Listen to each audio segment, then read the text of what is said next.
Hello, everyone. Thank you all so much for joining us here at the International Interfaith Conference, United in Liberty, the Rise of Spiritual Diplomats.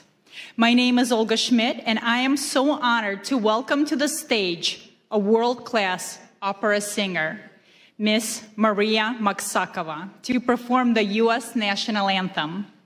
Her performance will be followed by the Pledge of Allegiance, led by Chief Joseph Riverwind, the war chief of the Arawak Taino tribe of Puerto Rico and the U.S. Army veteran. And after, Bishop Leon Benjamin will give us the opening blessing. We'll follow it in that order. So please help me welcome Maria Maksakova.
It's an honor to me to be here at the home of the great. Amen. Thank you so much.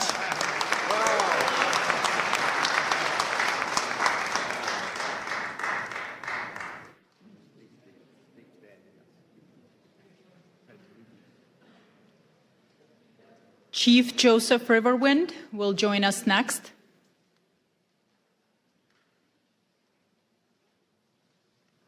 If you will please stand for the Pledge of Allegiance.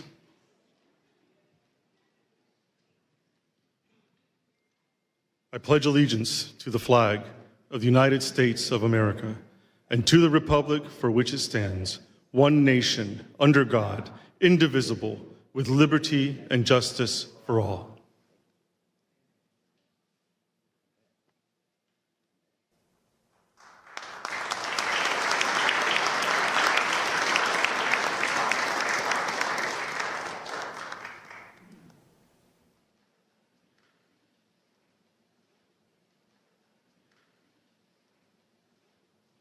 Good afternoon, everyone, and welcome to all of the wonderful faith leaders from across this nation and around the world. We give honor, amen, and to our Lord, and we thank God for Pastor Mark Burns. Can we give God praise for him right now?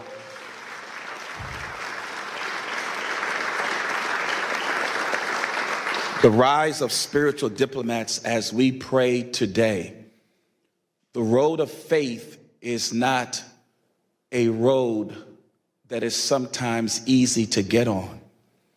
It takes courage, it takes boldness, it takes wanting to lay aside your differences to come together for a common good. What the Lord is saying today is that there are now adults who have turned into children who will walk by faith. Adults sometimes want to have their way, but children say whatever the Father says. We want us to come together as children of God, to get on this journey together, as Pastor Mark Burns has laid this out, that we need to solve the problems around this world. You are the solutionaries that have come together. Give yourself a hand for being the solutionaries. The psalm says, praise ye the Lord, in Psalms 133, as I pray this scripture.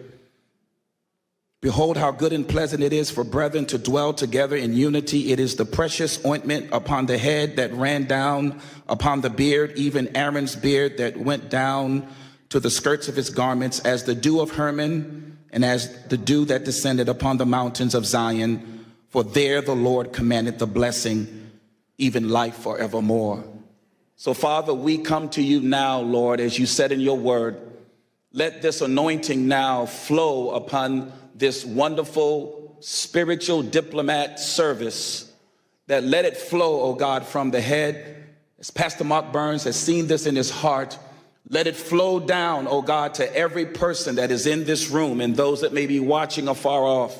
Let it flow so that, oh God, everything that is disjointed may come together in the spirit of unity. Let it flow until, oh God, every, oh God, type of defrailment and defragment, anything that cannot be joined together, let it be, oh God, put away and lay it aside so that the true unity can manifest in this room today. Father, we thank you, Lord, for a growing surge, oh God, of faith that is now rising in the hearts of men and women that have come together to solve the problems, oh God, that make for peace around this world. This whole globe needs, oh God, peace. And so therefore, Father, we command the blessing to come now, that every heart, every mind, every soul, every person gathered together here today will now begin to get a divine download because of the anointing. It'll come, and your solutions, your way of doing things will unite with men and women across this globe, and we shall solve the problems of this earth, and this earth will be blessed because of your faith. We thank you now. We thank you, Heavenly Father, that you chose us for such a time as this. Bless Pastor Mark Burns. Keep his heart, oh God, secure and safe in you, and allow these roads that have never met before, now we are joined together, and the earth will be better for it because of us. We thank you for it now. It's in the name of the God of Abraham, the God of Isaac, and the God of Jacob, in Yeshua HaMashiach, the name of the Lord Jesus Christ, our Lord and Savior. We thank you for it now. It is so, and it is done. Let everyone in this room that touches and agrees say amen.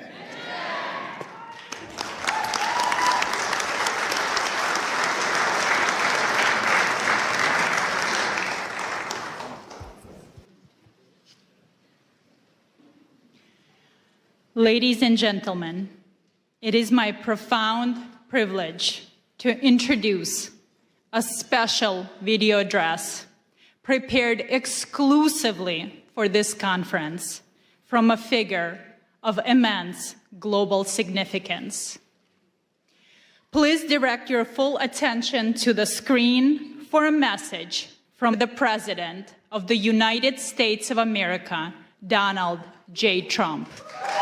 I just want to congratulate and thank Pastor Mark Burns. He's been my friend for a long time, and he's been with me from the very beginning, and we very much appreciate it. But on the great job that he's done, so many people believe so strongly in him.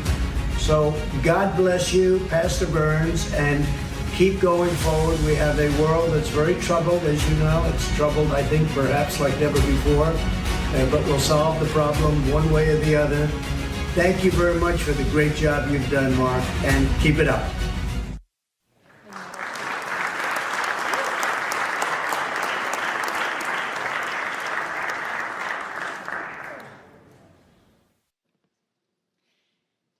It is now my distinct privilege to introduce our host and the leader of the International Interfaith Conference, United in Liberty, the Rise of Spiritual Diplomats, Pastor Mark Burns.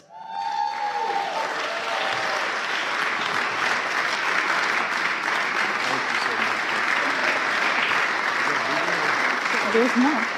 Pastor Burns serves as a spiritual advisor to President Donald Trump and is the chairman of the Spiritual Diplomats, standing at the vital intersection of faith, diplomacy, and public life.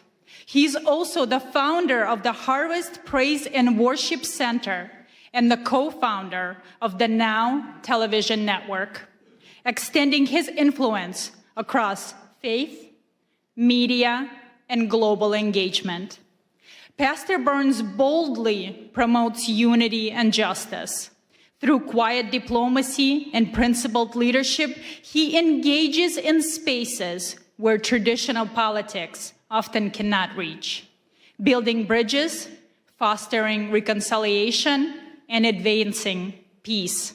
Pastor Burns. I love you. Wow, wow. Well, you may be seated, First of all, thank you all so much to all of you faith leaders that are here. Can you just give yourself a really big hand clap? I can't hear nobody. Now, I say this everywhere I go, whether I'm at the synagogue or whether I'm at the mosque. I say this everywhere. Can we pretend for a brief moment that you're at a Black Baptist church in South Carolina and just open your mouth? To all of you wonderful, wonderful leaders from around the world, it blesses me so much to see you that are here. To ALLATRA and to Creative Society and to all of the wonderful volunteers from around the world that has helped make this happen. I just believe that we are truly the answer to ending true wars in this world and bringing world peace. You that are in this room right now, your voice matters. And I believe that in a society where we are breaking down barriers, in a society where division walls are being drawn up, it is we, the faith leaders of this world, that don't carry weapons, we carry wisdom. We don't carry policies, we care about people. And that's why we are here today. It is so important to me that you gather this in your heart, in your spirit. I don't care what your faith is. I know that regardless of what you believe, we stand in unity on peace and love. We are the advocates to speak for the voiceless. If you agree, say yes to that. If you agree, shout yes to that. We are here in our nation's capital to declare to the world, we would not be silent, we would not be moved by the divisions of this world, but we will stand for the voiceless. We will stand for those that need an advocate. We will work together to let the whole world know that there are more of us who desire peace in this world than those that desire power. Are you with me? Say yes to that. And so you will hear from some great men of faith, women of faith, influencers from all over the world. I pray that you stay all the way to the end because you do not want to miss not one word. But not only that, we will have a commissioning and pinning ceremony of new spiritual diplomats that will declare to the world, I will make a vow to stand for the voiceless and stand for those that need an advocate to speak for them. Are you a spiritual diplomat? That's the question you need to be asking yourself. Are you willing to go to the leaders of the world? Are you willing to bring a ceasefire in conflict zones around the world? Are you willing to go to the front lines? Are you willing to speak to those on the local level, the state level, the national level, or the international level? Are you willing to be an advocate for those that need your voice? regardless of your faith, you are a global leader. Your voice matters. We have dignitaries from all over the world that are here. And so it is time that faith and public life come together like never before. And we formulate an army of spiritual diplomats that would go behind the scenes, that will speak to the kings of the world, reminding them that why they have the power that's been given to them by the people. That power that's been bestowed upon them is not so that they may be empowered or rich, but they may use this power to speak to those that are less and to raise up those that need a helping hand. That's why you're here today. And together with all the faiths that are coming from around the world, this is what the world should look like. We are the true representation of human life and human dignity. This is a charge that you will receive today, to be a true spiritual diplomat. That you would go to your Muslim brother, you would go to your Jewish brother, you would go to your Christian brother, whatever the faith is, your Hindu brother, your Buddhist brother, whatever your faith is, regardless of what you believe or how you pray, you will stand on the fact that we are united in peace and in unity and in love. That's why you're here.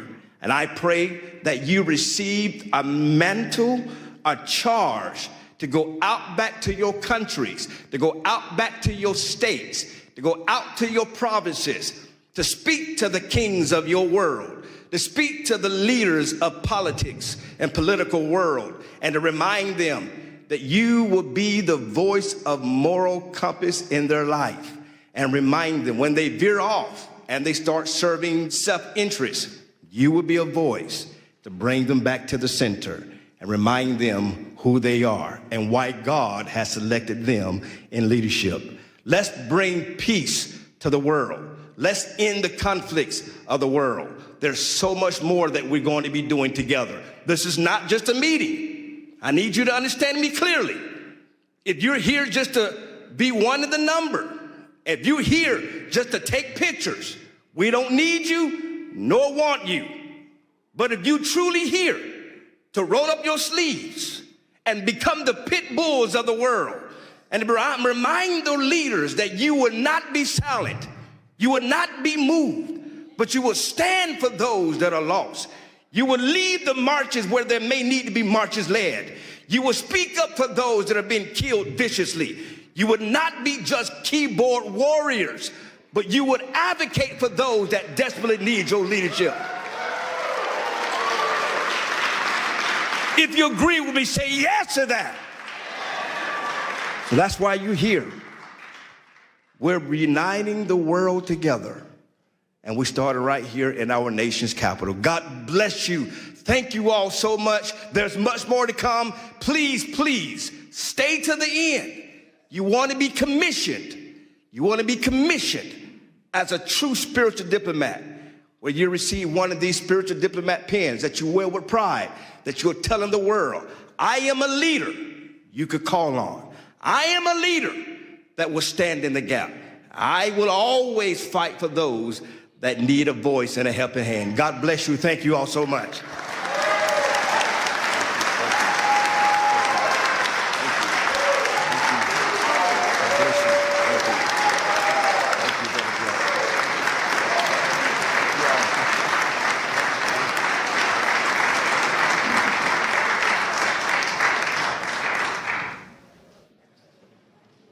We now turn our attention to the screens for a brief presentation on the mission of spiritual diplomats. This video will help us understand who spiritual diplomats are and provide historical examples of them. When most people think of diplomacy, they picture negotiators in suits moving between governments to strike deals. Spiritual diplomats operate differently. A spiritual diplomat is a faith leader who steps into spaces where politics, treaties, and traditional negotiations have failed. They don't carry weapons or political power. Instead, they bring wisdom, moral authority, and a commitment to peace rooted in faith. At its core, the Spiritual Diplomats movement is about advancing peace, protecting religious freedom, and defending human dignity across nations and faith traditions. These leaders represent the conscience of humanity. They include pastors, priests, imams, rabbis, and other faith voices who work together beyond political lines to foster dialogue and reconciliation. Their work is driven by shared values like safety for children, dignity and freedom for all people, justice, and the right to worship without fear. The model of spiritual diplomacy draws inspiration from historical figures whose faith guided them into spaces of conflict and division. People like Reverend Billy Graham, who stood before world leaders with courage and conviction, Sheikh Abdullah bin Baya, who worked alongside Christian, Jewish, and political leaders to foster understanding and protect religious minorities, Archbishop Desmond Tutu, who fought apartheid with faith and moral clarity, Gandhi, whose nonviolent resistance reshaped a nation, Dr. Martin Luther King, who stated that he dreams of a day where you're not judged by your color, but by the content of your character, and other interfaith leaders, who showed that moral courage can change the course of history. But spiritual diplomats don't only focus on big symbolic acts. They engage in quiet diplomacy by meeting with leaders in sensitive contexts, create safe spaces for interfaith dialogue, stand with refugees and persecuted communities, and advocate for religious freedom in global forums. They also work in conflict mediation, helping calm tensions, rebuild trust, and open the door to reconciliation where political solutions have stalled. A spiritual diplomat is not defined by nationality, title, or political office. A spiritual diplomat is defined by moral authority, by the courage to stand in places of tension and say that peace, dignity, and freedom of belief still matter. This movement also brings people together across faith lines. Events like the International Interfaith Conference, titled United in Liberty, the Rise of the Spiritual Diplomats, convene religious leaders from around the world to talk about practical paths to peace, grounded in shared values and mutual respect. This movement is intentionally interfaith. It does not ask leaders to compromise their beliefs. It asks them to stand shoulder to shoulder around shared values: the protection of life, the safety of children, the freedom to worship without fear, justice rooted in compassion, peace built on truth. Ultimately, being a spiritual diplomat means working at the intersection of faith and public life to remind the world that real leadership serves humanity. It is a form of moral engagement that seeks to heal divisions, uphold freedom of belief, and show that peace is possible when faith leaders walk together, not as political actors, but as peacemakers and advocates for human dignity. This is the calling of a spiritual diplomat: to walk into difficult spaces with wisdom, to listen before speaking, and to lead, not with authority alone, but with good moral conscience. Are you a spiritual diplomat?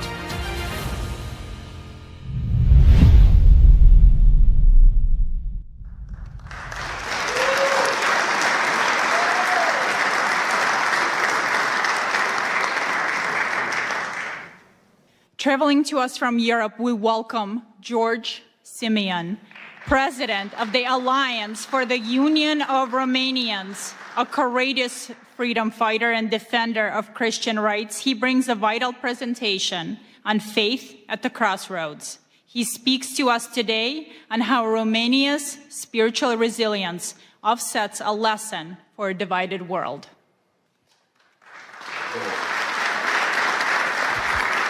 Thank you. It is with great pride that I am part of this movement. It is with great pride that I am the first speaker in this conference. And it is with great pride that I share the same values with Pastor Burns.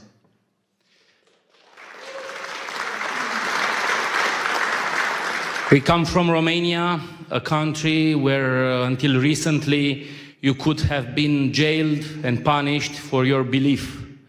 A country where the horrible experiment of communism tried to promote atheism. And the key to world peace, the key to global understanding, the key to prosperity is through God, is through faith, is through spiritual diplomats. We are here in Washington with a big delegation of members of the European Parliament and the Romanian Parliament, over 40 diplomats who are here to speak about a horrific attack on human dignity. In Romania, the elections have been annulled. In Romania, democracy has been annulled by wicked people who have no faith, no God, and do not like President Donald Trump. I am sure that all of us gathered here today think about world peace. I am sure that, like Pastor Burns advocated, we must find a solution for peace in Ukraine. I am sure that in Gaza, we must adopt the Trump solution for peace. And in the Middle East, I was speaking with Rabbi Duvi Honig earlier. There are so many rabbis here in this interfaith dialogue. We must bring peace. And we are here in Washington, an example of democracy and world peace. You have a great leader for at least 3 more years. And we must follow on the footsteps on Donald Trump for our nations, for our religions. Thank you, great friend. Thank you for what you are doing. And count on us, on the Romanian people, for world peace and for spiritual diplomats.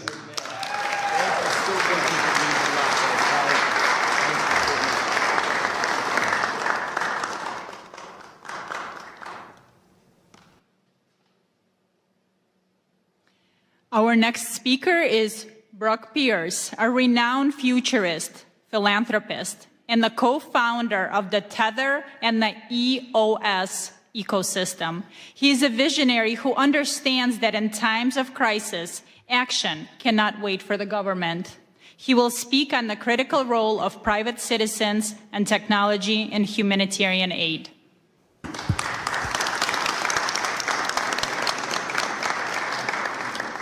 Well, what an honor and a privilege it is to be here with all of you today. And, specific thanks to Pastor Mark Burns, who I've had the great pleasure of working with on a number of initiatives. And this is as exciting as any of them because it is global in nature.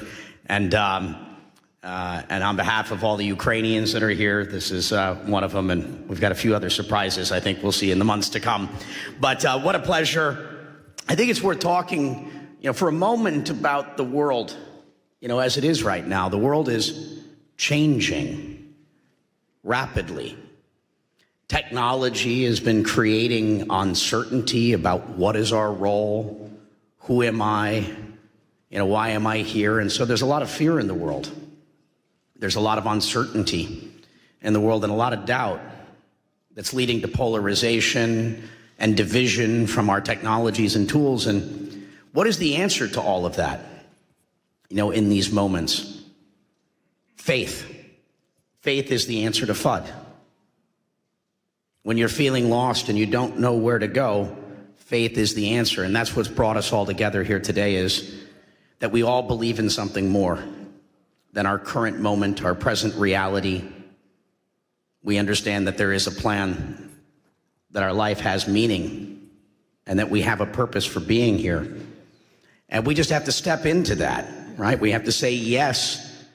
Yes to being the spiritual diplomats, those of us that are so blessed and appointed to be in a position to engage with the leaders of the world and speak up, to use those connections and our voices to make that impact, in the world.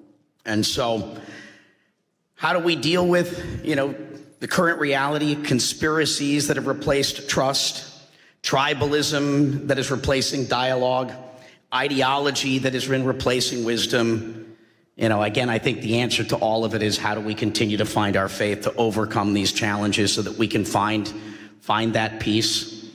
We'll be doing another trip to Ukraine here soon, and Jordan, Israel, and Bethlehem. And, for those that take an interest in any of these journeys, please, connect with us. And so, what is spiritual diplomacy to me? It's the ability to engage with those nations and cultures and people through their deepest source of meaning, belief and identity, where it's not just about power, policy, and pressure, but it's those things that transcend our typical negotiations and bringing it back to purpose, bringing it back to dignity, that narrative and moral authority, one nation under God, right? And that's what we're all here for. So I'm so grateful to be able to speak and share this time with all of you and continue to do this, perform this great work in the world together. God bless all of you, and thank you for your presence and participation in this great work.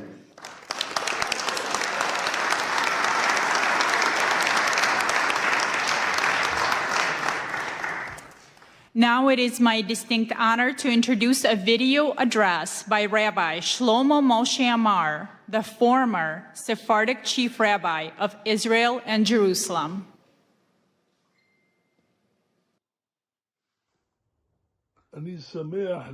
I am happy to bless the attendees of the International Interfaith Conference in the capital city, Washington, in the United States, which comes to share opinions and exchange views between religious leaders in order to increase love, brotherhood, and peace among the nations. We see that America's been blessed with a dear and important president, the Honorable President Donald J. Trump, a lover of peace and a pursuer of peace. And I'm confident that this initiative also comes from Pastor Mark Burns, who President Trump appointed to lead this initiative. I met Pastor Mark Burns in New York, and his entire goal is to increase friendship and brotherhood among nations. This is a very, very blessed thing, to bring about understanding that will prevent wars and prevent great troubles and will increase good life among people, among religions, and among nations. May it be God's will that the blessing of the Lord rests upon you. Do correct things for the good of the entire universe and all inhabitants of the world. And may we hear and be heralded with good news, peace, and blessing. Amen. Amen.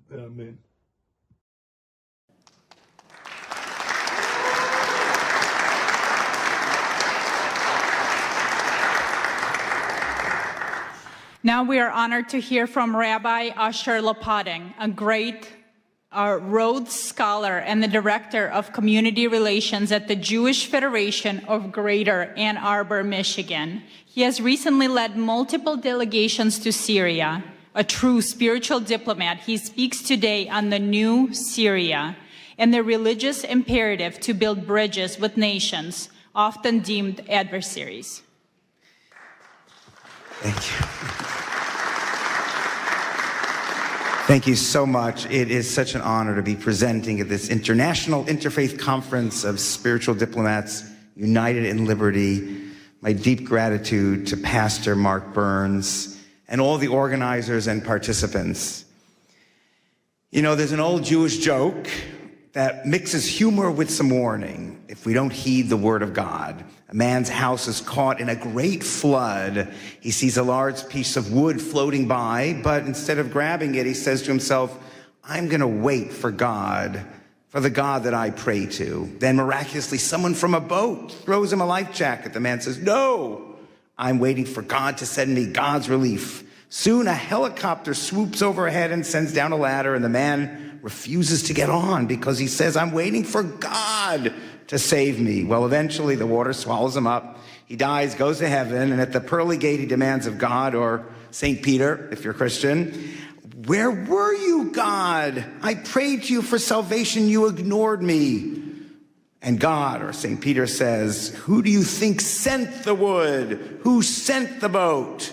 Who sent the helicopter? Well, the lesson is that God sometimes sends us the greatest of opportunities, and it is our important responsibility to seize them and not ignore them. And I feel that the new Syria is a great opportunity for America, for the Middle East, and for the Jewish state of Israel. But it takes someone with vision like our great President of the United States to realize what an opportunity it is. Weeks after Ahmad al-Sharaa, Abu Jalani defeated Bashar al-Assad, the Syrian dictator who killed 1 million of his own people, I got a call from my good friend, Dr. Yahya Basha, a Syrian Muslim doctor whose family had been murdered by the Assad regime. It was clear to Dr. Basha, and he said clear to many Syrians, that it was Israel's defeat of Hezbollah and weakening of Iran that gave the Syrian rebels the ability to oust Assad. And Dr. Basha was celebrating. Dr. Basha is a spiritual diplomat who, in addition to building MRI clinics all over Detroit, has dedicated himself to building bridges with the Jewish community over the decades and trying to lead the Muslim community in the direction of peace. So with Dr. Basha's influence and perhaps an awareness that the new Syria owed Israel for their success, the Sharaa government invited Jews to return to Syria for the first time in 30 years. Dr. Basha told me I needed to go just 2 months after the new government came to power. Yes, the government understood that good relations with the Jewish community meant good things for Syria. Sanctions relief, business opportunities, the ear of President Trump. Good for the Syrian government, recognizing how the Jewish people can be allies and not enemies. And that took a lot of vision and independent thinking. Syrians were always taught that Jews in Israel were the enemy. Now we had a leader of Syria who understood exactly the opposite.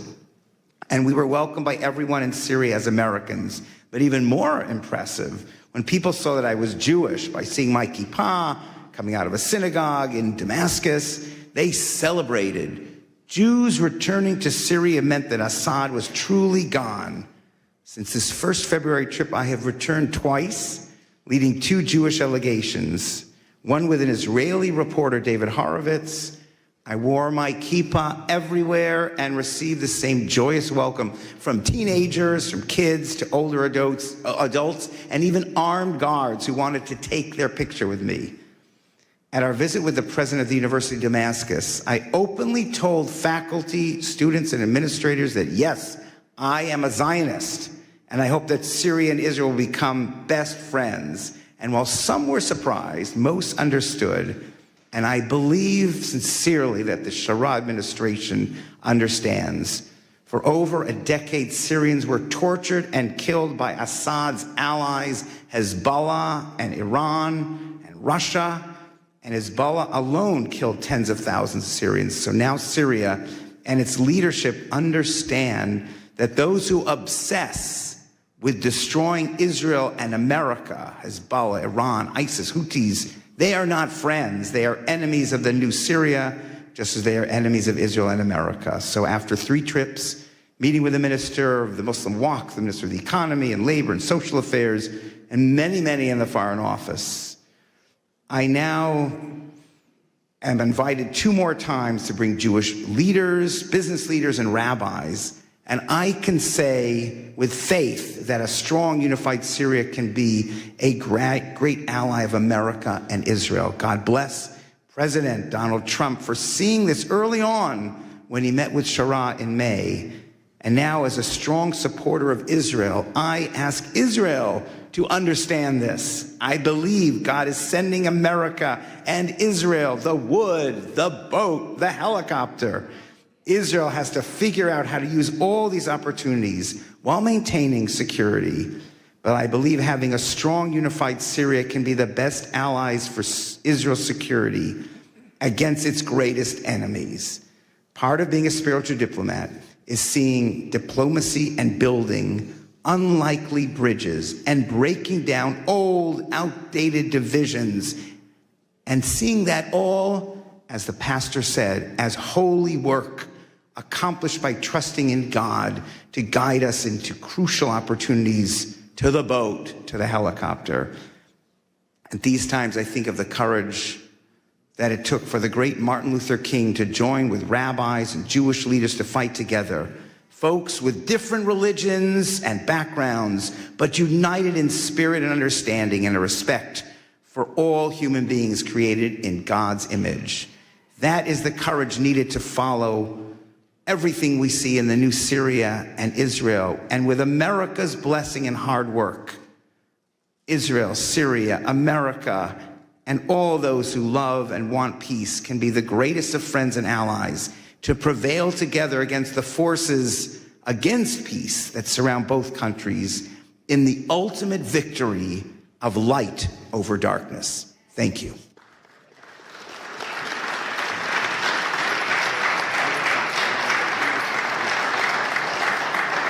Thank you. And next, please welcome His Excellency Sheikh Ashraf Effendi, a distinguished Sufi master from the Naqshbandi order and a global peace ambassador. Sheikh Effendi came here all the way from Germany. He brings us wisdom from the Sufi tradition on the theme, "In God We Trust," emphasizing the key role of rope of God and divine blessing. And we will have a translator. Thank you very much. Assalamu alaikum wa rahmatullahi wa barakatuhu. Möget ihr alle im Namen des Herrn gesegnet, gegrüßt und von seinem Lichte geführt sein. In the name of Allah, the most gracious, the most merciful. In the name of the Lord, may you be greeted and blessed and guided by His light forever.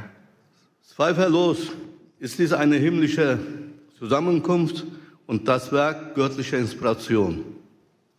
This is a divine meeting and standing under divine inspiration of God. Und so wie Allah, der Herr, alle Welten und alle Seelen es wollte, haben wir zu einer heiligen Zusammenkunft hier zusammengefunden.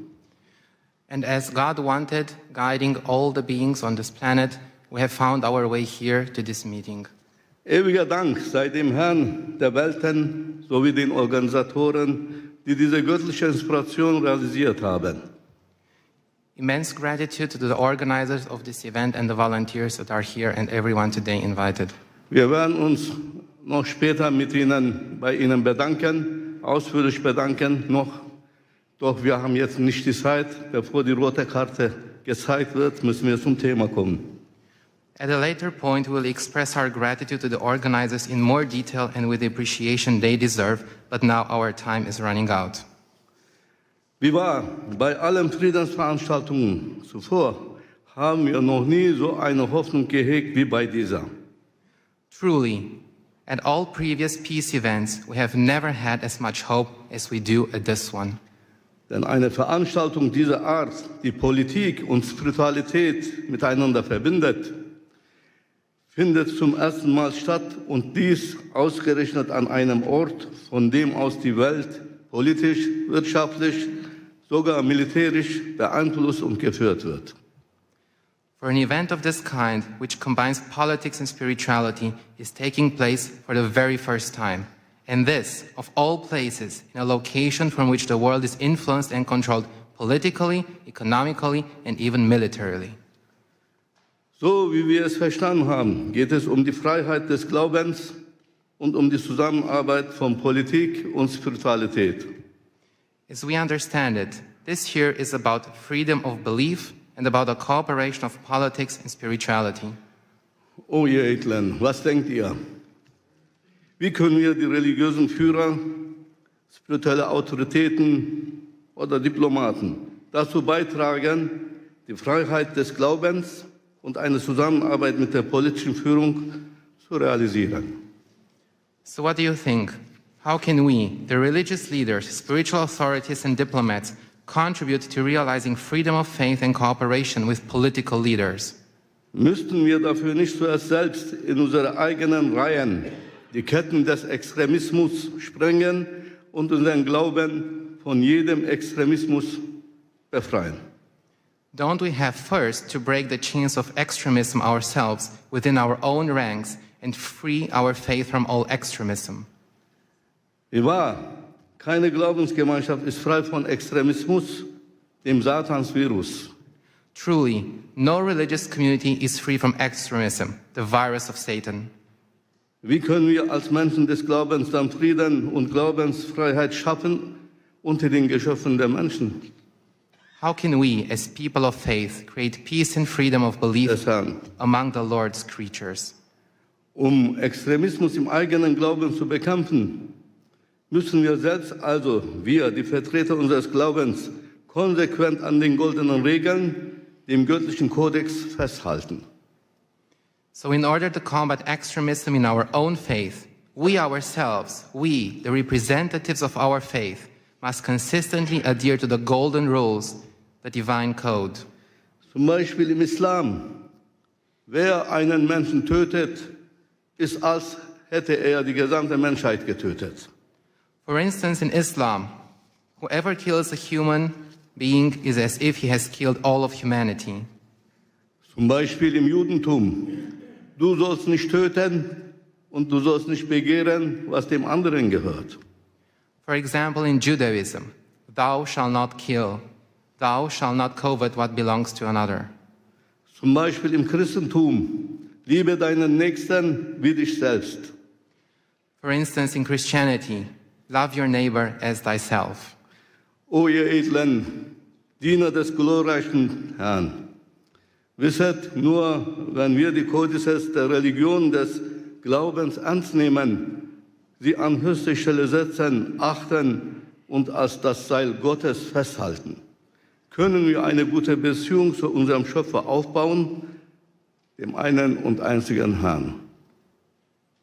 O noble servants of the glorious Lord, know that only when we take the codes of the religions of faith seriously, put them first, respect them, and hold tight to them as to the rope of God, can we build a good relationship with our Creator, the one and only Lord. Ohne Zweifel, nur er kann uns den Frieden schenken. Moreover, only He can gift us peace. Denn nur er, der Glorreiche, ist der Herr des Friedens. Natürlich bedient er sich stets eines Werkzeuges für alles, was auf Erden geschieht, auch für einen wahrhaftigen Frieden in der Welt. For only He, the glorious one, is the Lord of peace. Of course, He always uses a tool for everything that happens on earth, including for true peace in the world. Möge Präsident Trump derjenige sein, der dazu berufen ist, Frieden in die Welt zu setzen, da er auch die Macht besitzt, dies zu realisieren. May President Trump be the one called upon to bring peace to the world, as he also has the power to make this happen. Möge er dafür mit einem himmlischen Friedenspreis vom Herrn des Friedens selbst gekrönt werden. Eine Auszeichnung, die niemandem zuvor zuteil wurde. And may he be crowned with a heavenly peace prize from the Lord of peace himself, an honor that has never been bestowed upon anyone before. Mr. Trump don't need Nobel Prize. Doch zurück zum Thema. Für die Freiheit des Glaubens müssen die Religionsgemeinschaften zunächst in Aufrichtigkeit zusammenkommen und füreinander Sorge tragen. But back to the topic at hand. For the freedom of faith, religious communities must first come together in sincerity and care for each other. So dass wir innerhalb unserer jeweiligen Gemeinden Buddhisten, Juden, Christen, Muslime, Indogene und so weiter sind, uns jedoch in der Öffentlichkeit nicht entlang dieser Zugehörigkeiten voneinander abgrenzen. So that within our respective communities, where Buddhists, Jews, Christians, Muslims, indigenous peoples, etc., but in public, we do not separate ourselves from one another along these lines. Nein, für uns selbst sind wir die Buddhisten, die Indigenen, die Christen, die Juden, die Muslime. Doch in der Öffentlichkeit müssen wir uns zeigen, Hand in Hand als Allianz der Gläubigen. No. For ourselves, we are Buddhists, indigenous people, Christian, Jews, Muslims. But in public, we must show ourselves hand in hand as an alliance of believers. Titel und Namen der Religion in der Öffentlichkeit, wie Judentum, Christentum und Islam, werden uns nur voneinander trennen und entfremden, und das darf auf keinen Fall mehr geschehen. Titles and names of religions in public, such as Judaism, Christianity, and Islam, will only separate and alienate us from one another. This must not be allowed to happen again. Lass uns daher laut und deutlich dieses Verständnis der ganzen Welt zu erkennen geben und stark betonen, wir sind die Rabbaniun, wir sind die Gottergebenen. Let us therefore make this understanding known loud and clear to the whole world and emphasize strongly, we are the Rabbaniyun, we are the God-devoted. Und mehr noch, erheben wir von diesem Ort aus unsere Stimme, von jenem Ort, von dem die Geschicke der Welt politisch, wirtschaftlich und militärisch gelenkt werden. Wir richten unseren Ruf an die politischen Führungen und Regierenden, alle Länder und Völker dieser Erde und sagen, and more than that, let us raise our voices from this place, from the place where the fate of the world is controlled politically, economically, and militarily. We address our call to the political leaders and rulers of all countries and peoples of this earth and say, so wie auf dem US-Dollarschein die Worte in God we trust geschrieben stehen, möge auch das Gebäude der United Nations jene Worte tragen. Worte, die das Vertrauen der US-Bürger geprägt und ihre Währung zur wirtschaftlichen Weltgeltung geführt haben. In God we trust. Just as the words, "In God we trust," are written on the US dollar bill, may the United Nations building also bear those words. Words that have shaped the trust of US citizens and led their currency to global economic significance. In God we trust. Und mehr noch, im Gebäude der United Nations sollte unbedingt ein House of Believers errichtet werden. Ein Ort, an dem die religiösen und spirituellen Autoritäten der Welt als vereinte Gemeinschaft der Gläubigen zusammenkommen, um bei den Entscheidungen über die Zukunft der Menschheit mit der politischen Führung, mit geistiger Stimme der Menschheit mitzuwirken. And furthermore, in the United Nations building, a house of the believers should definitely be established, a place where the religious and spiritual authorities of the world come together as a united community of believers, where they come together to participate in decisions about the future of humanity with political leaders as a spiritual voice of humanity. Denn wir haben gesehen, dass Politik allein nicht ausreicht für Frieden und für eine glückliche Menschheit. For we have seen that politics alone is not enough for peace and for a happy humanity. Wenn die Politik der Körper der Menschheit ist, so ist der Glaube die Seele der Menschheit. Der eine kann ohne den anderen nicht existieren. If politics is the body of humanity, then faith is the soul of humanity. One cannot exist without the other. Möge Allah der Herr alle Seelen, diese Konferenz und ihre Organisatoren, Teilnehmenden segnen und mit seinem Licht führen. May God bless this conference and all the participants in this conference and hear all of us with his ears. May Allah Almighty bless and guide you. Assalamu alaikum.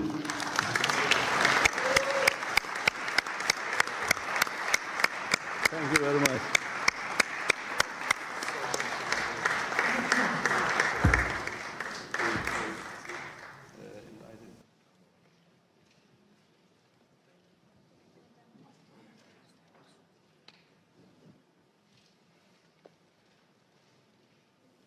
Thank you very much. I'm pleased to introduce Rabbi Duvi Honig, founder and CEO of the Orthodox Jewish Chamber of Commerce. He has dedicated his life to uniting communities through economic cooperation. Today, he speaks on commerce as common ground, exploring how business can protect religious freedom and democratic integrity.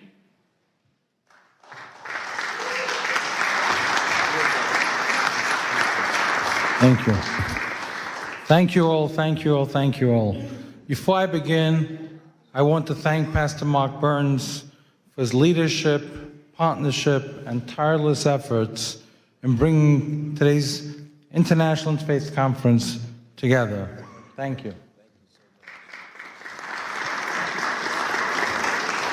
I skimmed through the topics, and I wanted to tell you, Pastor, that they couldn't have been more on target, and my short remarks are going to include all three of them: religious persecution, children protection, and spiritual diplomacy. This past Sunday, I attended a concert, the largest Jewish concert on the Northeast, that left the entire room silenced. Alon Hill, a 24-year-old pianist, kidnapped from the Nova Music Festival on October 7th and held in Hamas tunnels surrounded by complete darkness without seeing sunlight for 505 days, told us that the only thing, Pastor, that kept him sane and alive was saying Shema Yisrael every day. Then he sat at the piano in the auditorium and played Shema Yisrael. There was not a dry eye in the room. That moment says everything. Freedom alone does not bring happiness, purpose, or light. Faith does. When faith is pushed aside, even free societies become confused and hollow. We are seeing the consequences today. The woke movement over the past decade or so, and let's not forget what happened to women's rights, has tried to erase religion from public life. They ridicule moral boundaries and punish those who openly live by their faiths and basic truths, leaving a generation unanchored, divided, and increasingly hostile to one another, all in the name of democracy. That means all us religious leaders, we were absolute with the woke movement because we kept the Shabbat. We didn't want to go to work, so we had to file those briefs to protect religion. Christians on Sunday, all those things. A man, a woman, who's a man, who's a woman. Would you believe that today the Supreme Court's using our taxpayer dollars to decide if a man's a woman's a man? Come on. And I want to go on a little more over here, okay? The woke movement, anti-Semitism, confusion, anger, is not how it was during the Holocaust. It's very different. We have simple, confused children in the next generation. Imagine if you're told two men are your parent. Imagine if you taught, follow the science, follow the biology, follow science. Okay, I'm following it. COVID, follow science. Okay, I'm following it. So how could you tell me in school that a man's a woman and a woman's a man? That brings inner anger. That brings frustration. That brings confusion to the next generation. That destroys our country, our nation, our values. They are a hijacking democracy. We are here today to claim it back. Thank you, Pastor. We owe gratitude to President Donald Trump for taking a clear stand against the woke movement. And we all know the lack of stories, people saying he's abusing women. He's the one who's standing up to protect women.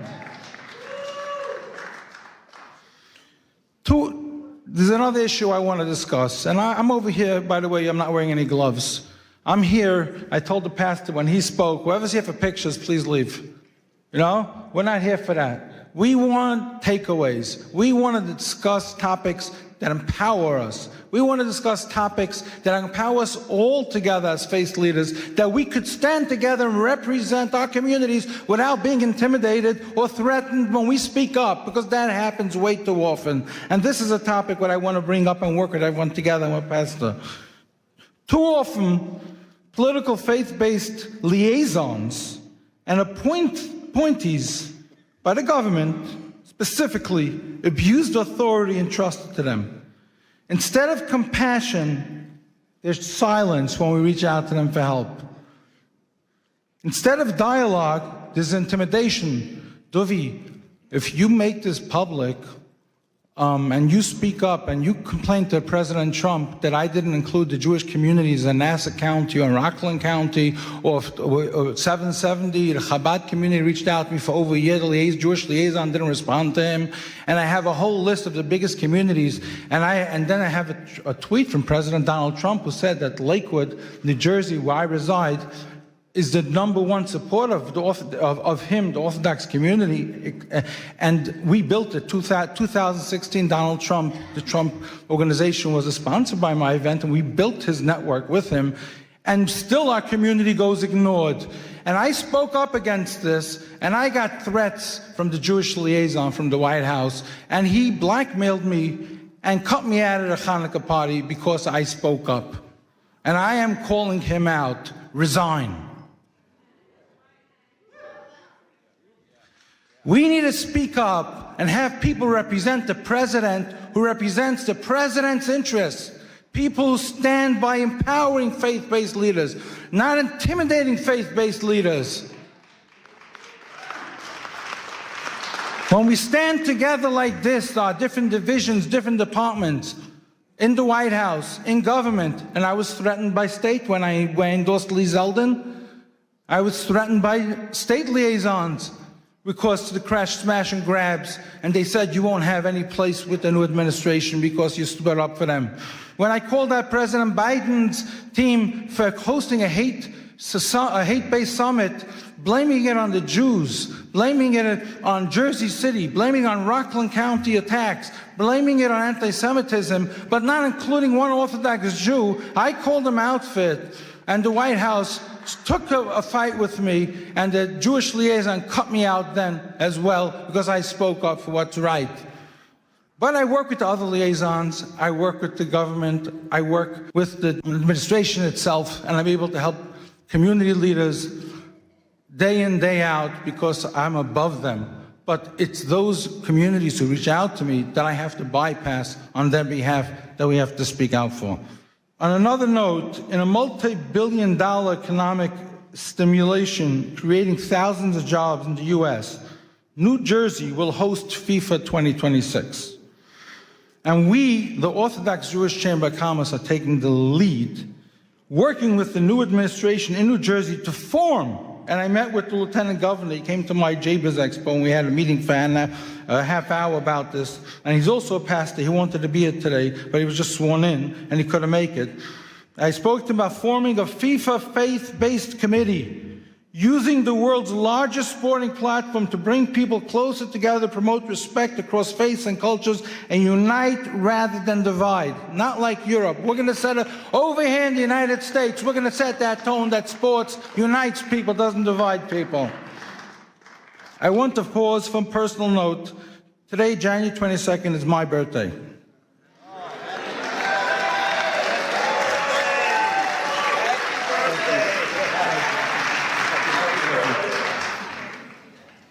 And it is also the 21st wedding anniversary of President Donald Trump and First Lady Melania. On behalf of our community, the Orthodox Jewish Chamber of Commerce, Pastor Burns and his team, we extend our warm congratulations and wishes and continues strength and leadership.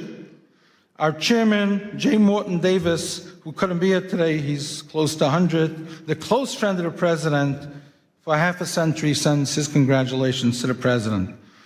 And final, I also want to announce today, as the founder of the Morris Katz Foundation, together with my partners, Alan Dershowitz, Elon Carr, former U.S. Special Envoy and Monitor to Combat Anti-Semitism and CEO of IAC Today, Malcolm Homeline, Mayor Izzy Spitzer of New Square, and the Morris Katz Foundation Committee, that we, the Jewish community, have nominated President Donald Trump for the Morris Katz Presidential Legacy Award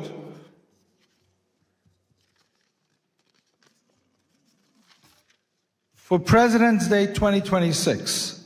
Morris Katz was a Holocaust survivor, twice Guinness World Record holder, who spent 6 years painting every U.S. president in old master style with millions of postcards sold from him, never to take freedom or leadership for granted as a Holocaust survivor inspired by Kennedy's assassination to show appreciation to our president.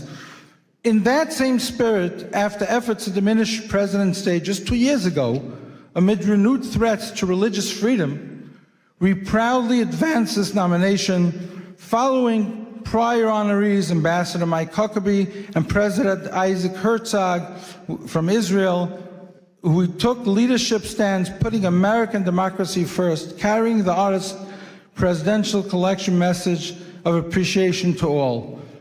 This is Newsmax President's Day article, and this goes to the children of the next generation to teach them what appreciation, what patriotism stands for. And I finish over here. It's called Educating the Next Generation. If we don't know what President's Day stands for, if we don't know what President Trump is doing today, and we just build with hate coming from the woke movement, good luck to the next generation. Thank you, Pastor Burns, for your leadership. Thank you to your team. Thank you to all. And I am going to hand you this to hand to the President, put on his table.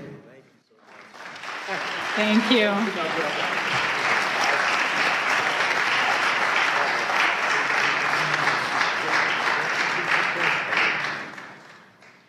Our next distinguished speaker is Sir Professor Dr. Gabriel Paupe Andreoli, President of the Institute for Advanced Studies and Cooperation and an ethical AI leader affiliated with the Vatican. A polymath in medicine and ethics, he addresses the shift from law to conscience, discussing the future of global governance.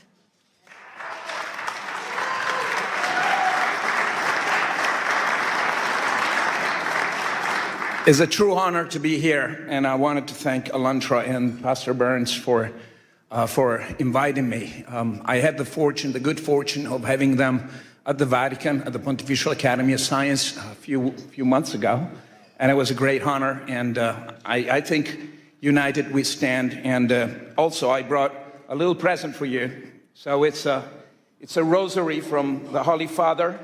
It's been blessed, and you know, so I wanted to take this little time to give it to you. Man, thank you. Wow.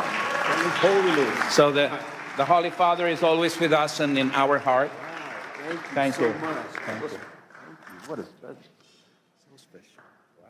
I'm going to try to read this, and because I think it's important. We're standing in a threshold of a new era, and I need your help.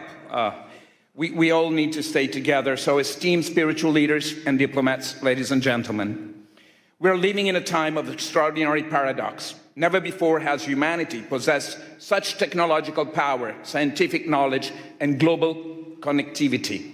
Yet never we face such a systemic fragility, polarization, and planetary risk. This paradox reveals something essential.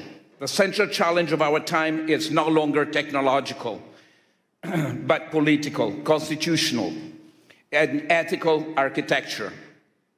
At WEF in Davos yesterday, leaders have spoken of the essential need for a new world order, and it was about time. We've been working on it for the last few years. In recent days, I was at the Vatican seeking guidance from His Eminence, Cardinal Pietro Parolin, Secretary of State of the Holy See, and we reflected on a question that is at once urgent and hopeful. How can humanity move beyond fragmented effort and begin to shape a shared constitutional pathway for peace, for human dignity, and for regeneration of our Mother Earth? And by the way, I think Kathleen Rogers is here with us, and she was a great inspiration. Kathleen, are here? Or maybe she's... Oh, okay, great. Thank you for being with us. How can we transition from sustainability to flourishing? The conclusion was clear. We must work together through institution, through commitments, and through technological guarantees, because what humanity needs today is not merely a better tools, but a new framework of trust.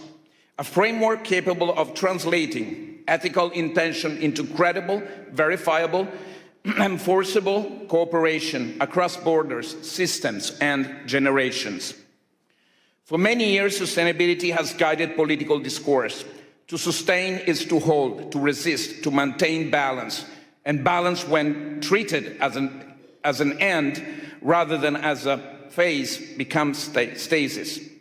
In living system, biological, social, and civilizational stasis is not life. The challenge we face, climate instability, geopolitical conflict, inequality, and the concentration of technological power, cannot be solved by containment alone. This is why we must move from sustainability to flourishing. Flourishing is not theoretic. It's a principle of governance. To flourish means to design economic, political, and technological system that generates more life, more dignity, more trust, and more shared prosperity over time. Sustainability asks, how do we survive longer? Flourishing asks, how do we harmonize and strive together? Flourishing is generative, and the pathway to flourishing is harmony. The alignment of freedom with responsibility, innovation with ethic, sovereignty with cooperation, and progress with protection and trust. For the first time in human history, the vision is no longer confined to moral aspiration. We now possess the technological platform capable of making it real. An enabling infrastructure that allows ethics to move from intention to implementation, ethical systemic intelligence, supporting decision making while preserving human accountability and dignity. The centralized blockchain system ensuring transparency, trust, and international integrity beyond centralized power. Quantum and post-quantum science, strengthening security and transforming state strategy, because in an interconnected world, domination produces instability, while cooperation generates anti-fragility. So, for the first time in human history, finally, the convergence of changes is the very logic of power. It allows us for the first time to envision a world federation of states grounded in guarantees, constitutional framework. Not a global government, not an empire, but a federation of guarantees, limits to power, protection of rights, constitutional safeguard for dignity, peace, harmony, and the regeneration of our leadership and relationship with the earth. Peace has to be a strategic infrastructure. For too long, peace has been treated as a moral aspiration or a diplomatic outcome, but peace has failed repeatedly because it lacked the institutional and economic infrastructure. Almost there, don't cry. War remained profitable because peace was structurally weak, too dependent on personalities, too vulnerable to manipulation, too exposed to capture of institutions. That equation can now change. In the regenerative paradigm, peace becomes economically advantageous, strategically stabilizing, technically innovative, and socially resilient. Cooperation scales better than conflict. Trust multiplies economic and social value faster than fear. Regenerative systems outperform extract ones. In this model, peace is not only ethical, it's strategically and economically superior. But this transformation requires a decisive evolution of governments. Ethics must move from aspiration to architecture. It must be embedded by design. Ethical IE is not decoration, it's a safeguard. Decentralization is not ideology, it's institutional anti-fragility. Guarantees constitutionalism is not theory, it's a protection against systemic abuse of power. Without ethics, technology accelerates inequality and instability. With ethics, technology becomes an engine for flourishing. We're building a platform for scientific technological diplomacy, a space for spiritual dialogue beyond ideology, constitutional and policy proposals aligned with emerging technologies and practical frameworks where peace is treated as a system, not as a slogan. Not ideology, but governance. Not utopia, but institutional design. Not theory, but action. A constitution is not merely a text. A constitution is a shared commitment to the future. We believe that time has come to give momentum to a new guarantees constitutional pathway for peace, one that can be endorsed, undersigned, and advanced by institutions, leaders, and citizens of conscience. I therefore invite you all to engage, to follow this work, to contribute to it, to undersign it, and encourage others to do the same, because the future is no longer something we merely debate. It is something we are now responsible to design together through policy, law, technology, and leadership. We started, let us embrace as a spiritual leader. We can. Let us build what is structured, safeguard, and regenerative for all of us and our children and future. Thank you all.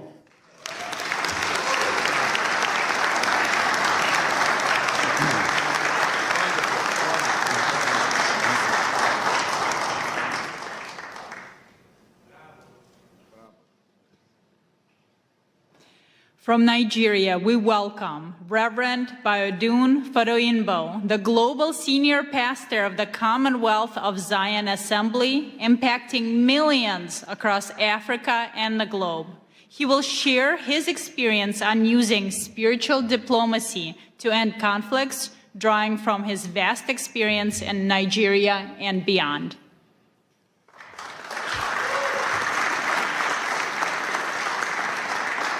Good afternoon. Such a joy to be here all the way from Africa.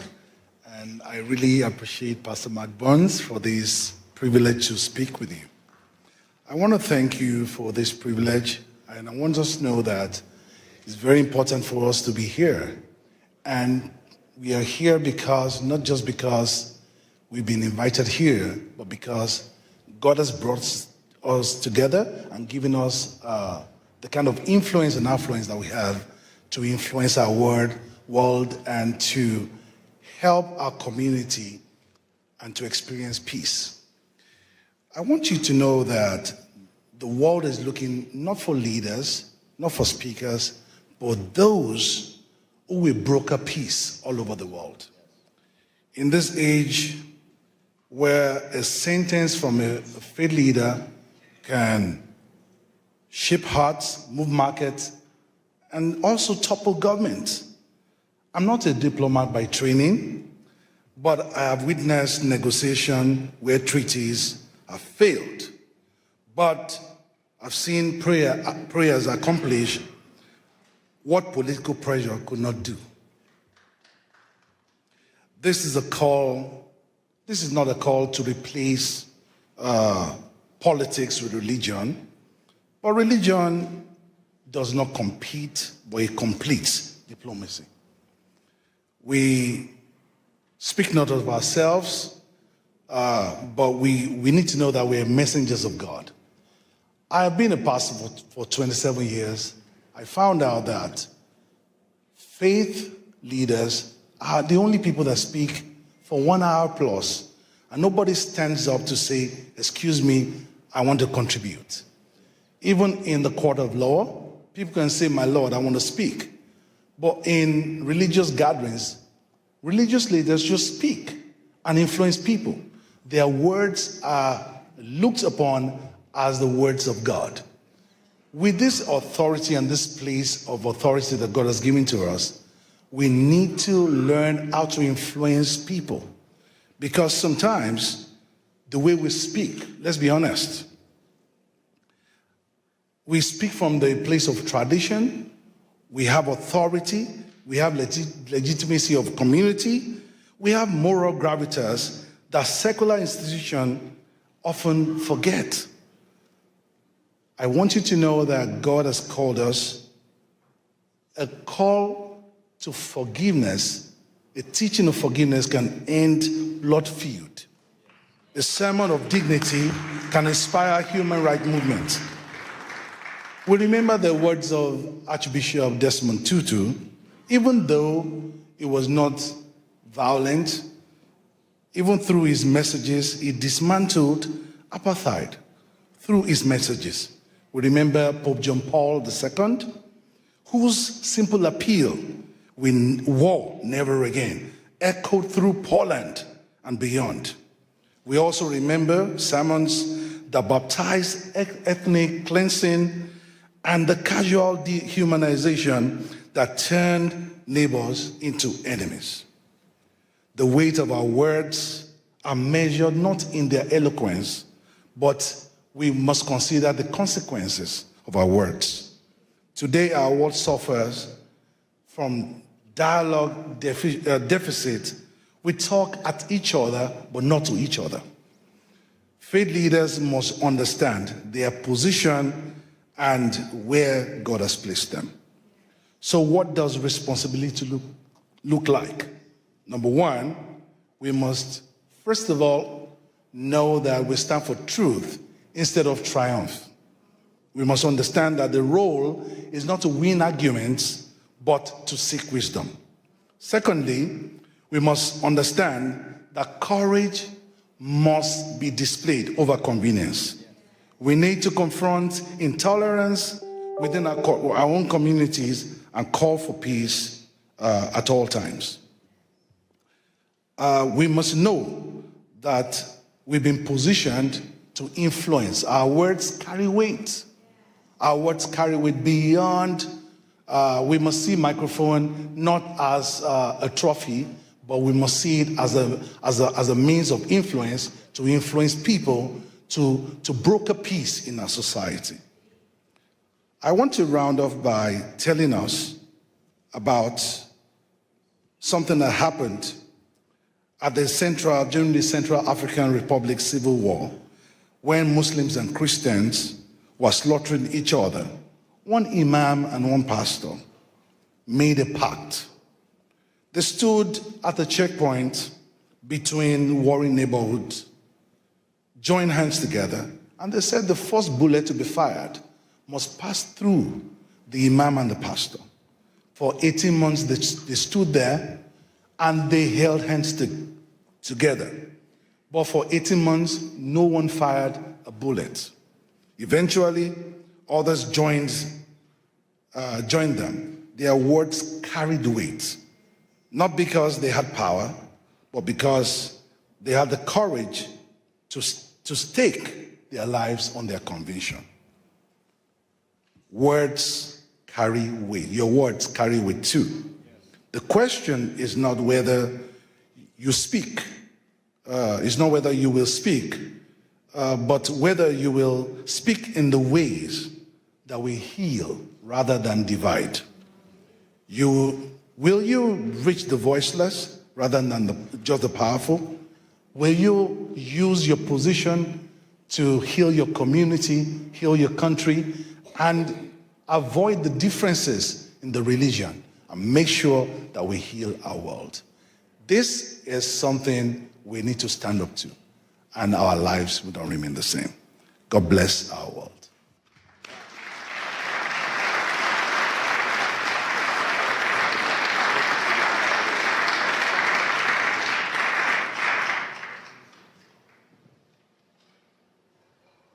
It is my honor to welcome Ms. Marina Ovtsinova, the president of the ALLATRA International Public Movement and a specialist in global risk strategy who pursued her studies at Harvard University. She will present on human values as the foundation of global security, introducing the international experience of the Universal Grain Project. Thank you so much, Olga. Hello, dear friends. It's a great honor for me to welcome you here at this hall and at this landmark event. I believe the very fact that representatives from different religions, different cultures, different nationality, different worldviews are here today, that means a lot. That means we're right now in the middle of creating a great change in this world. And with a deep gratitude, I would like to acknowledge that today's conference became possible because of the meaningful collaboration between Pastor Mark Burns, his global initiative, Spiritual Diplomacy, and the ALLATRA International Public Movement. I will give you a brief introduction about the ALLATRA. This is an international volunteer-based alliance of scientists, experts, and professionals from more than 180 countries, dedicated to study climate, geodynamic, and environmental risks. We strive to advocate scientific awareness, promote multilateral cooperation, and addressing global existential challenges, and of course, protecting human rights and religious freedom as the fundamental freedoms. We are firmly convinced that spiritual diplomacy has the power to shape the kind of world that deep down every single person longs for, a world that is safe, prosperous, and just. A world where human life comes first, and the spiritual diplomacy represents the real opportunity for all of humanity to overcome this current crisis.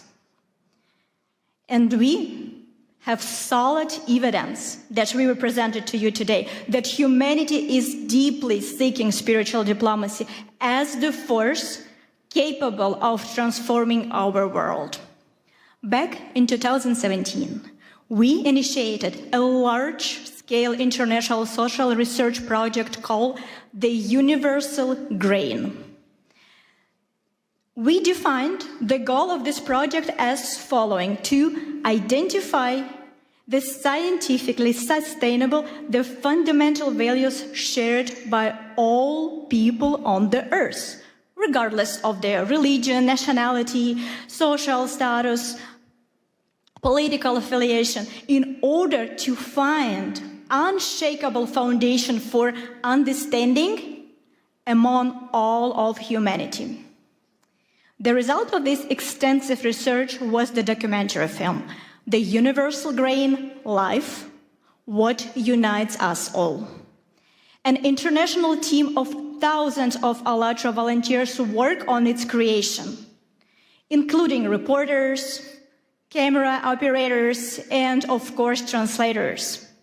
An unprecedented global public survey was conducted.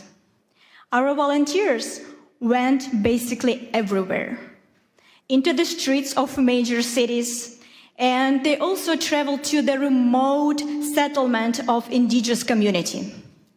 They spoke with a leading expert across scientific discipline, with representatives of different religion tradition, with community and the ethnic leaders also, as well with the public figures and politicians. Around the world, we ask people one simple question: what unites all people on the planet, regardless of their religion, political views, skin color, or place of residence? Then, of course, we had to sit down and analyze thousands of responses. And what emerged was a holistic pictures. People in every culture aspire to the same thing: peace, safety, justice, and the opportunity to live a dignified life. This is the universal grain that lies at the foundation of all world religions and humanistic teachings. Why is this knowledge important today? Because we are living in an era of global climate and geodynamic and environmental change. The challenges facing our planet know no borders. Nature does not ask which religion we follow or what kind of passport you have, right? In the face of growing threats, we are all simply people, residents of one shared home, the Earth.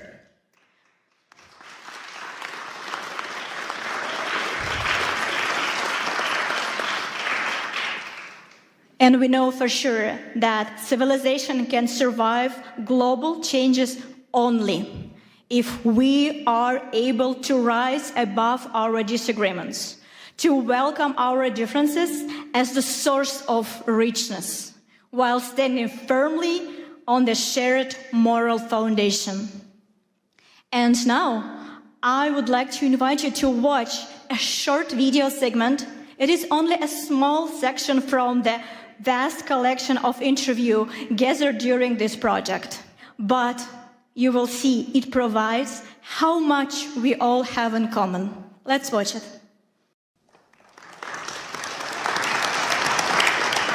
Life on our planet manifests itself in an amazing diversity.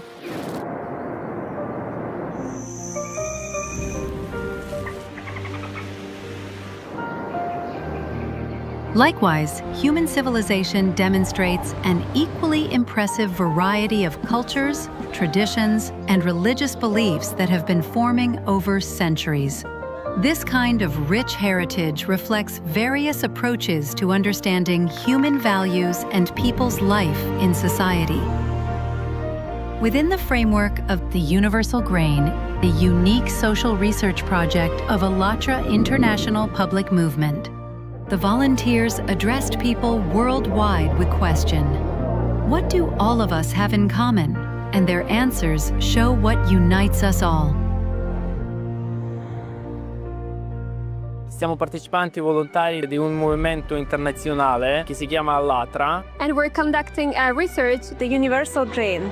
And the purpose of this project, we want to find out What unites all people across the world internally? En todos los países del mundo nosotros hablamos con la gente. We ask certain questions of people on the streets and famous people, like everybody.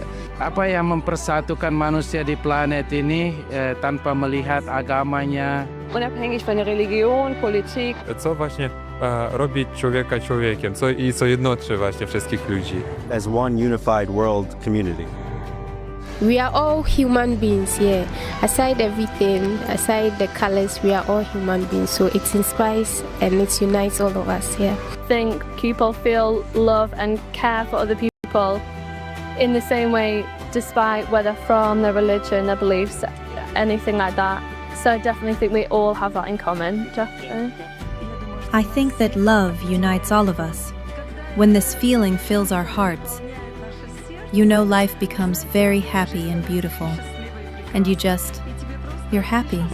Love is something what connects us. Love to other person, love to everybody. Everyone feel it. I think everyone feel it. We are all human beings. We are all made by the one Creator. So we have to live in harmony with each other. We can change the world by giving love to others, so that as each one of us receives love, then we have more love to give the next person. You deposit love in yourself, so you can give that love. Humaneness is the most important thing, because people shouldn't do evil. A human being should do good. It is love for life in all its manifestations. God has endowed us with many qualities. We need to be able to fill them with our hearts. Humaneness, mercy, being caring towards everything that surrounds you. We should all be like this. The greatest commandment is love. Love your God with all your heart and all your mind. And then he said the second of this is to love your neighbor as you love yourself. I live my life not based off of theology, but based off of the greatest example of Jesus Christ. That's love. So when you do that, it doesn't matter who you pray to. I will still feed you. It doesn't matter who you call God. I will still love you. I will still come to your aid if you have been persecuted for your religious freedoms. Does that make sense? And that's become my rallying cry to the world. I just want to see people have a right to do what they have a God-given right to do, and that is to worship God in freedom. The first thing is to forgive, to love, to create, to be a honeybee. Yeah, a bee builds everything, right? We should create, and then we'll be fine. What unites us all on the whole planet Earth, regardless of where we live, who we are by nationality, and what our religion is? Heart, smiles, joy. We should open up. Life is very short. We should leave. You have to wake up, open your eyes with a smile and leave. That's it. You don't know when the heart will stop beating. So you need to be happy. Humans have to love each other because they are human and they came from one place. We need our good thoughts and every situation, peace and love, it's everything. I may be Malawian, someone would be Zambian, someone would be from Germany, but we are all human beings. We are all united in the spiritual aspect because we are all human beings created by one creator. You have a spirit, I have a spirit. It doesn't matter, the outside skin is different, but we all have one spirit. People, they are all the same, despite the fact that they are from different cultures and have different backgrounds. And the most important thing that unites us is love. The ability to love and the need to be loved. The need to communicate with other people. If humanity is first, then we will know how to develop one another and how to care another. What each of us does, and more importantly, how we go about doing that, can and will, in fact, determine the future of mankind. Working together, we can forge a more promising future. You know, I'm a diplomat, but above all, I'm a human being. And as a human being, what I want peace and reconciliation. We are all human beings, so we have different culture, we have different religion, but we believe in life, we believe in love. We want a better life, we want a better world, and that's why we need to be united. No matter the religion, no matter where you come from, no matter the color, we are one. Of course, we want the good part of a person to dominate. We have peace, we have friendship, we have kindness. And those are the things that the world really needs. Whatever our color and shape or beliefs may be, we are all human beings. We are all here together to do something together. Love is what unites all inhabitants of this blessed earth, given to us by God. It is love, heart. It is joy which may be radiated through a look or a smile. I think each of us has to remember that we should treat everyone as equal, treat everyone the way we would like to be treated ourselves. Humans are humans, you know, everyone, even it's from the India or even from America, everyone's emotions are same. All humans are same, so respect each other, respect the individuality with them, and serve others, help in whatever way you can. That's fine. That's the way you can find the purpose in your life. People around the world share so many common values and ideas. They dream of a better future, and so many people, even when they are in terrible situations, they all still have hope. Every person is like that drop in the ocean. And the more drops you have, it suddenly becomes a tide and it becomes a wave of change. So every drop in that ocean counts. Doesn't matter how small it is. You know that the situation in the world now is not so safely to live because of this war, conflict everywhere. But you know that love can fight for these things, yeah? And friendship. No border for friendship. We can friends each other. In the era of informations, we can change the good information, not bad information. Thank you very much for this moment because, however, that you can spread the good things to the world, and how people thinking about what is the importance of living together, living in the peaceful, in the situation. So thank you for this TV, yeah. So conversations and purposeful conversations, meaningful conversations like these will set a thought process in society, and they get to understand more about what are we looking for in this life, and bridging yourself, connecting yourself with the world around you.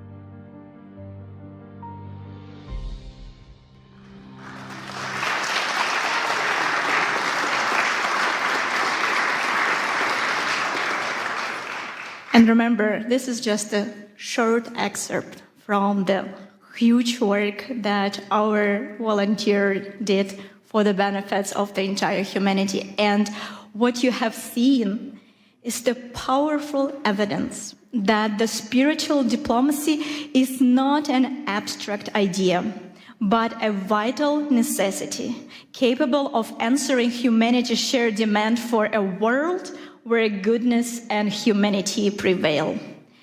And we have another example that vividly illustrates the power of spiritual diplomacy. It is the living story of one person.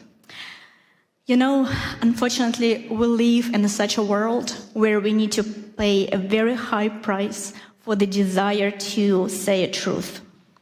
We often are persecuted for that. And that's what happened to ALLATRA International Public Movement in Russia.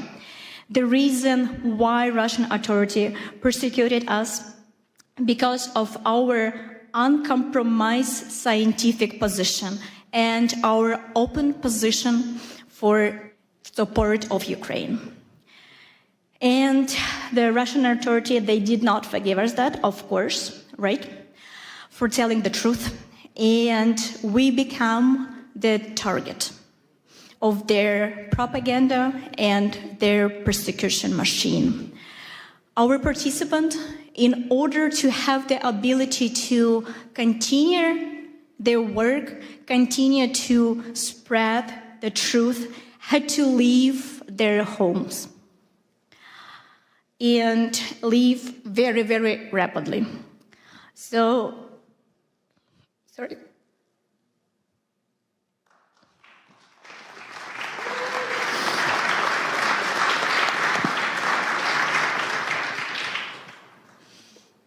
Among them who left the country was one remarkable young woman. She is a very, very talented scientist, geophysicist, and she has a unique ability to present a very dense scientific information and present it this way that millions of people are able to comprehend the very difficult topic. And she was loved, appreciated, and really followed by millions of people because of her honesty, her desire to stay and say truth without making the compromise and little adjust the truth that it will be digestible. She was able to present everything as it is. And she became the main target of Russian authority. So, and her way was very, very difficult. Immediately after the threat, she had to leave the country with one suitcase of her, pack her entire life there, and leave the country. And we were not able to communicate with her for several years. So, and she was not able to present publicly her scientific research, of course, because of the understanding that she needs to protect herself and, of course, protect her family. But today, she is here.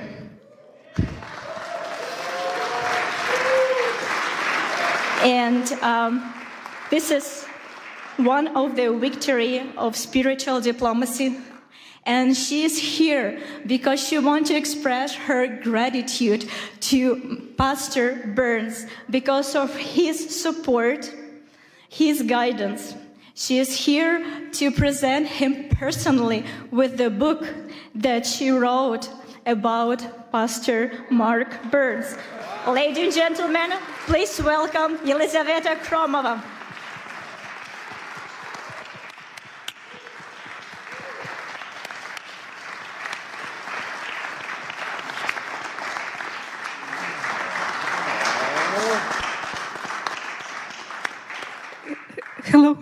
Hello everyone. Hello, dear Pastor Mark Burns. My name is Елизавета Хромова, and I am a volunteer for International Public Movement ALLATRA. I came here to the conference which you organized to personally express my gratitude to you. It is a great honor for me to speak those words looking you in the eyes. First, let me share a brief backstory. As you already know, in Russia, ALLATRA International Public Movement has been banned. I endured persecution along with my friends. I lost my homeland, my home, my life's work. And at one moment, I even lost my hope that I can even find the reason to believe in humanity again. Then one of the darkest days of my life, everything changed when I saw your interview. I didn't know you, but when I watched it, I felt as if we had known each other forever. And in your interview, I didn't saw judgment or desire to lecture someone. It was just disarming sincerity. You said, I am neither left nor right. I stand for human rights. Wow. And you spoke of a God who loves people. And your words reach the deepest part of my soul. I'm really sorry. I'm so nervous. I'm so sorry. You showed by your example that there are people who don't stay silent, who choose what is right, but not is popular.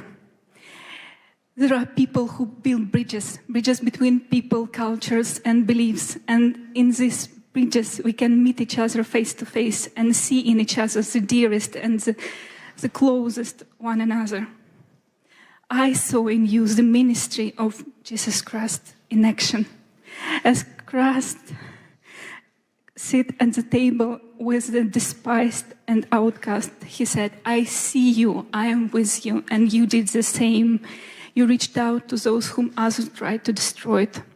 And your words reminded me that our rights, granted not by people or laws, it comes from God. Yes. And we have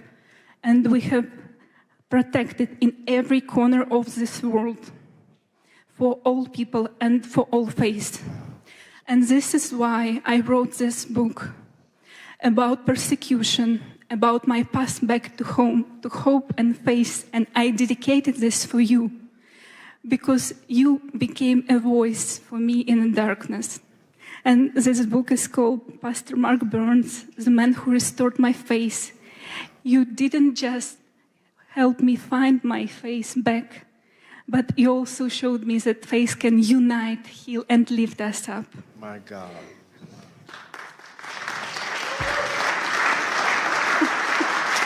Thank you. Thank you, dear Pastor Mark Burns. Thank you for who you are. Thank you for your courage, for your bravery, for your love, for your service to people. Thank you for your sincerity and truly for your inspiration, which your faith in action gives all of us. This book is for you and for all of us who believe that one honest voice can change everything. Thank you so much.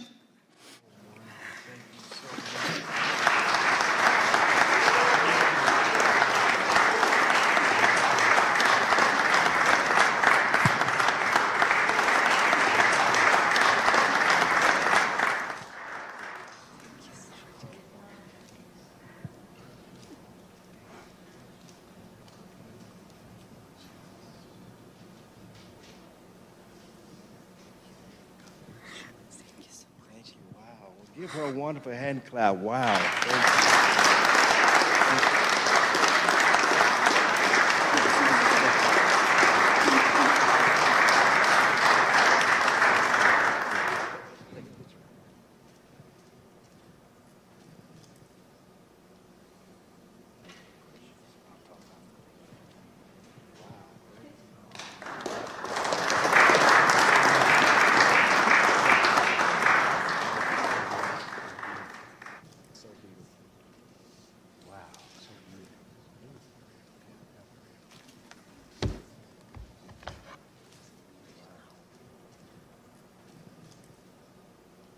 Thank you, Yelizaveta, for sharing your sincere testimony. We're so happy you're here with us today. It's definitely an honor and a surprise.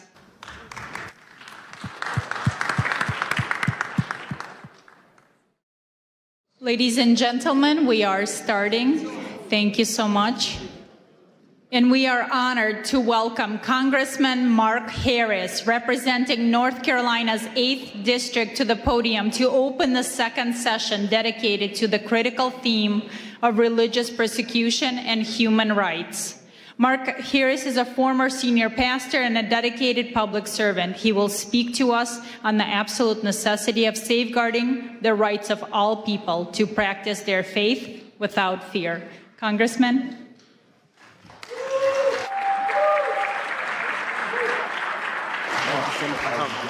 Thank you so much for having me. Well, good afternoon. It is great to see you. I'm sorry for being just a little bit late, but I literally just ran out of Judiciary Committee meeting today that we were holding, and we had a pretty big hearing going on today with a special guest there that we were dealing with. So, but I am so honored to be invited to be with my friend Mark Burns and to have the opportunity to address this International Interfaith Conference. Listen, I'm excited today because under the Republican trifecta led by President Trump, faith is back in America and it's making a powerful difference. From day one of this administration, the president drew a clear line. Anti-Christian bigotry has no place in our federal government. Go ahead, give that a hand. Listen, he boldly affirmed that the United States recognizes only two God-given genders, male and female. He stepped in to protect the most vulnerable minors from irreversible body-mutilating surgeries that the radical left once celebrated.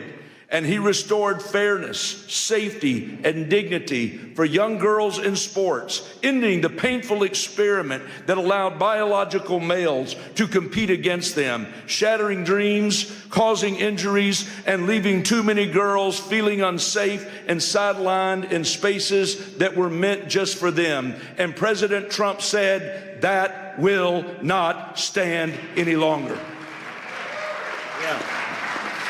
We all know that deep in our bones, that the soul of this nation is inseparably tied to our Judeo-Christian heritage and the timeless truths of the Western tradition. Our founding fathers didn't just mention God, they wove Christian justice, natural law, and biblical principles into the very fabric of this republic.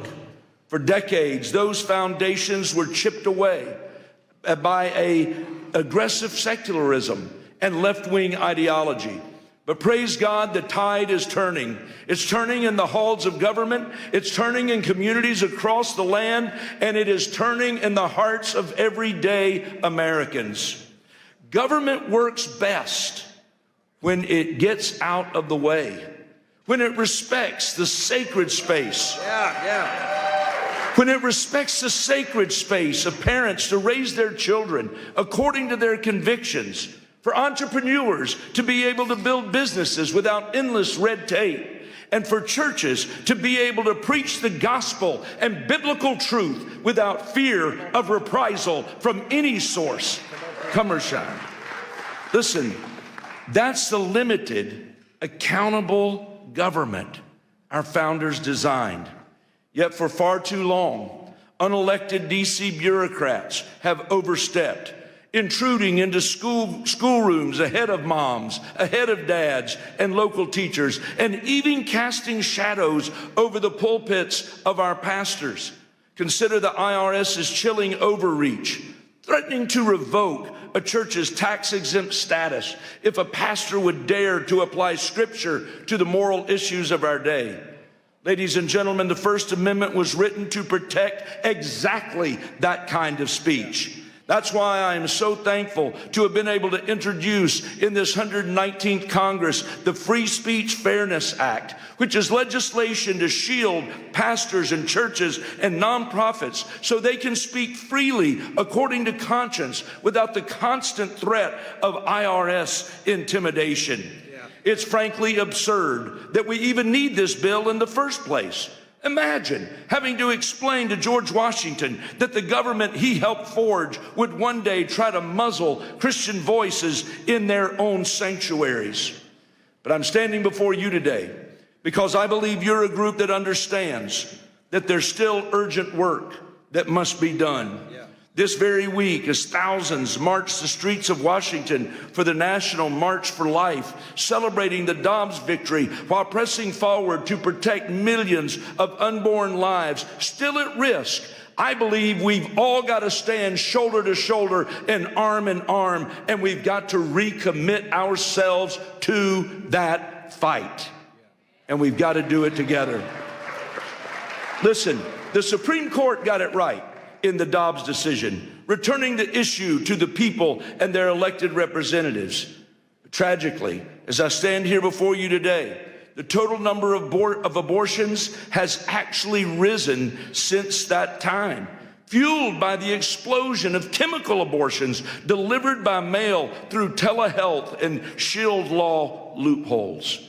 That's precisely why I've introduced legislation to shut down abortion by mail, effectively criminalizing the practice and closing the deadly back door.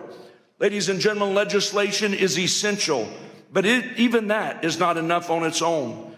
As conservatives, as people of faith, it's our calling to keep sounding the alarm. It's our calling to keep holding our leaders accountable. And it's our calling to persevere until we end this grave evil once and for all in this nation. House Republicans step into this new year, I believe, with great optimism and real resolve. We're committed to restoring peace and safety in our communities. We're committed to securing a hopeful future for our children. And we're committed to lifting America back to respected leadership on the global stage. So as I come to you this afternoon, I just want to humbly ask something of you. Please lift us up in prayer. Lift us up in prayer that we in Congress will not grow weary, that we will not stumble. But as Hebrews 12 exhorts us, that we will run the race with endurance, the race that is set before us, looking to Jesus, the author and perfecter of our faith. Thank you, and may God bless you, and may God bless the United States of America today.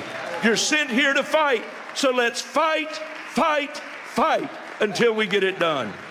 God bless you. Thank you. That was powerful, brother. Appreciate it, man. Amen. Pleasure to be with you. Ladies and gentlemen, please welcome Mr. Matt Schlapp, Chairman of the American Conservative Union and a pivotal figure in American political strategy. As a leader who has guided the conservative movement globally, he addresses the critical intersection of faith, freedom, and political action. Thank you. Hello, everyone. Hello. That congressman could talk. That was good. He's not as good as Gus Bilirakis, but you'll hear from Gus soon, I'm sure. Thank you all. Thanks for letting me be with you today. Have you guys ever heard of CPAC? How many of you here today are not from America? Could you raise your hand? It's a lot of people. Welcome to a great country. Welcome to a restored America, where you can walk down the streets and be safe, that you can wear a yarmulke and be safe, that you can have a Bible in your hand and be safe. This is the America that we have to recapture. It's actually the America that we have to refound. Our founding principles, we were taught recently in the last 25 years that our founding principles are hateful, racist, overly religious, too Christian, and we've been feeding our children a constant diet of anti-patriotism and hatred of their own country, and we wonder why America is so divided. And we now have CPAC events in over 12 countries and 5 continents. So if we're not in your country, we're near your country.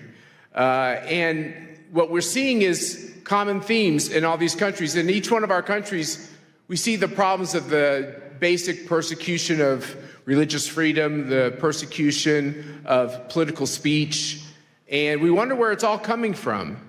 And then many of us were watching the World Economic Forum in Davos, and we can see that maybe that's where a lot of it is coming from, or coming from the UN, or coming from these global institutions, which know better. They have more fancy degrees than most of us have. They're trying to tell you that your values are old-fashioned and counterproductive. And the most wonderful thing about Donald Trump's victory, kind of like resuscitation, revitalization, there's another R word we could use, political resurrection, it gave hope to all of us. We have a renewed sense that it's okay to live the life that God put us on this earth to live. But I think our time is short. In basketball, they have a shot clock. In football, they have a clock. You only have so many quarters to score and everything else. There's an end time to all this. We don't know when it is. The Bible tells us we don't know that exact time. But America also has an end time, and freedom has an end time. And maybe we can extend that time. You all know how many times in the Bible God is mad at people, and he wants them to turn from their wicked ways, and they don't want to. And then he finds a good man, and that good man negotiates on behalf of the people who are kind of mediocre to bad and tries to earn them more time. And, I fear that we're in this kind of a situation where we're trying to get more time. And so what I say to all good people, and boy, it sure gives me great joy to be with all of you because you look like just a room full of good people, is think about the time and the days you have left and how you can impact the situation that we're in your country, in America, around the globe. Like I said, I run this group called CPAC, and we have an event, Pastor, with a lot of talkers. There's a lot of talkers. The conservative movement is so good at talking. Guess what? It's time for the conservative movement to do some doing. Yeah. And Donald Trump has showed us that, by the way, he's a good talker too, so there's nothing wrong with being a good talker. Being a good talker is great. It's just not sufficient. It's not enough. So our theme at this CPAC is going to be actions, not just words. And there's only so much time, as I said, to make a difference. So my wife, Mercedes, and I, we think a lot about this. As I comb gray hair, less and less gray hair, by the way, and as I watch my kids who used to be little, now they're like all getting old and even doing things like getting married and such, I realize that time goes fast. And all of us have to rededicate ourselves to our purpose, to our reason. Why are we here? Why have we been put on this earth at this time in history? It can't be an accident. There are no accidents with the creatures that God puts on this earth. It's for a purpose. And I think all of us are trying to work together to figure out what that purpose is for ourselves or to execute on that purpose. And we know that we're stronger when we do it together. And so what you have from all of us at CPAC, and I have two of my colleagues here who are with me today. Stand up, guys. Where are you? There we go, Spencer, Ernesto. They're doing great work. I feel like a grandpa at the office because everyone's so young, but they're the non-woke kind of young people we have in the CPAC office, which is great. But we decided to dedicate ourselves to a couple important lines of action. The first thing is we believe passionately in your freedoms. You have the right to practice your religion, not practice a religion, practice the religion you want. You have that right. There's something so special and sacred. I think that's the most foundational right that God gave us. And we see both this freedom of religion and freedom of political expression, both of them, under attack. We just did a review of all the countries on the globe on political speech. There are some countries where you can be put to death for simply saying something against the leader of the country. Think about that. You can be put to death for that. Look at what's happening in Western Europe, where you can be put in prison if you put up a Facebook posting that's overly pro-Jesus. Think about that. This is what's going on in quote-unquote the civilized world. We look at religious freedom and the persecution of Christians and the rise of anti-Semitism in Western democracies. I'm using air quotes for a lot of these things. It's disgusting that millions and millions and millions of Christians are being persecuted, many losing their lives, being slaughtered in countries. And you wonder, like, how could we have this kind of evil and chaos? And why are so many Christians believe that, like, that's a kind of like a made-up hoax that's not really happening? Well, it is really happening. The videos and the photos are real. You talk to the pastors that come from these countries, it's real. There's the persecution and the martyrdom through the blood, but then there's the martyrdom through the persecution in the sense that if you're too bold in your faith, you can't get the job or you can't get into the school. Or that's what we're seeing growing and growing and growing, and sadly in my own country here in America and in other Western democracies. And I want you to know that I believe you do have a friend in President Trump and the Trump administration on these issues. I believe you have a friend in Mike Johnson, who's the Speaker of the House, who's a very good man on all these issues. We have a lot of great people who are trying to make a difference. But as far as CPAC is concerned, we're going to be in these countries. We're going to be confronting these regimes. We started up a new center to end communism. How about we just end communism? Aren't you tired of fighting communism? Let's end communism. What China is doing to destabilize the globe, there's kind of a cozy conformity with China because they're rich and they're powerful, and a lot of countries need support. It's a dangerous game they're playing because really at the end of the day, what a communist totalitarian regime wants to do is they want to take away all of your freedoms, your promise and your hope, and really turn you into a slave of the state. And it happens every time, everywhere, always. My wife's father tried to stop the Castro regime in Cuba, which looks like the end of that regime could be coming pretty soon. That'd be good for the world. And you have people like Jimmy Lai, who was arrested in Hong Kong, who simply wanted freedom for the people of Hong Kong. What you're seeing around the globe is really disgusting. And what we're going to do is take our voice, our team, our message, confront all these regimes. It's amazing. I don't think those of us who believe in freedom have all the money. I don't think we have all the power, but man, sometimes we look like we do. And I think we got to be like bears. Bears in the forest, sometimes they growl, or like the little dog that barks really loud because they're really little and they got to bark loud so you think they're bigger. We have to recapture this idea that if God puts you on this earth for a purpose, and the purpose is now, why would he put you on earth for this purpose to just be humiliated and lose? Why did Donald Trump get off that canvas? Was it to lose that race? No, I think he got off that canvas with the help of angels to win that race and to give people hope all over the world. And I think we're in the same position. I think the reason why it seems like all the money against us and all the power is against us, and that it's an impossible fight, the reason why we have to look at that every day is because of one simple thing. We are small, he will be large. He will have the victory. We just have to ask for it, and we have to be true to it. And that's the moment that we're in. We have to believe that God put people on this earth to prosper and have freedom, right, and to live their purpose. And that it's our job right now in these dark times to make sure that can continue. So that is our motto. It's about action. The action is now. You all are welcome. We have to get out of this idea that the only way conservatives will come together is if you agree on everything I agree with, and you have to sign a piece of paper that says you'll never disagree with me. That's a bad way to build a movement. What we ought to do is say, hey, is there one or two important issues that we agree on? Can you agree that someone should be able to practice their faith as they choose? Yeah. If you do, we should be able to work together. Do you think that people should be able to get in politics and vote for the candidate that they want to? If you believe in that, that's something we can work on together. Do you believe that communism fails every time for every people, always? If you do, we can work on this together. And I think that if we can stitch this together and get out of our orthodoxies and instead focus on our commonalities, I think we can reshape the face of the earth, and I think we're going to do that. And God bless you, and thank you for letting me be with you today.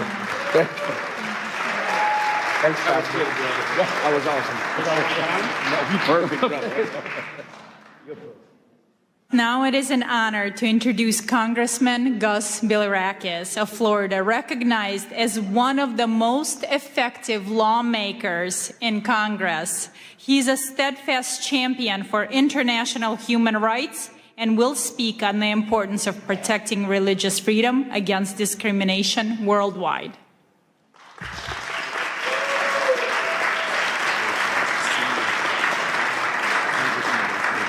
Thank you for having us. Thank you so very much. And I want to thank my good friend Matt. He's so right about these issues. We have a lot of things in common. We have to work together for the good of society, humanity. And you talked about, Matt, you talked about your wife, Mercedes' father, that was probably a political prisoner in Cuba. But this shouldn't happen in our hemisphere. And President Trump is doing something about it. We have hope now. And, Cuba is 90 miles from just south of Miami. And that's in our hemisphere. Venezuela, same thing. We need to take care of our people and make sure that they have freedoms and opportunities to succeed. So we appreciate President Trump as well. We gather here today, folks, on Capitol Hill for a truly remarkable occasion. The International Interfaith Conference, the Rise of Spiritual Diplomats. Thank you so much for attending. Please, again, before I begin, I want to extend my deepest gratitude, Pastor Burns. Pastor Burns, thank you for your vision and for your tireless leadership in organizing this great summit.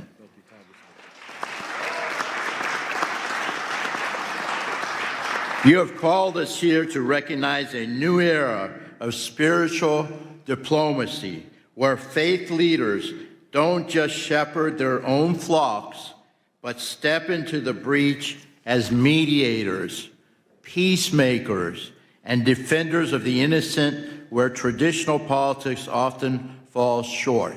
And I will tell you, people like Matt and the Speaker of the House, who's not here right now, but Mike Johnson, he cares so much. He really does. And he's genuine, he's sincere, he's a godly man. And we are making a difference, folks. We are making a difference. We're making a lot of progress. So I chair the Congressional Caucus on International Religious Freedom. I see the first freedom not as mere legal concept, but as the heartbeat of human dignity. Yet as we meet on today, January 22nd, that heartbeat is under threat, folks. So again, I've got to tell it like it is. The data from this year's 2026 report is staggering.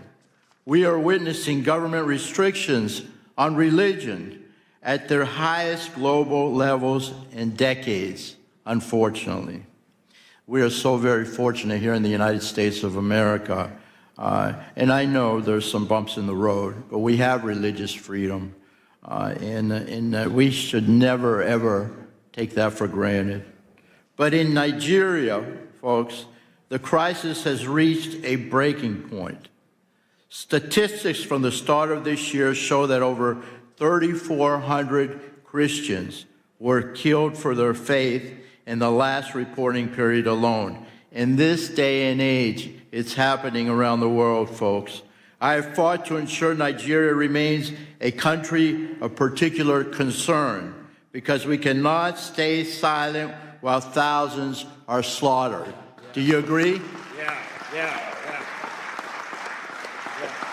In China, the CCP continues to target Falun Gong practitioners and Uyghur Muslims with high-tech surveillance and arbitrary detention. This is happening, folks. It's happening every day. China currently leads the world in the arrest and sentencing of believers. I mean, they're not spreading it. They're just practicing their faith, their religion. And in some cases, it's meditation, what have you. But they should be free to do so. In Pakistan, The shadow of blasphemy laws still hang over Muslim minorities. The Ahmadiyas and Christians turning private faith into public death sentence. Unbelievable. Global anti-Semitism. We must confront the reality that Jews are facing a resurgence of hate that we once promised would never, ever happen again. But it's happening now, folks, before our very eyes. We must stop it.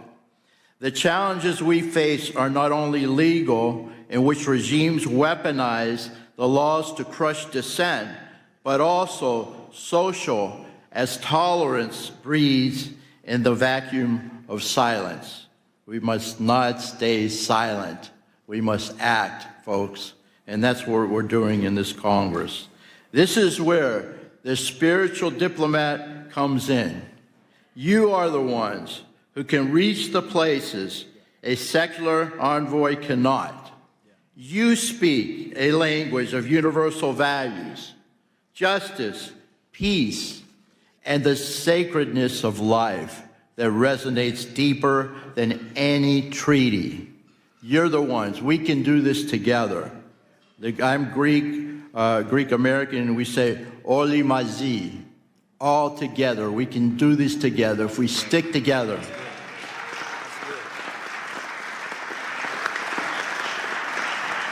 Effective advocacy requires more than just thoughts and prayers, folks. It requires diplomatic engagement with teeth. With teeth, I have to emphasize that. We must continue to use the global Majesty Act, I know how to pronounce it, but I'm sorry about that, to target those who profit from persecution. We must elevate religious freedom. This issue must be a permanent pillar of our foreign policy. Do you agree? Yeah. It has been under this administration and under Marco Rubio as Secretary of State. And we must always be present. When faith leaders and members of this caucus speak up for the persecuted, it sends a message. We are the greatest country on the face of the earth. People listen to us. We must take advantage of that. The world is watching, folks, and you are not alone. You are not alone. Pastor Burns, you often say that spiritual leaders, and I quote, carry no weapons, they carry wisdom, right? I'll repeat that. Pastor Burns says, spiritual leaders carry no weapons, they carry wisdom. Today, let that wisdom guide our policy, whether it is Christians in the Middle East who are being persecuted, a Muslim in China, or a Jew in Europe. And I will tell you that the Orthodox Christians are also being persecuted in the Middle East. Syria in particular, and of course in Turkey as well, there's not religious freedom for Orthodox Christians in the country of Turkey. We must speak up, folks. We must not be afraid. Let us leave this conference, not just as observers, and I know you won't be, but as diplomats of the Spirit, committed to ensuring that every child of God can worship without fear. That's our goal. Thank you very, very much. God bless each and every one of you, and God bless America. That was powerful. That was good, Congressman. Thank you so much.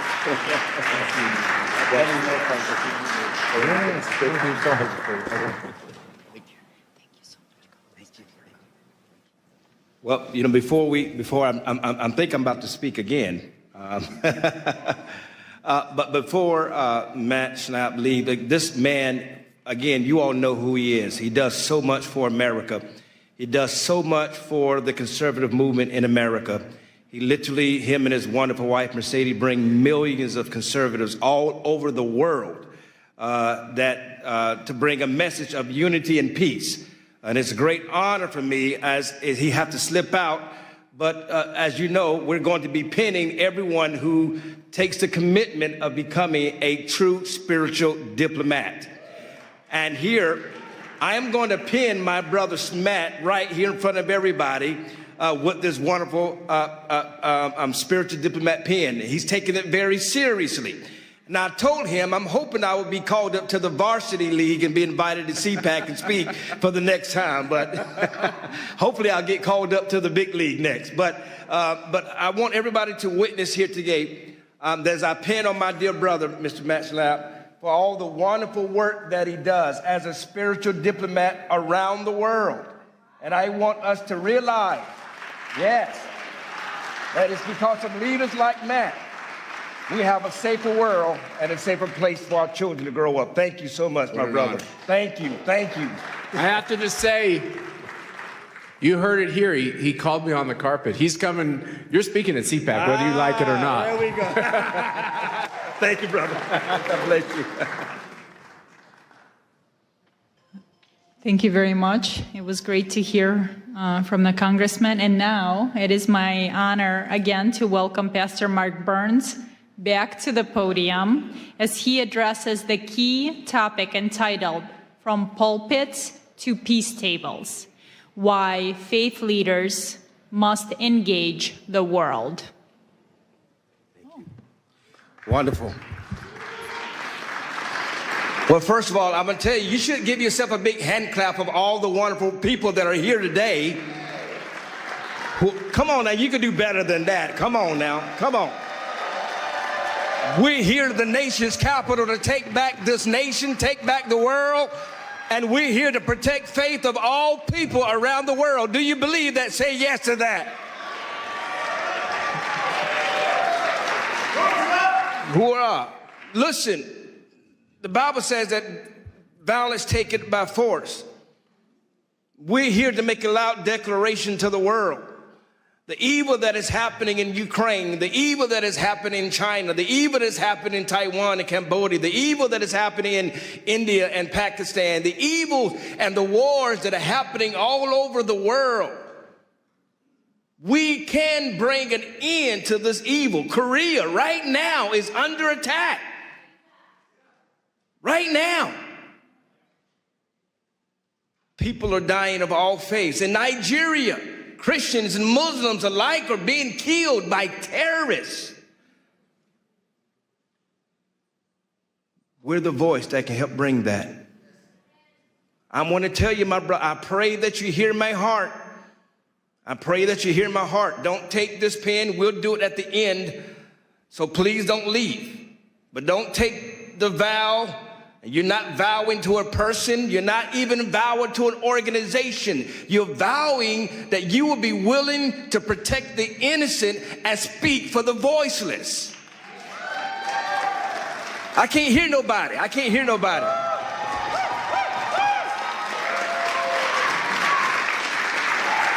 That's why you're here. And so many of these great leaders that are on this podium that you're hearing from, these are thought leaders. These are real spiritual diplomats. These are people working behind the scenes that are working to to protect children, to protect religious freedoms. We're going to talk about it a little bit later, but the young girl that was raped in Tanzania, we have His Excellency that is here right now, all the way from Tanzania to talk about it, to discuss about it. It's not always about the things you see on CNN. I'm not here to play games with you.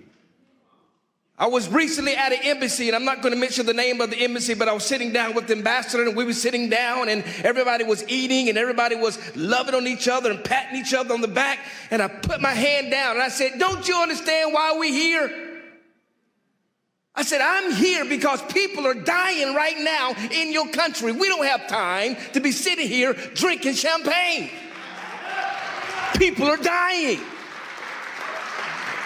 We're coming and assembling ourselves to bring peace, to be willing to speak to the kings of the world, to speak to the leaders of the world, Brother Jack, to speak to those that are voiceless." I'm going to keep repeating it.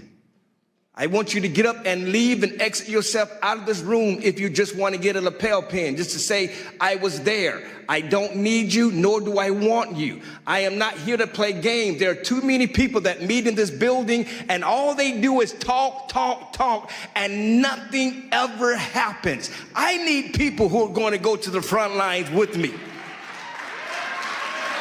I can't hear nobody. I can't hear nobody. I am in a room full of leaders, am I not? I am in a room full of real warriors. I can't hear nobody. I dare you to open your mouth up and say, I'm one of the people. I'm ready to go to war. Somebody say yes to that.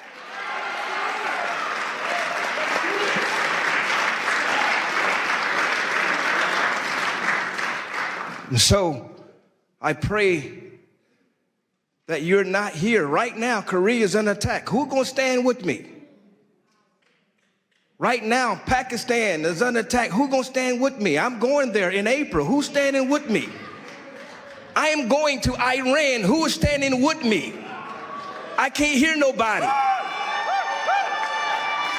Who is going to stand with me with Ukraine until every bullet and every missile stops, until we bring that war to an end? Who's going to stand with me?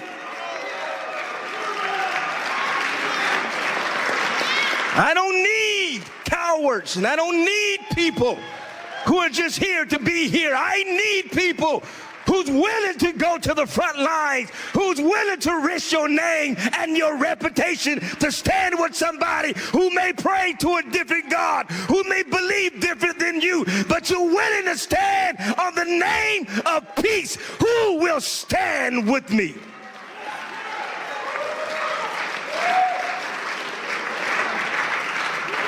Who will stand with me? Who will stand? Who will stand? Who will stand? You're going to be charged today. You're going to be charged today. I'm telling you, my Jewish brothers, my Muslim brothers, my Hindu brothers, my all of the faiths, the Buddhists that are here, all of you, the Christian brothers and sisters, all of you that are here, you are going to be charged. Please take it serious, because somebody's life depends on it. Are you hearing me? Tragic that even happened in your own family, happened in your own life. I've studied your story and how you left, how she sung the national anthem, but she was in Russia, and how her husband came under political persecution, and they left Russia, moved to Kyiv with her son, who's standing right there, just to have her husband assassinated in Kyiv. This is the kind of battles that people are facing right now around the world, and yet she flew all the way from Kyiv just to come to sing the American national anthem. That's putting our differences aside and standing as one people, as one voice.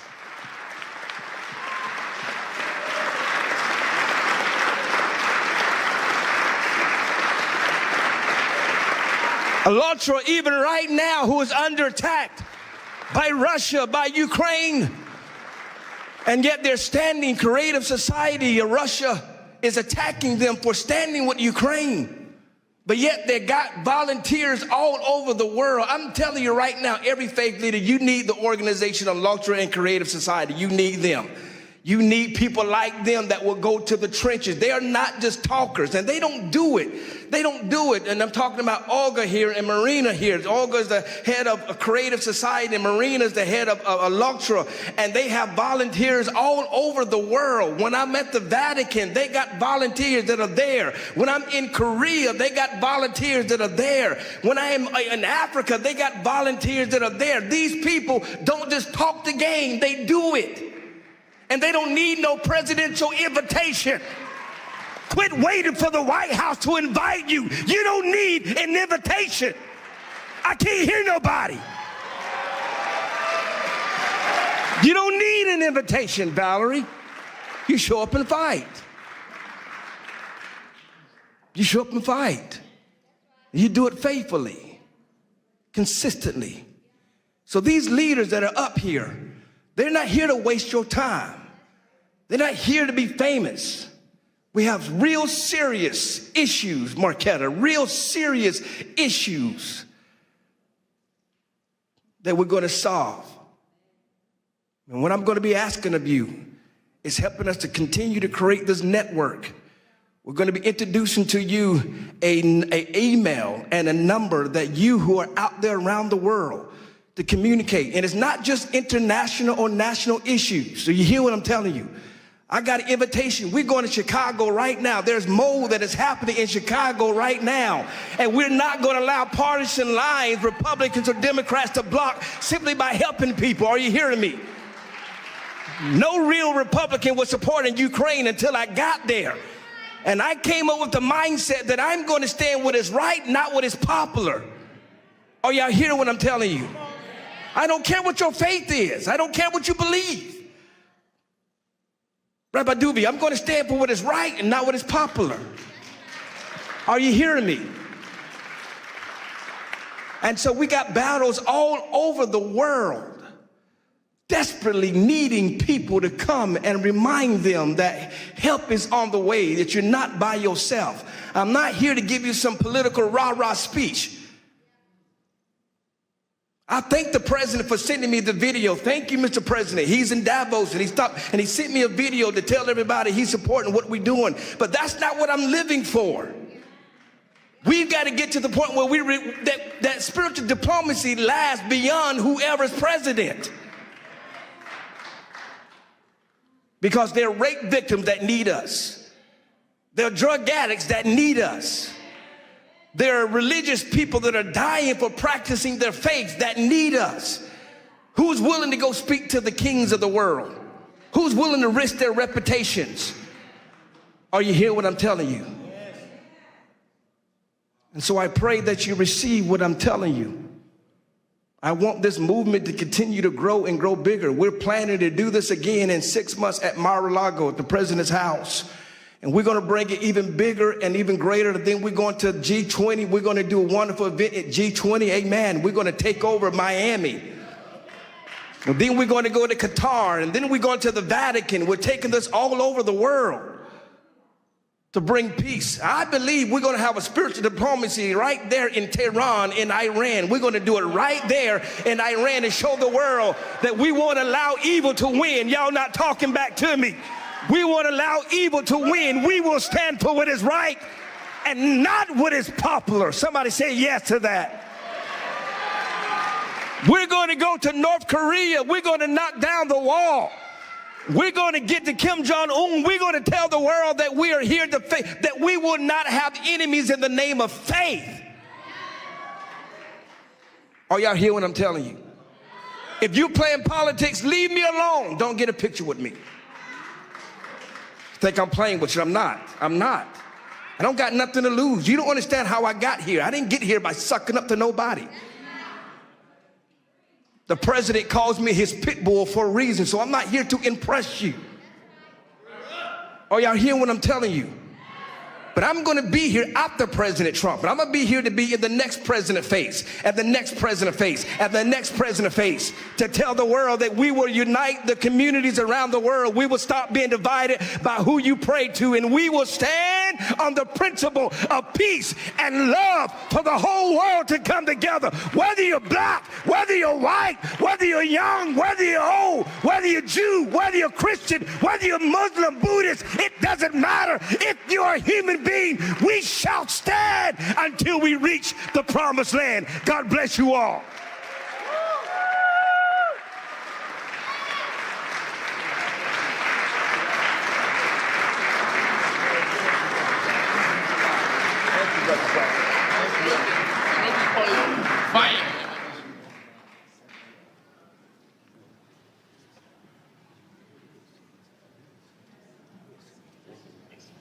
Thank you, Pastor Mark Burns. Wow, who's going to follow that speech? We are honored to hear from Rabbi Eli Abadi, medical doctor, a senior spiritual leader and member of the Council of Sephardic Sages. He speaks on building bridges of faith and peace in a post-Accords world, examining how the Abraham Accords have opened new paths for coexistence in the Gulf. Rabbi?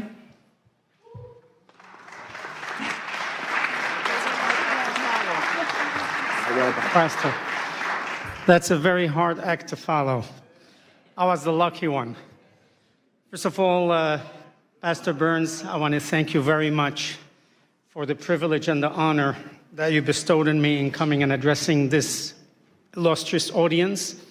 And secondly, for pinning me today and inducting me in the cadre of spiritual diplomats. I shall carry this with great honor and duty. Together, inshallah, God willing, we will fashion a better future for the next generation of humanities. Thank you. And now I start my official speech.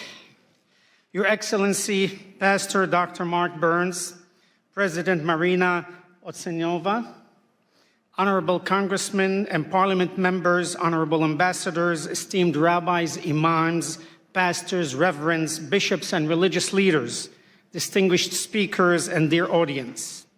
The great Mahatma Gandhi once noted, if we were to respect others' religions as we would have them respect our own, a friendly study of the world's religions is a sacred duty.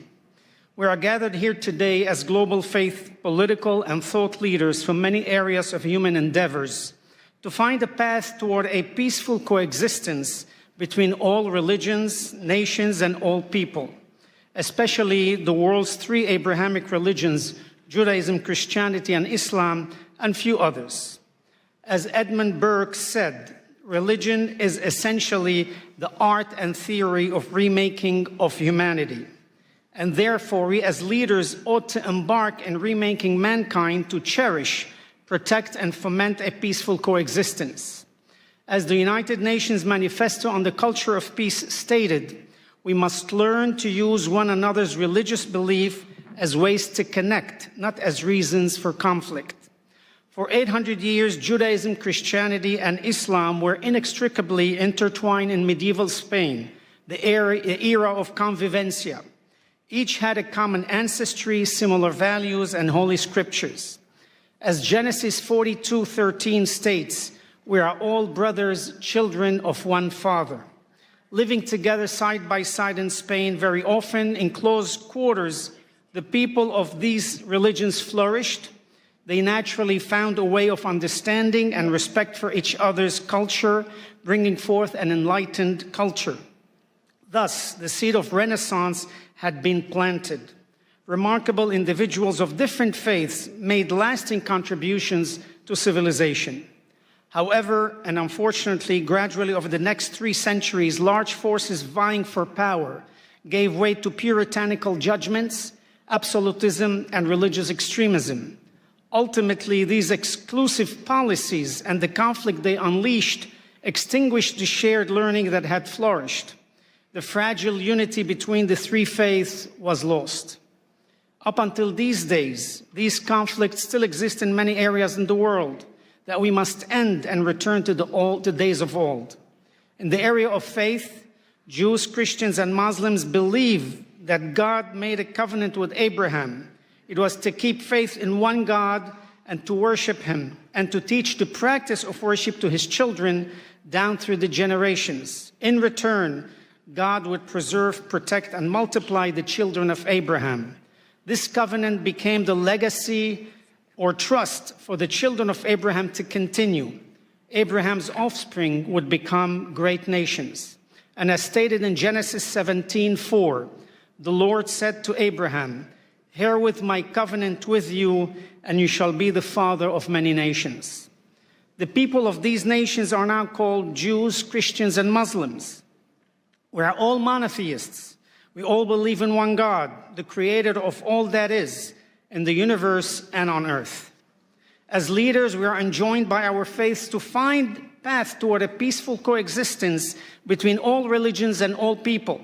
Therefore, in order to establish a channel of communication and cooperation on an international level, we must continually ask of ourselves what we insist from our own people, the acceptance of diversity in religions.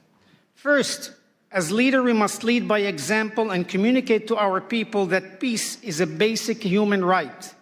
Scriptures in Leviticus 19:18 teach us to love thy neighbor as thyself.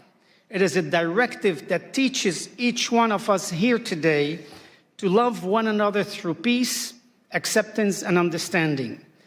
Second, as each of us takes enormous pride in our own religious history, culture, and strength, so too must we pride ourselves on the level of understanding and tolerance our people have of other religions and cultures.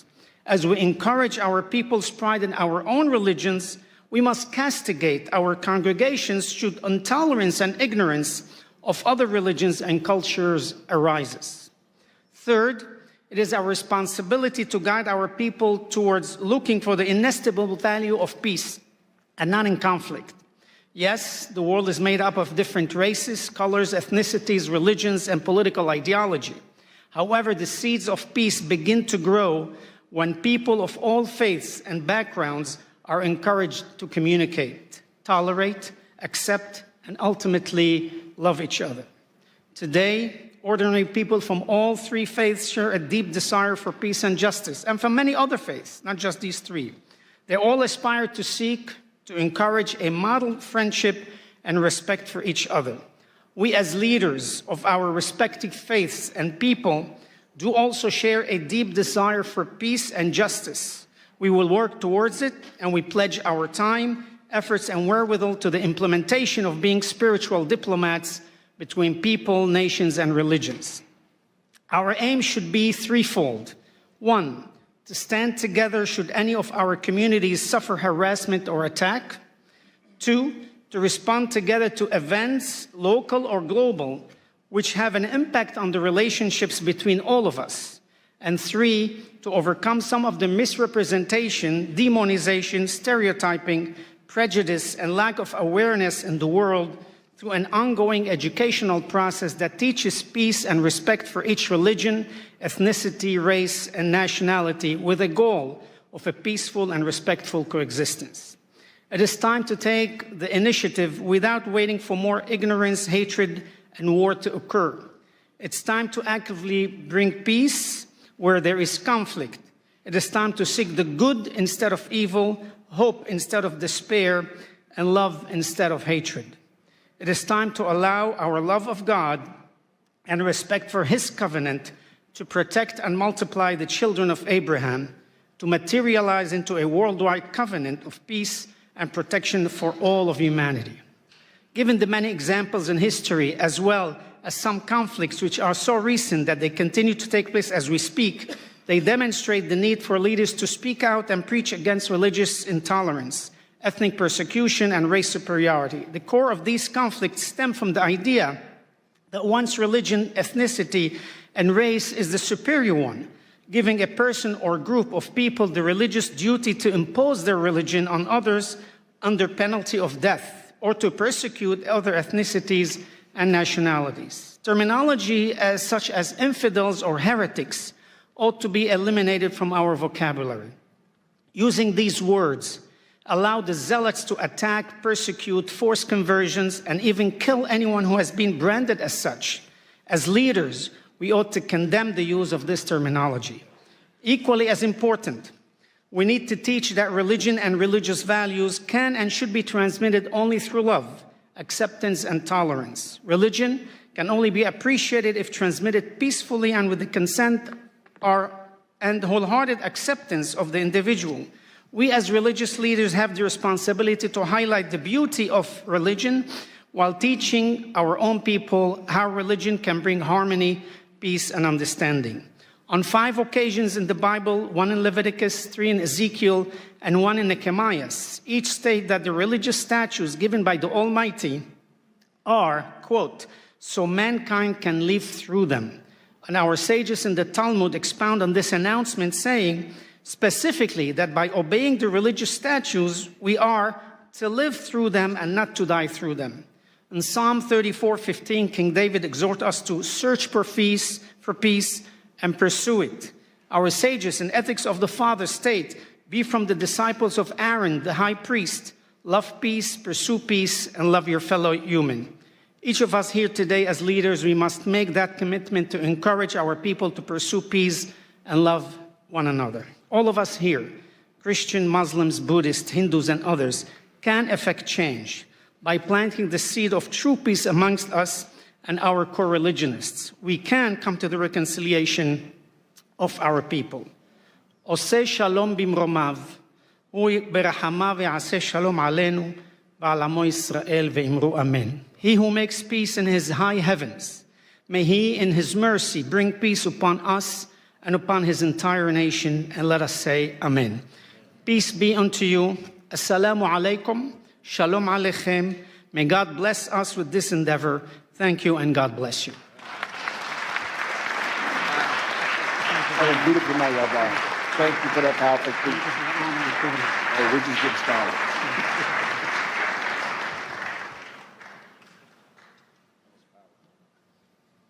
Very much. Returning to the podium is Ms. Marina Ovtsinova, President of ALLATRA International Public Movement, bringing her expertise in counterterrorism and global security.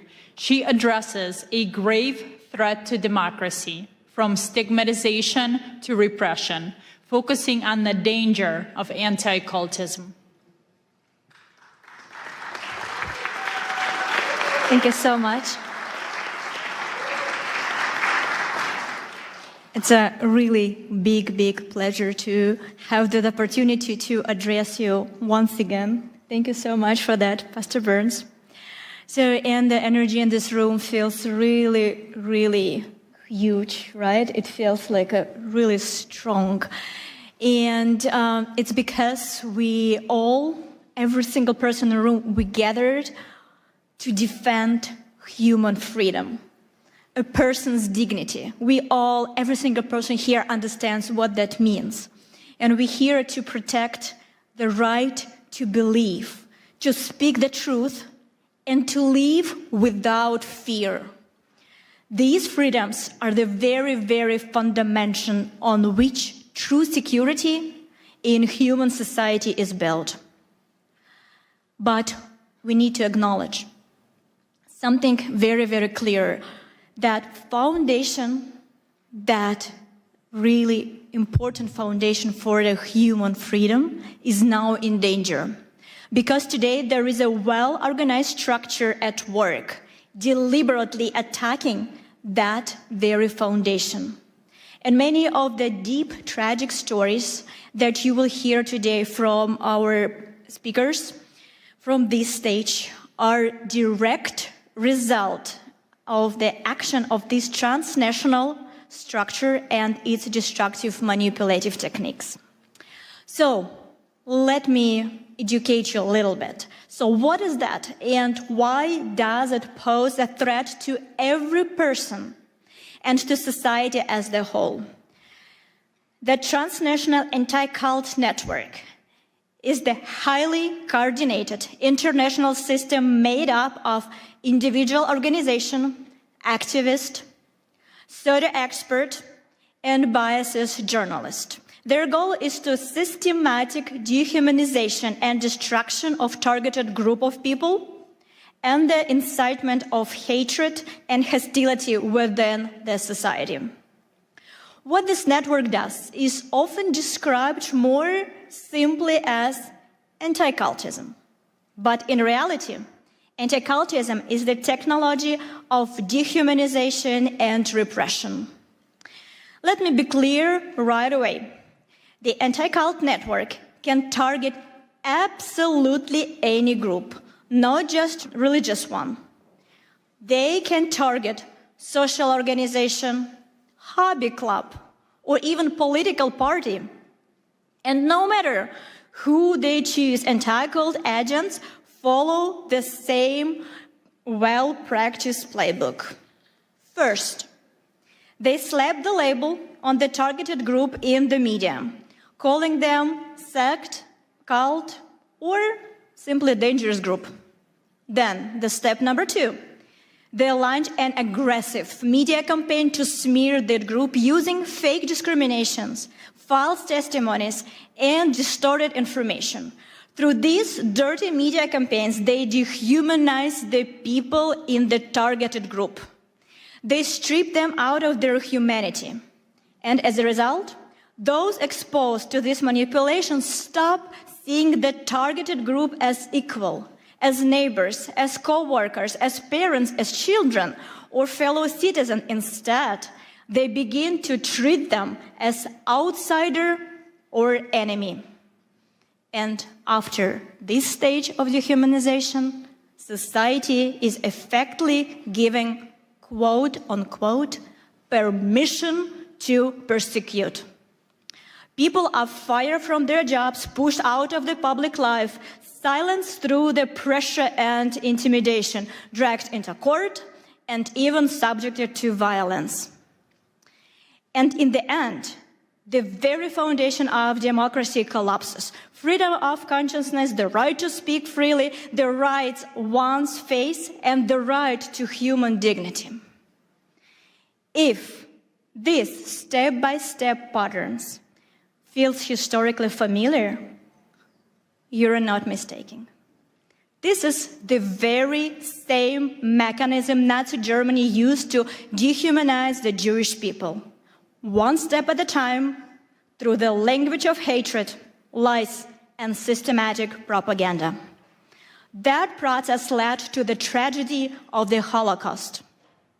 And while the Holocaust itself is condemned by the international community today, the method that made it possible never truly disappeared. The tragedy of our time is that the world unequivocally condemned the outcome, genocide, but did not eliminate the tool itself. The technology of hatred survived, and it is still being used by the anti-cult network to this very day, in a different form, but with the same destructive consequences. This is why the use of anti-cult tactic always, without exception, leads to real violence, from persecution and repression to mass killing, forced organ harvesting, assassination attempts against political leaders, and school shootings. Today, you will hear the real stories, lived life experience that reveal the brutal reality of anti-cultism. These are testimonies from those whose friends become a victim of forced organ harvesting and were killed simply because they held different beliefs. These are the story of mothers whose sons died in the school shooting. These are the voices of people whose loved ones are being held in prison right now under harsh conditions simply because they practice a different faith. And our international movement has practical experience with how the anti-cult mechanism fuels hatred. Many of you ask me about the persecution that I mentioned in the first speech. So let me give you that story. So beginning in 2015, a coordinated, discrediting campaign was launched against the ALLATRA movement in the Russian Federation. It was carried out by the anti-cult network and coordinated directly by the FSB, the Federal Security Service of Russia. The reason we became a target was simple. We tried on a scientific level to warn the world about the geodynamic risk associated with the possible activation of the Siberian magma plume located on the Russian territory. A potential eruption would threaten not only Russia, but the entire world. Our warnings were ignored. The economic interests of powerful groups profiteering from Siberia's natural resources matter more than human lives and safety. As a result, a network, anti-cult experts, and structures affiliated with FSB was deployed against us. Their mission was to destroy our reputation and drown out the very substance of our scientific warning. In the end, the ALLATRA movement was labeled in Russia first as undesirable organization and later than extremist, in part because of our support to Ukraine also. In Russia, anti-cult actors use their full arsenal against us. The media, courts, and the full machinery of the state. They believed that by putting us on the blacklist, they could force us into the silence. But they were wrong. We began to speak even louder. We studied their method in the smallest details. We made them public. We exposed the structure of their network, their roles, their connection, their channels through which they spread their narrative and their real motives. And we brought it to the world's attention. We proved that this Russian anti-cult infrastructure of hate has already been exported to China, Korea, Africa, Europe, and the United States. We traced how the pressure that began in Russia becomes a source of persecution around the world through publication, through the analysis, through the same talking points appeared in different countries as if copied from the very same subject and pasted in a different country. We also discovered that within the ranks of anti-cultists, pathological cruelty and sadism thrive. This is the matter of deep moral decay. And there are strong reasons to suspect their involvement in human trafficking and crimes against children. One of these stories we will share today with you. It is a real case that will show you the true brutal face of anti-cultism. You need to understand that anti-cultism is the global assembly line of crimes against humanity. It runs on the same playbook everywhere, and we have exposed it for what it truly is. Anti-cultism strikes at the most basic rights: freedom of religion, freedom of speech, independent media, the right to a fair trial, and the principle of the presumption of innocence. So today, I want to deliver one simple and clear message. As long as anti-cultism exists in this world, true democracy and human freedom are impossible. And if we do not eradicate anti-cultism as the phenomenon, we will not be able to secure a future, safe future, prosperous future for our children. And I would like to note a particular that you, dear Pastor Burns, play a special role in the countering the destructive anti-cultism. Through your spiritual diplomacy initiative, you are uniting leaders of different countries, different religion, different worldviews, who have stepped forward to defend human dignity and freedom of conscience and the right to live with dignity. And we all know, and we can say it, that you, Pastor Burns, act as the true leader. You build unity where others saw division. You give a voice back to those who are being pushed into silence. And you offer protection to those who are in need, who cannot protect themselves. And it's because that initiative, like yours, extremely important right now. And we understand that thanks to you and this initiative, humanity will inevitably prevail. And for all our participants of ALLATRA International Public Movement, it is a great honor to stand shoulder to shoulder to you. And for decades, the anti-cult network acted with impunity. But today, thanks to you, Pastor Burns, the situation has been changed. And we can say with the full responsibility and confidence, for a final victory, only one thing is still missing: the unity of everybody, especially the unity of those who has been targeted by that group. To stop the threats and killings and the destruction that anti-cult network brings, we need more than words. We need decisive action. We need a coalition of mutual protection, international and interfaith. The principle must be simple and shared by all. An attack on one group is an alarm for everyone. Instead of indifference, let them deal with it themselves. We must stand and unwaveringly solidarity. We will defend them because tomorrow someone could come for any one of us. If everyone who has been targeted by the anti-cult network and harmed by its manipulation unites to expose its criminal activities and publicly expose how the anti-cultism works, we will inevitably achieve justice and prevent new tragedies for sure. There is an age-old and very accurate metaphor. I'm pretty sure you all know that.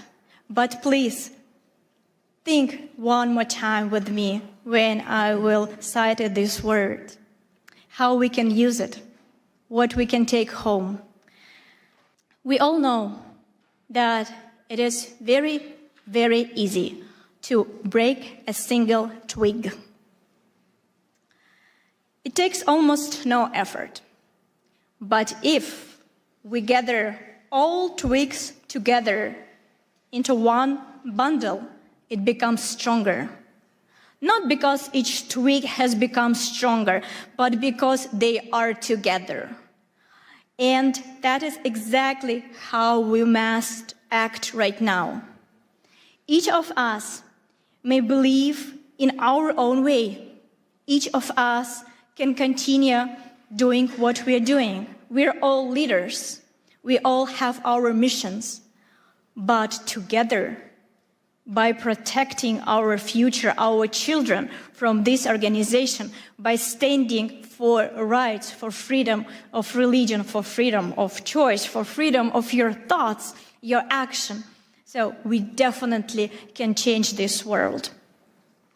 Because by the end of the day, our strength is in unity. Thank you so much.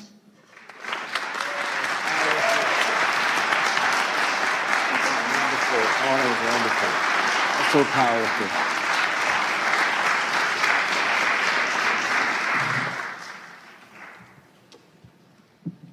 Thank you, Marina, for that sobering analysis and for making it clear that as long as transnational anti-cult network exists, democracy and freedom are impossible. And right now, please welcome Dr. Michael Jenkins, President of the Universal Peace Federation and the President of the Washington Times Holdings, with decades of experience organizing peace initiatives in the Middle East and Northeast Asia. He speaks to us today on the urgent issue of global religious persecution. Thank you very much. Thank you. Thank you, everybody. To our distinguished panelists and outstanding audience and delegates, it's great to be here with you. Pastor Mark Burns is really doing a great job for freedom, religious freedom and all freedoms. I want to give him a hand with my heart. Thank you. Thank you. United in Liberty. Also want to thank President Trump, who's doing an excellent job with religious freedom, forming the White House Faith Office with Paula White, and Pastor Burns is also leading that effort throughout the world. We are in a global war right now. There's a global war against God, and it's hitting every faith, every community, and also people of conscience. What are we going to do? Nigeria, Christians are dying there, being persecuted for their faith. Muslims also. The Uyghur Muslims in China are being held in, a massive place with over 1 million people. And many are dying. under persecution. India, also many nations of the world. And I really want to say, how will we stop this? How are we going to turn this around? We have to bring the faith communities together. That is the number one thing that will help the most. And then the political leaders will be enlightened and they will follow the lead of the faith leaders if we love one another. I really believe that right now we see that there is an urgent situation, and that is with our Jewish family. I met my brother, Rabbi, and I would like to have a moment of silent prayer for our Jewish family right now, just a moment of silent prayer, peace for all Jewish people everywhere. Amen, amen. And for all God's people, and also for all people of conscience. So I would say to this, peace, shalom, assalamu alaikum, shanti, shanti. We can win when we come together. We are meant to be together.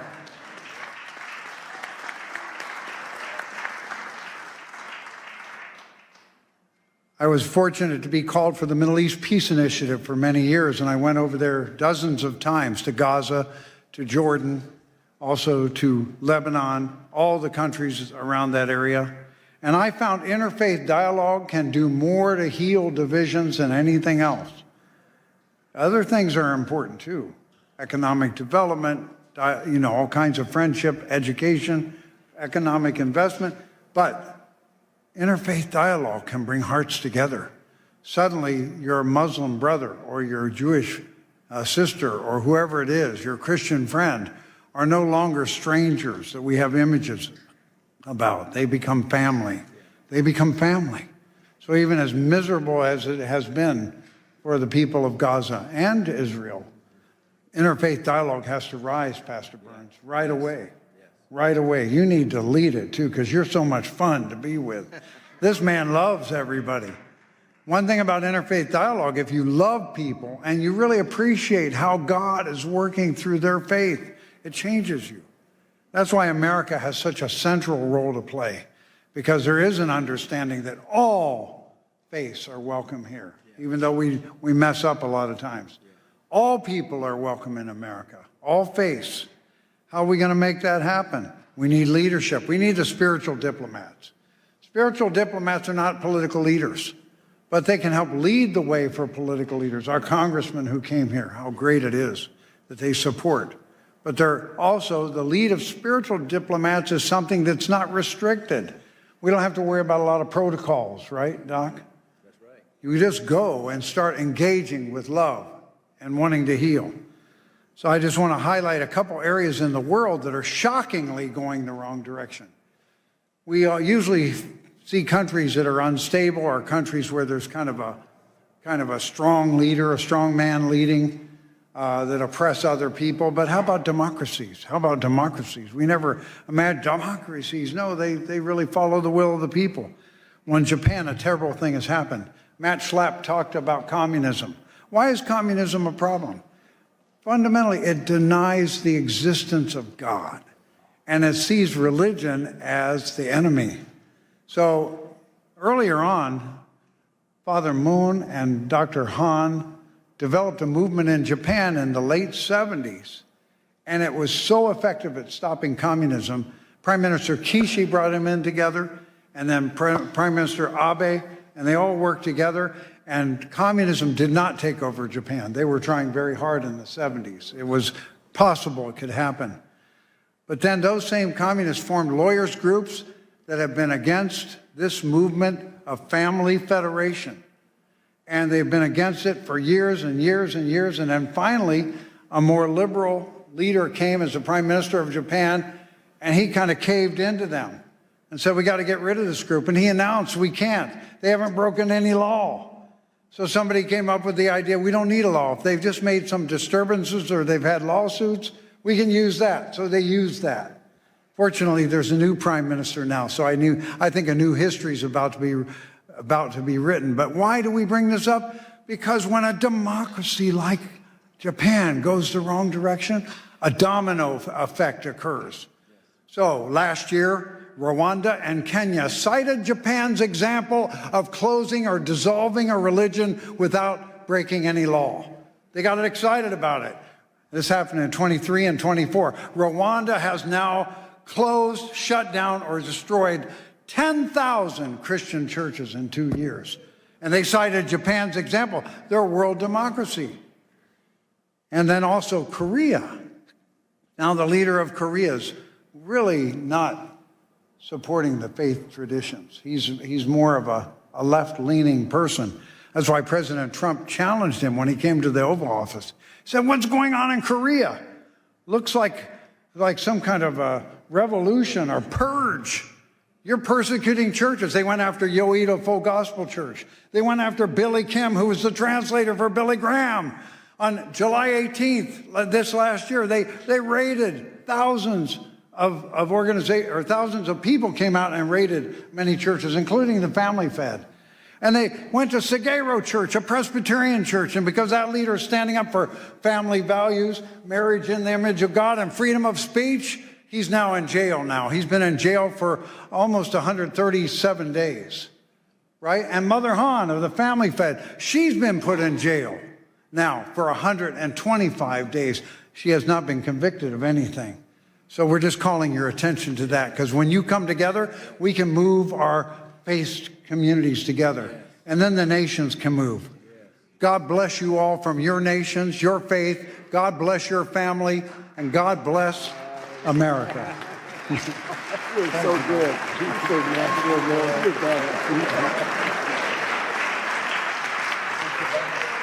Thank you. Thank you, Dr. Jenkins, for your leadership.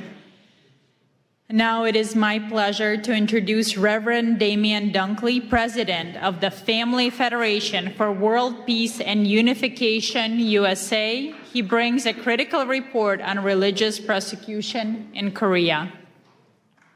Thank you. Thank you, thank you, thank you. Good to be with you up here, Mark.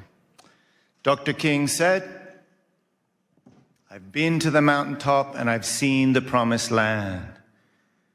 So leaders can see the way, leaders can lead the way, but we can't leave them alone. We need to stand together. We cannot watch from the sidelines. So, Pastor Mark Burns, thank you. Thank you for convening this room. Thank you for bringing us together. Your courage and clarity, the president's pit bull, yeah, that's just maybe one thing you are. The image, as you spoke, came to mind of those, those huge logs they used to use in the medieval times to break down palace doors. That kind of power, your word brings that kind of power. So, I mean, get out of the way. Better to stand with this man than stand against this man, I say. Thank you, Pastor Burns, for bringing us together. Bless you. So, as well as all of you incredible leaders, it's a real honor to stand with you today. I'd like to share just a short personal story.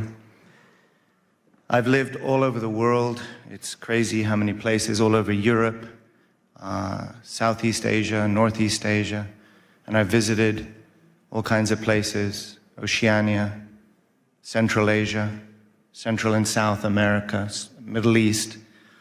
But America is the only country that I've ever truly cried for. I want to explain. I was 10 years old. This isn't that dramatic a story, but I was 10 years old. I was in London, beautiful city, and two young men ran up on me to attack me and take my bag. And I wrestled round and around. I wrestled with them, and I stood my ground. But on the way home, I cried. I wasn't crying because I was all bruised up or because they took my bag, because they did not. I was crying for something deeper. And I couldn't quite put my finger on it, but I knew it was something to do with America, my first home. It was something that you couldn't see. It wasn't McDonald's or whatever, they got all of that in London too.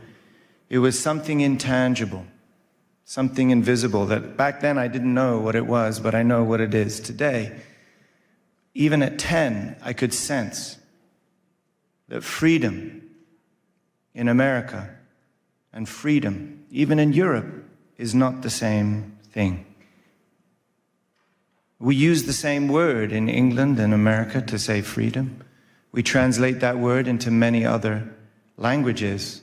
And we think that when we, Mark, as an American, use that word and it enters the ear of a foreign speaker, that they understand what we mean. But I promise you, it is not the same.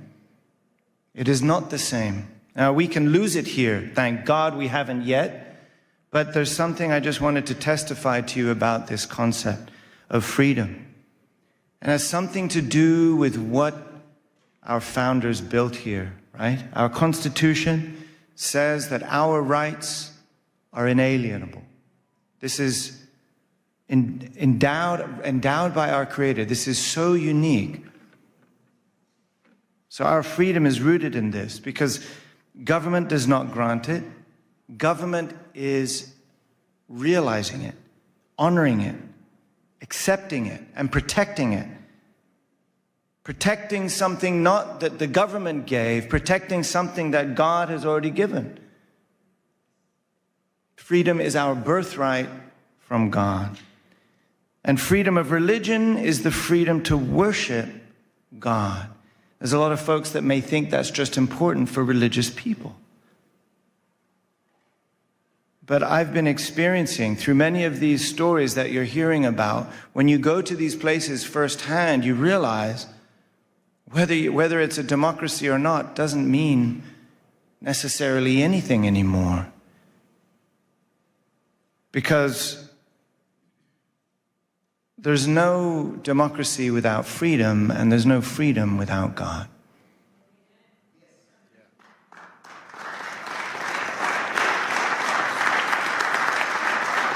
I really believe God invested in this nation, not just for these people, but to be a shelter for all religions and all people. And the world is crying. Liberty is everyone's birthright, which is why America must stand to protect and serve the freedom and liberty of all people on the planet. I believe that by putting God first. And the world is crying. Recently, I was in Korea. We just heard mention of this, Dr. Jenkins. And I experienced something I never expected to. It's a free and democratic country, a place I never expected that I would need to feel like I got to look over my shoulder before I say something. And many of you may know this feeling. I never thought I would feel that in Korea. Honestly, I started to kind of feel that right here in America until recently. I visited Dr. Han, the Mother of Peace, in a detention center in Seoul. I visited Pastor Son Hyun-bo in a detention center in Busan together with my brother, Pastor Mark Burns. Thank you for standing up for freedom in Korea and all over the world. Thank you. We saw them together. We saw them in their miserable prison garb. Hemmed in on all sides by cement walls. Cut from the world. Reduced to their most humble essence. But what struck me in both cases was the testimony of the guards. They recognize their loving character. They recognize their spiritual authority. And these detainees had already earned great respect through their daily actions. Those cells do not stop their spirits. Those cells do not stop their light from shining and influencing the entire world. Amen? So why are they imprisoned? Dr. Han, the Mother of Peace, is turning 83 in a couple of days. A great-great-grandmother. 8 decades of serving, living for God, living for humanity, sacrificing for peace, not even a single parking ticket. So why? Why 1,000 police investigators like stormtroopers raiding her home and spiritual campus, throwing all of her personal things around her bedroom, looking for something they still haven't found? And like we heard, over 3-4 months in a jail cell. She'll be there for her birthday, as she was there for Christmas. Why? Perhaps the only threat that she poses is that of being an inconvenient faith. A faith that reminds the powerful that their power is not above God. This is what makes America great, actually. The state is not saying, we grant you your freedom because you are a child of God. The state is saying, you already have your freedom because you are a child of God, and we cannot stop that. It is not the government that gives you your freedom. And that is the difference that I'm feeling even in democracies around the world. So we know this isn't just about 1 or 2 churches. There's a global war on God.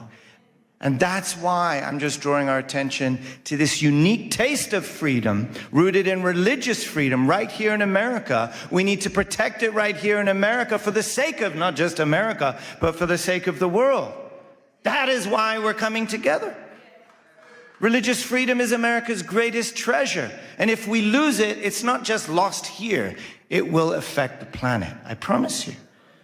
So, to defend American democracy against godless dictatorships, this is what Dr. Han reminded us why we've been working in America, why founding the Washington Times, to protect American democracy against godless dictatorships, against communism, and to restore the original virtue and value of the family, the moral spine and backbone of this nation, and to remind everyone that we're not just one nation under God, we're one family under God. When America attends God, it becomes the beacon of freedom and liberty, the light and hope to the world. We cannot leave one another alone on that mountaintop, Mark. We'll only be able to defend liberty when we rise up together, when we stand up together, when we work together, just like those sticks we're talking about, right? That is why it has been an honor to stand together with you here today. Thank you so much. Let's do this. Where are we going next? You're so powerful. Such an actor.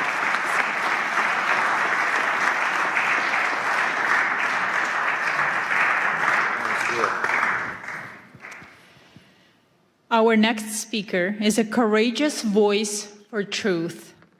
Ms. Janice Trey, board chair of the Epoch Times and NTD TV, a survivor of forced labor herself. She understands the machinery of the repression firsthand. She addresses a vital connection in her speech. Information freedom is crucial for religious freedom, highlighting the systematic persecution of Falun Gong practitioners. Ms. Janice Trey.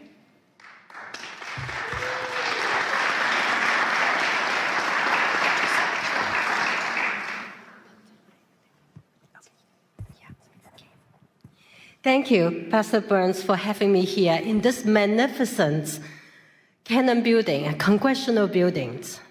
I would never have imagined I would have this date, because I could have killed during the forced labor camps as a child laborer, first grade, second grade, third grade, carry fertilizers to the top of the hill heavier than myself, pick up crops from the cornfield every day after school during harvest seasons. And I could have been killed during the Tiananmen Square massacre, June 4th, 1989. The fact that I am alive in front of every one of you, in front of all the spiritual diplomats, we all should give a voice to the voiceless.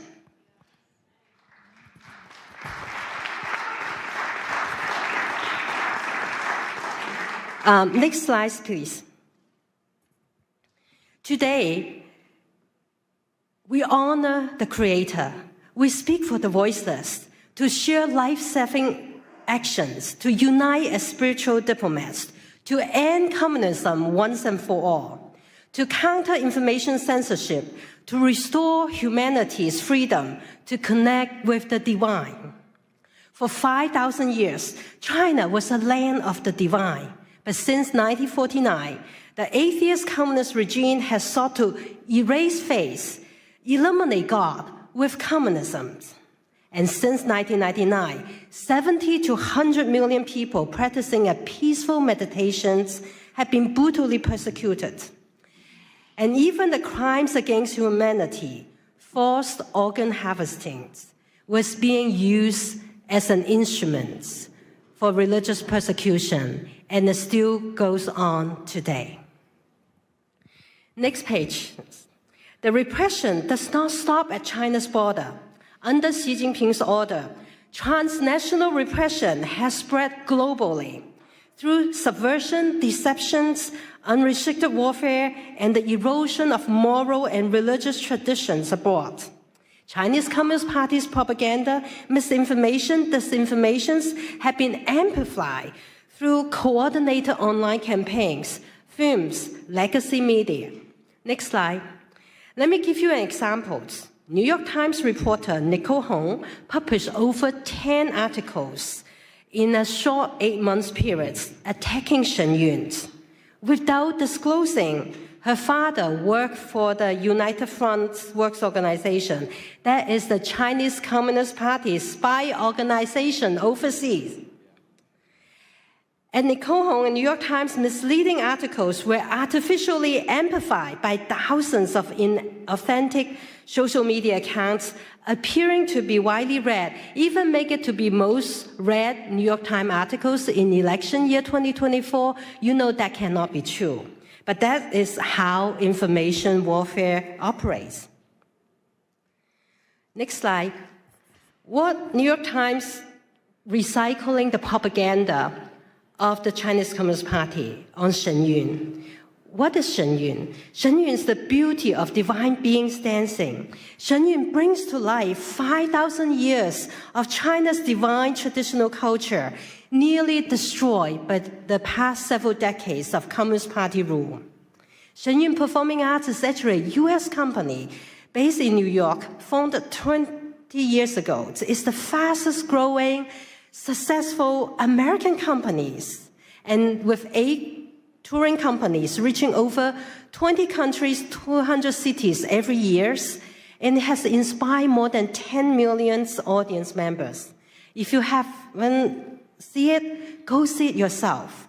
It's so beautiful and inspiring that you may feel connected to the divine. Next slide. Shen Yun also tells the true story of the peaceful civil resistance by as many as 100 million people. They are persecuted simply by living the universal principles of truthfulness, compassion, and forbearance. Why? Next slide. This spiritual practice includes 5 gentle exercises and meditations. Falun Gong is practiced in over 110 countries, recognized by tens of thousands of proclamations around the world for its significant health benefits, spiritual clarity. And its founder, Mr. Li Hongzhi, has been nominated for Nobel Peace Prize 4 times. Next slide. The Chinese Communist Party responds with defamation, torture, killing, because truth exposes lies, compassion reveals brutality, faith defies tyranny.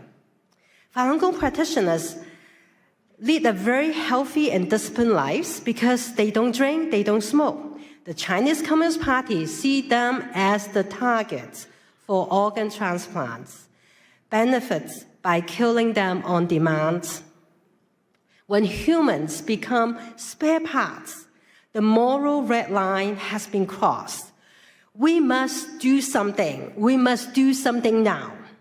First, next slide, call on the United States senators to co-sponsor and pass Senate Bill 817, which censors perpetrators of forced organ harvesting and mandates the State Departments to report on China's practice, which Secretary Rubio are ready to enact that. We're just waiting for Senate bill to pass A17.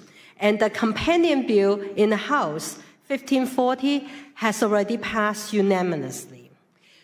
By calling your senators or calling someone who knows the senators, you could save lives. You can stop the crimes against humanity that is taking place every second, every minute, every hour. Second, next slide. We need a secure communication tool, and I'd like to introduce you to the most advanced, most secure tool for all the freedom fighters and for all the spiritual diplomats. Our brothers and sisters in closed societies need a secure tool. All of us here need a secure tool. Everybody watching it online need a secure tool. And this tool is more secure than the standard security setting of Zoom, of Microsoft Teams, or Google Meets. And it is all four functions in one platform. You can do video conferencing, you can do messaging, you can do file sharing, you can do calling, all in one tool called SafeMeet. You can go to safemeet.us to download or download it from App Store in Apple's or Google phone. And it operates on its own private server networks. It's not on any of the big tech clouds. So you will not be subject to those cyber attacks that are often experienced by the big techs. And SafeMeet uses the encryption technology that's trusted by NATO, NASA, German Department of Defense, French Interior Departments, and the United Kingdom's National Health Services. It's all free. This is a gift to humanity. It's a gift so that we can all communicate safely, and it can handle thousands and thousands together. Like a conference like this, we could have hosted on SafeMeet. It's not limited to Signal, only have 50 people. Third, next slide, uphold the freedoms of the press by subscribing to the Epoch Times or the NTT TVs, which we have 4 satellites broadcast into China, and plus over-the-air and cables. We've been providing uncensored information in and out of closed societies.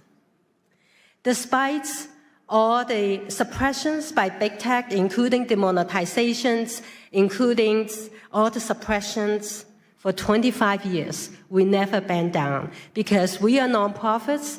We want to provide truth reporting to you. We are based on the principles of truth, tradition, and hope.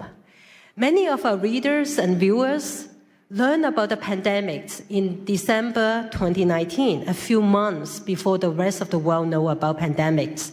And they changed the return flights and avoided the lockdowns, whereas their relatives and colleagues will perish in China, never return home. You never know when timely information saves lives. So sign up Epoch Times and NDT. Epoch Times, 9 commentaries of the Communist Party, as of yesterday, has inspired 457,255,926 people, renounce the Chinese Communist Party and its affiliated organization, the Youth League and the Young Pioneers. The specter of communism ruining our world exposes how communism suppresses faith and corrodes humanity by destroying culture and moralities. Last but not least, the 4th action, if you have not seen Shen Yun, go check it out. Tell communism, no, we are not listening to you. We want to see communism before China, before communism. We want to learn the 5,000 years of wisdoms that God has given us. All of you are courageous. You stand up for religious freedom and human rights. It's critical today that we all join hands to face down this evil, as our courage is stronger than brutalities. We can accelerate the fall of communism. We can dismantle censorship, and we can all reclaim humanity's sacred connection to the divine.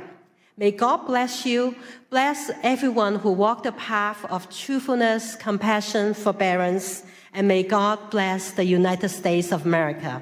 Thank you all. Thank you so much. That was so powerful.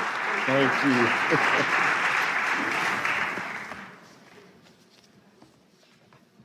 Thank you.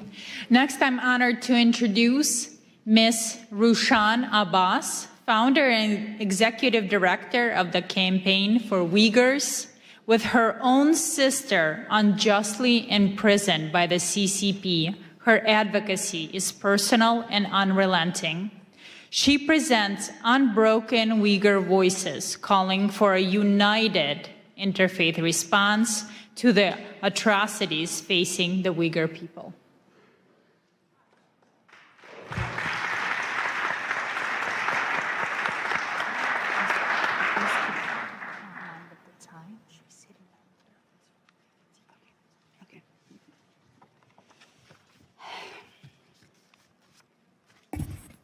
Assalamu alaikum. Good afternoon, everyone. It's a privilege to join you all here to this wonderful conference, an extraordinary initiative led by brave Pastor Burns to advance peace, dignity, and the freedom of belief. I speak as first-hand witness to China's religious persecution. My people, Uyghurs, in East Turkestan, also known as Xinjiang Uyghur Autonomous Region, under China's occupation. They're enduring an ongoing genocide right now because of their identity and religion. The Chinese regime brands Uyghur Muslims as extremists, criminalize normal practice, and disguise mass detention of millions of people as re-education centers. And where the Uyghurs' faith is erased and replaced with enforced loyalty to the communist Chinese government. For them, the faith is a threat to absolute control. Surveillance technologies track people who pray, attend religious gatherings, and Uyghur mothers are sent to the jail because they are teaching their children the culture and the religion. Some of them are sentenced for more than 10 years.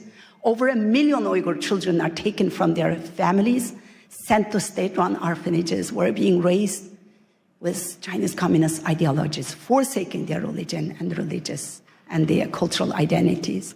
Uyghur women are subject to forced sterilization, forced abortions. Because of that, the Uyghur birth rate dropped down to 0% to some of the Uyghurs' mostly populated areas. And the Chinese embassy is not hiding that. They're publicly, Chinese embassy here in the United States, publicly celebrated those genocidal efforts by saying Uyghur women are no longer baby-making machines. And this persecution is not just limited to the Uyghurs. As my sister Janice just reminded everyone, they started in our homeland with surveillance technologies and they using our homeland as a testing ground. And then Tibet, Southern Mongolia, Falun Gong practitioners, they all endured the same fate. The democracy in Hong Kong demolished in front of all of us in our eyes, and the world stood silent. Now Taiwan is under threat. Next, it will be all of us, unless if we speak out and hold the CCP accountable. If we don't speak now, the only voice left will be one of regret. CCP has destroyed churches, removed crosses, jailed pastors. Beijing publicly announced that they are going to rewrite the Bible and the Holy Quran to make it compatible with Chinese communist ideologies. How in the world any religion can be compatible with Chinese atheist ideology? Just the last month, right before Christmas, over 100 pastors were detained. And also Pastor Ezra Jin from Zion's Church is still in detention. The same machinery of repression is long used against those who speak the truth, expose China's crimes, including China's transnational repression Janice just explained. And I am one of them. In September 2018, I participated in a public panel at Hudson Institute talking about the mass detention of the Uyghur people and outlining fate of my in-laws, 24 members of my husband's family, my parents-in-laws, all of his siblings, their spouses, 14 of his nieces and nephews disappeared. And when I talked about that, as an American citizen, practicing my freedom of speech in the land of the free, in Washington, they took my sister, a retired medical doctor, non-political person, just an ordinary mother and grandmother living peaceful life. They took her just 5 days after my speech to punish me. She's still in jail. 7.5 years, she's still in jail. So the Chinese government wanted to silence me and intimidate me. And what I did was I was working as the International Business Development Director, and I took lunch break when I did that speech. But then I quit my job. I became a full-time activist now. And last 7.5 years, I'm traveling around the world exposing China's crimes. Thank you.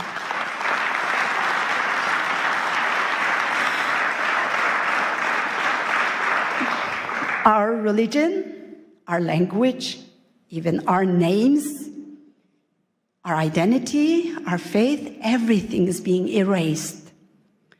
And that's why I'm so grateful today for Pastor Burns to giving me this platform and all these wonderful people, all the staff who made this great conference available for me, providing me this platform. It's not just giving me the voice, but you are giving millions of Uyghurs, 20 million Uyghur Muslims a voice here at this platform. So thank you so much. This CCP has protected the system of total control. I know I'm short on time. Just give me 2 minutes, I'll be finished. The CCP has perfected the system of total control in my homeland, and they're exporting it to the authoritarian regimes worldwide. They have the vision, strategy, and the means to spread the system of oppression far beyond its borders, undermining national security and eroding democratic foundation that your parents, your grandparents worked so hard to build and to defend. This is not just the Uyghur issue anymore. It's China's war on faith, war on freedom and democracy, war on the women and the children, and a war on humanity itself. We stand at the turning point here. Silence is the oxygen for the tyranny. Unless we hold China accountable, it will be your children and the grandchildren who will pay the consequences of an illiberal world. Our faith, our hope, our courage, and the support for each other, and all of you here, is what we have left to fight onwards. And do not allow China to make this genocide a profitable venture with forced Uyghur labor. Your cotton, your tomatoes, the parts of your car that you drive, and everything you use is made by Uyghur slaves. Blood, sweat, and the tears. The shirt on your back could have made by my sister, Dr. Gulshan Abbas. Our faith should let us speak out for the Uyghurs. I thank the couple of the doctors here mentioning the Uyghurs. I really appreciate the people who are bringing the Uyghur issue up, and I am so grateful for Pastor Burns. Freedom survives only when we stand together against those who would destroy it. We are all responsible for what happens next. Thank you. Thank you. I want to give this book to Pastor Burns.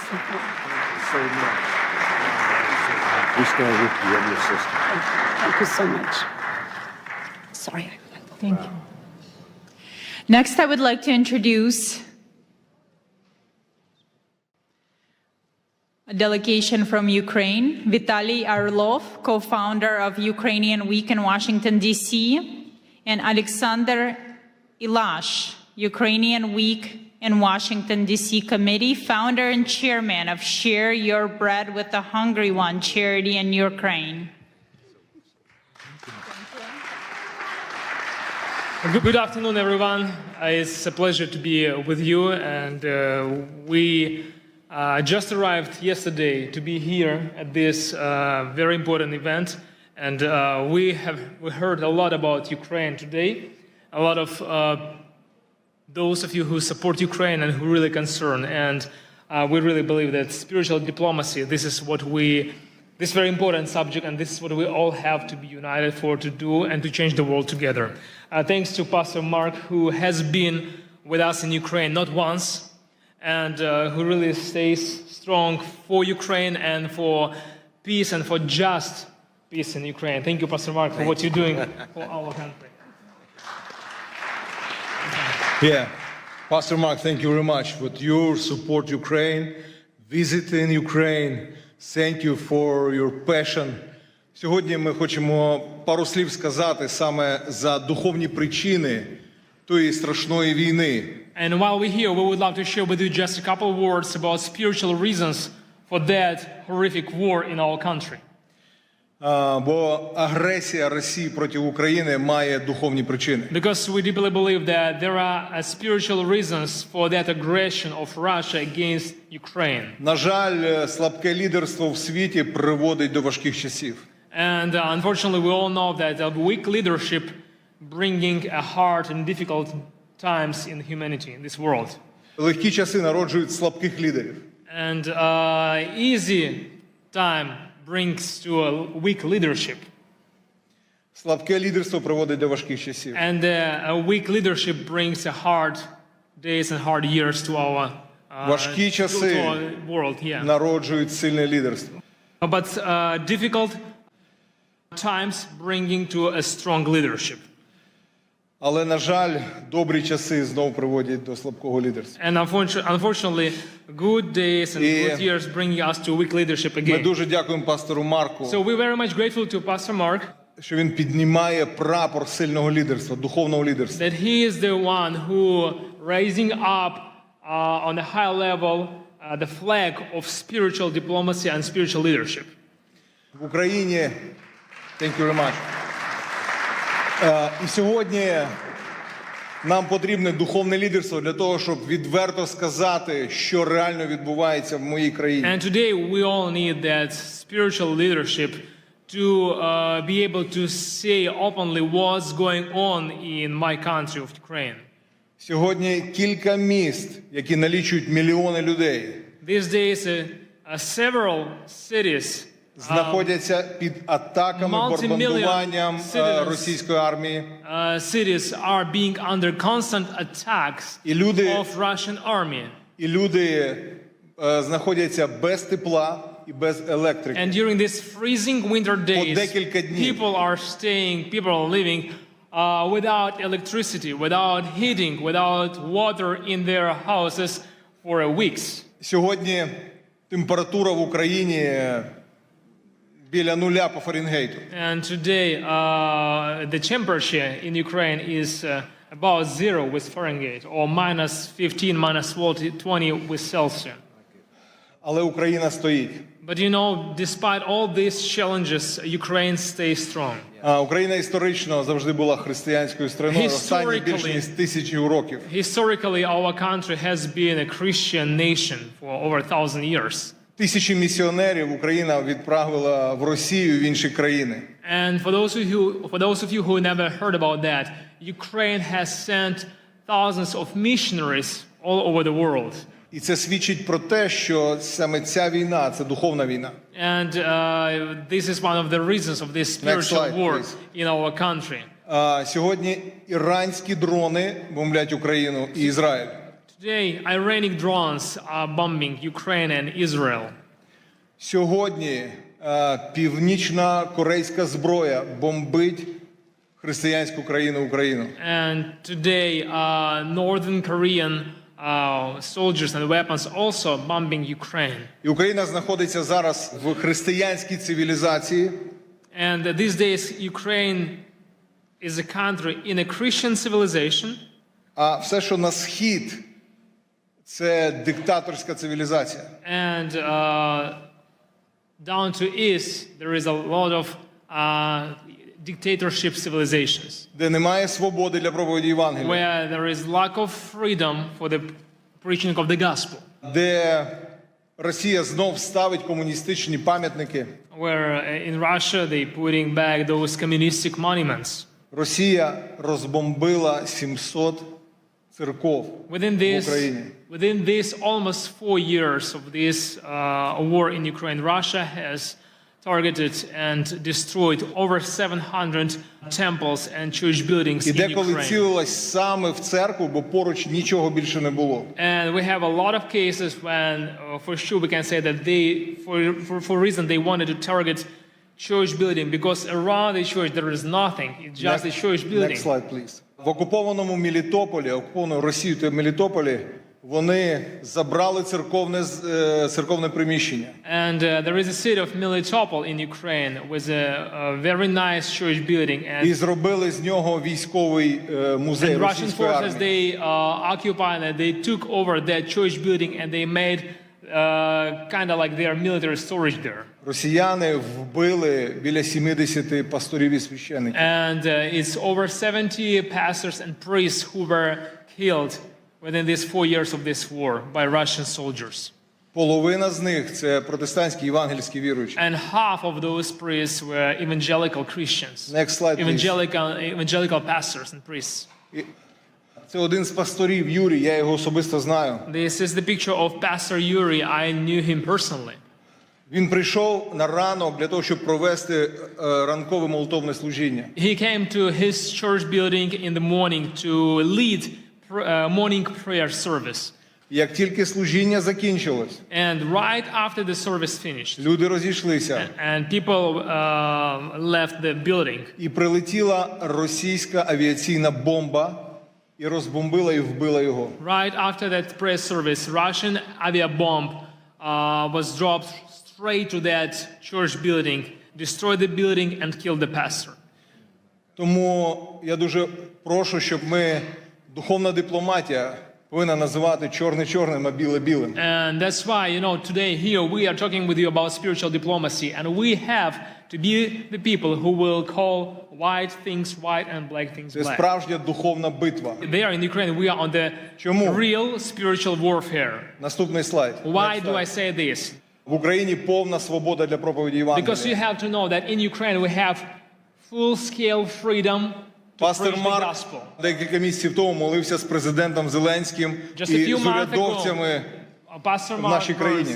Prayed together with our president and with a lot of parliamentaries, members of parliament, during our national prayer breakfast in Kyiv, in the capital city of our country. We have full-scale freedom to preach the gospel. Російська пропаганда намагається сказати, що в Україні немає свободи. And these days we heard a lot that Russian propaganda tries to say and to deceive people that we don't have freedom for the gospel in Ukraine. Декілька років тому ми зібрали 500 000 людей на центральній вулиці. A few years ago we had a gathering which 500,000 people attended для того, щоб славити Бога і at the прославляти very царя царів. central square in the Kyiv, in the capital of our country. And those people were gathered to praise God and to worship Him. В Україні сьогодні самий більший в Європі молитовний сніданок. And these days we have, every year we have the largest prayer breakfast in Europe. В 90 офісах державних проходять молитовні сніданки і читання Біблії. And during the year we have prayer breakfast in over 90 locations all across Ukraine.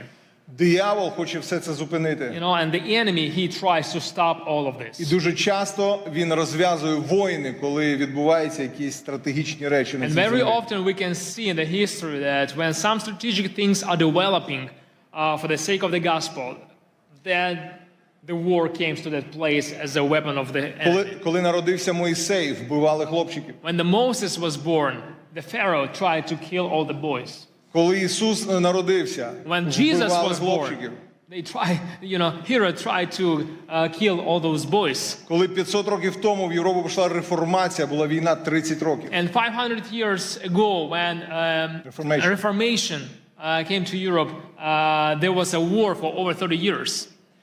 Коли 100 років назад було декілька пробуджень, Азуза Стріт, Уельс. And 100 years ago, when there was a few revivals, Azusa Street and Welsh revival, прийшла Перша світова війна і Друга we світова got війна. First World War and then Second World War. Тому, друзі, ми просимо вас That's why, friends, підняти голос молитви we want to ask you to keep us in your prayers. і підняти голос духовної дипломатії. To raise up your voice of prayer and to raise up your voice of spiritual diplomacy. Для того, щоб зупинити цю комуністичну російську навалу. For the one reason, to stop this communistic Russian aggression. І ми хотіли би кожному з вас подарувати мою книгу. And we brought this book. This is my book that we brought to give to each of you. На ваших рядах вони є. You probably have seen it on your chair. Ця книга про саме духовні причини This is a війни. gift for you from Ukraine, and this is a book about spiritual reasons for the war in Ukraine. І купа свідоцтв, що сьогодні Бог надзвичайно робить в And there Україні. inside you will see a bunch of testimonies what God has done through these 4 years of the war in Ukraine, what kind of miracles we have seen. В цій невеличкій брошурі 3 трагічних історії. And also it has a small brochure with 3 stories of 3 families. У трьох чоловіків 3 men від російських бомбардувань. 3 men who lost their families because of Загинула Russian дружина bombings. і майже всі Some of діти. them lost their wives, some of them lost their wives and kids. І якщо ви хочете більше про це все знати, If you want to get to know more about this, ми запрошуємо вас на Ukrainian Week, який we буде через invited тиждень you тут у to DC. visit, to attend Ukrainian Week here in Washington, D.C. just 1 week from now. It will be here from February 2nd till February 7th. Пастор Марк буде кей-спікером And Pastor на Mark is нашому going to be українському our тижні. keynote speaker at our Ukrainian Week in Washington, D.C. So you all invited. Yes. And Edward Graham, many congressmen and senators. We're going to have Edward Graham. We're going to have a good number of congressmen and senators who are going to be with us. So you all invited. Please register and get to be with us and support Ukraine. Thank you very much. Духовна дипломатія Spiritual піднімається. diplomacy raising up here now in the United States, and it's going to spread all around the world. Thank you, Mark. Thank you, God bless you, brother. Героям слава. Thank you very much to Vitaly Orlov and Alexander Milash. Thank you so much. Now we shift our focus to the protection of the most vulnerable among us, our children. Please welcome His Excellency Ambassador Lazaro Nilandu, a distinguished Tanzanian diplomat and former cabinet minister, who will discuss the critical work of protecting children in Tanzania and securing their future. Thank you so much. Thank you. Thank you. Thank you. Good afternoon, everyone. Pastor Mark Barnes, God bless. It was a pleasure having a chance to speak with you over the phone the other time, and I can see you now. I wish to recognize congressional leaders, some of whom had spoken before, spiritual leaders who are here. Ladies and gentlemen, it is indeed my great honor and singular privilege to speak before you on the subject of shared responsibility which we have before God and humanity, which requires all of us, one, to take care, to protect, and above all, to give the most love to the most vulnerable. And these are children who, some of them may be in harm's way anywhere in the world. As a diplomat myself and as advisor to my president, Dr. Samia Suluhu Hassan, it is befitting that I bring to you greetings from Madam President and share with you her deep belief that the safety of children anywhere is our God-given responsibility and a noble duty upon which our humanity and our human conscience and belief are measured. Coming from Tanzania, a land that stands as an enduring symbol of peace, beauty, and stability in Africa, and a country whose children have grown singing, and if there is anybody from Tanzania here would attest to me, we grew up singing a love song, all of us. It said, Tanzania, nakupenda kwa moyo wote, ninapokwenda safarini kutazama maajabu. And it was speaking rather about people and children who had no home, who had no place to go. Tanzania would be a country that welcomes them all, give them home, give them refuge. And these melodies and lyrics have defined who we are as a nation, spoke then and now that suffering children are safe in God's hands, and we the people remain his instrument of sharing his grace, his care, his protection, and enduring love for all of the children of our world. Currently in Tanzania, and I wanted to give this perspective so people understand where we are currently today in Tanzania. We are hosting around 231,000 to 232,000 refugees. This is according to UNHCR, mainly from the country of Burundi and DRC. This number was estimated to have reached 1 million during the peak of the Rwandan genocide. Thousands of children, mostly those escaping brutal reality of harm, wars, and fear, have crossed into our country, into our borders, to find a home, to find love, and to find families. Tanzania has continued its open arm policy in shielding children and persecuted persons from neighboring countries and allow them to share in our endowed heritage, the hospitality of our warm-hearted people. And if you ever come to Tanzania, you find love in the street. You find joy in the street. There is something in the air when you walk the nights in the cities like Dar es Salaam and other places. The vast opportunity brought by our beautiful country, we have opened the door and arms for those that are in harm's way. Ladies and gentlemen, sometimes, and of course it does happen, bad actors have taken advantage of this generosity and access given to people from all around the world who wish to extend a helping hand in support of children in need across our land and, of course, across our continent. We had a story recently that Pastor Mark and I shared. This was a story of a man who was not a native of Tanzania. He had come from another beautiful country, and his name was Jakub Jahal from the Czech Republic.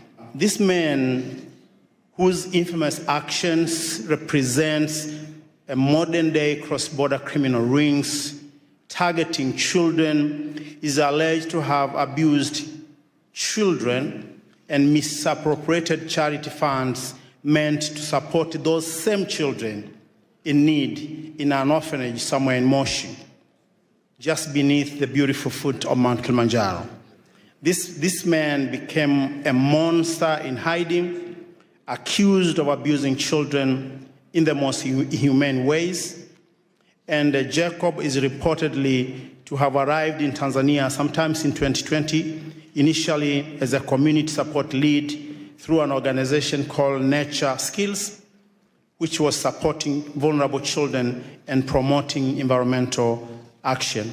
Such actions are abhorrent and contrary to international laws and to the laws of the United Republic of Tanzania, and hence a coordinated due process to bring the perpetrator and his associate to justice is warranted, and regardless of where they may be hiding today in the world. Tanzania, under the able leadership of Dr. Samia Suluhu Hassan, our first female president, proud mother and a leader, has stood tall among nations in Africa by advancing Pan-African policy to protecting the rights of the children. Even during our darkest hour, our nations and her people has reason to find a reason, compromise, and purpose to continue holding all our children by the hand and keeping the faith in the greater good of humanity through God. It is well noted that during the years of J.F. Kennedy, and this is a man that many Americans remember with pride, this was back in 1961 to 1963. These years were known for the youthful energy of his new frontier vision. As America faced multiple challenges and opportunity at the same time, and among them, I remember from reading and from understanding, it was Cuba Missile Crisis, establishing a Peace Corps that continue to bring change across the world today, and also advancing the space technology. During these coveted times, a young leader from Tanzania, Julius Nyerere, had risen to power in our country, having delivered independence of Tanganyika from the rule of England without bloodshed. And this is important. He was a spiritual diplomat of his time. And they two quickly became friends. They had a bond of friendship. They had a bond of love and brotherhood.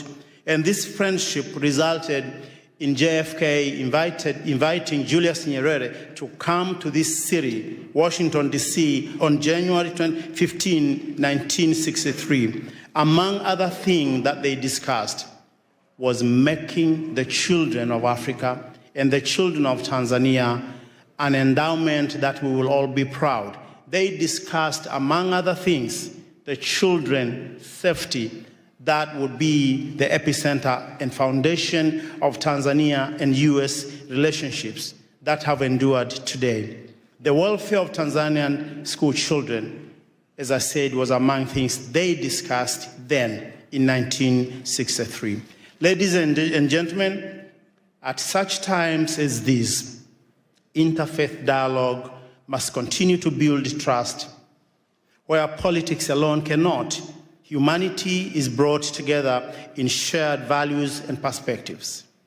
The unity among faith communities is essential in addressing today's global challenges, the safety of children included. It is our sacred duty and shared responsibility to go beyond the call of duty, anything that we are, that we believe, that we want to do, to making sure the freedom of religion, the beliefs, and the faith is protected for all, because this is foundation upon which we can have societies that are strong. Ladies and gentlemen, whatever that happened now and today, I wish to say that one of the famous things that Nelson Mandela once said was that Africa, as he was looking at the continent, having come out of jail, he said, Africa, the Lord gave you struggles, and struggles made you strong. We are all made strong because of some of the things we go through. And I believe as we continue to stand united, as we continue to work together, the voices of our places like Africa, what we do, what we are achieving should be part of the contribution, positive contribution to this debate in the world, to making our world a better place. And I want to finish by giving you this. Someone somewhere in Africa continue to believe we do have that African dream to be a better people, to be loving, to open our hands to the rest of the world. We are over 54 different countries speaking hundreds upon hundreds of languages. But yet when you visit the continent, even places where you may not have heard, there is love in the air. If you come to Tanzania, if you come to places like Arusha, Mount Kilimanjaro, and you go to just ordinary folks in the villages, you find love in the air. We would like to have this love continue to unite our world as we continue to be free people, working for the whole world and uniting all our perspectives for the greater good. Thank you, and thank you for listening. Thank you.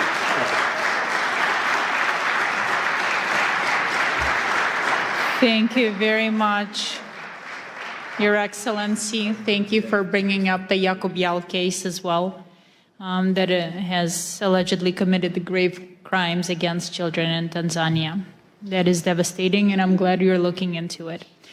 And now it is my pleasure to introduce Congressman Joe Wilson, representing South Carolina's 2nd Congressional District, a long-serving member of the House. He brings extensive experience on national security and foreign affairs, as currently serves as the co-chairman of the U.S. Helsinki Commission, advancing human rights and democratic values around the world. Congressman, it is a pleasure. Thank you. And ladies and gentlemen, and champions, as I look out to see so many champions of religious freedom, I just want to thank you for your success. And indeed, Pastor Dr. Mark Burns has just done such a great job organizing. He also has another identification. He is a friend of somebody named Donald Trump. Aside from that, and so, but the bottom line truly is that I'm grateful to be here, and we're from the same state, South Carolina, and he's from the upstate now. That's where the money is. That's where they make BMWs. But I'm from the lower part of the state, and actually I was born in the holy city of Charleston, South Carolina. And with that in mind, the reason it's called the Holy City is because of the number of churches. And the people living together and serving together. And so we have virtually a church on every corner.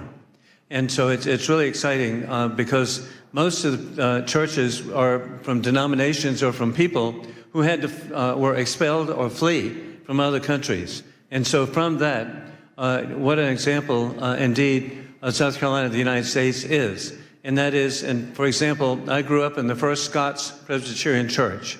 And I want you to visit Charleston, the only church in North America with the seal of the Church of Scotland on the front in stained glass. And so the reason the Scots, my ancestors, came is because they were expelled from the villages in Scotland because the landowners realized that they could make more money growing sheep than having people to support. And so they actually expelled the population. And I'm very grateful that my ancestors came to South Carolina. Additionally, also my family is French Huguenot. They too were expelled from France and came to the United States. And I'm really grateful the only functioning French Huguenot church in North America is in Charleston. So please come by and visit. Beautiful church. And the significance of that is our country benefited, again, from having people come to our country to realize freedom and liberty. As I tell you about French Huguenots, I was working with patriotic organization. Somebody that Pastor Burns really appreciates is the Swamp Fox, Francis Marion of the American Revolution. He was a Huguenot. And so I was working to help raise money for a statue here in Washington. And I kept telling people, hey, this is exciting now. We'll finally have a statue to a Huguenot in Washington. After a couple of years, somebody said, Joe, you're wrong. There are statues to a Huguenot in Washington. I said, well, who? George Washington. So hey, who would ever imagine putting all this together, that our country indeed has benefited from religious freedom? And then flash forward, I'm really grateful that in Charleston, South Carolina, at the time of the American Revolution, the largest Jewish population in the New World was in Charleston, South Carolina. That was real news to people from New York City. I'm educating them. And also the first provincial constitution recognized Judaism as a religion was the Provincial Constitution of South Carolina. The first Jewish American elected official was in the Provincial Assembly of South Carolina, and the first Jewish American killed in the Revolution was in Charleston, South Carolina. So that's the environment I grew up in. And then flash forward, I've really had such a great opportunity to work with so many different communities, and in particular, I've been working with the Hindu community. And as a real estate attorney, I worked with Indian Americans buying hotels and motels in the United States, and particularly in South Carolina. And flash forward, they now have a majority of the hotels are owned by Indian Americans. Additionally, the Indian American community, it's 6 million people, of Hindu faith, a substantial number of Christians now, but they are elected to public office. We know that, Governor Nikki Haley. We're really grateful for the success, and then you can see their success. Who would ever imagine FBI Director Kash Patel? And hey, who would imagine the Second Lady of America, Usha Vance? And so the Indian American community has just been so successful. And in particular, I was grateful to be with President Trump in Houston to welcome Prime Minister Modi. And at that welcome program, it was clear, Pastor, that we were with the largest assemblage of millionaires in the history of the world. 40,000 people were there. The per capita income of the Hindu Indian American community is twice that of the average American. And so, again, I cite that as an indication where religious freedom has such importance and can lead to so much. And so I want to thank all of you for what you're doing. I'm proud to wear the pin. And looking at all these positive faces, you're an inspiration. God bless you. Thank you. Thank you. Appreciate you, brother. Thank you. Thank you so much. Thank you very much, Congressman, for stopping by. Thank you for your time. And now let's continue. I'm pleased to introduce Ms. Vicki Reese, the founder of Joy of Mom, a global movement reaching millions of families. She brings the conversation to the heart of the family unit with her topic, Spiritual Diplomacy Begins at Home. She explores how motherhood and compassion are the first steps on the path to peace.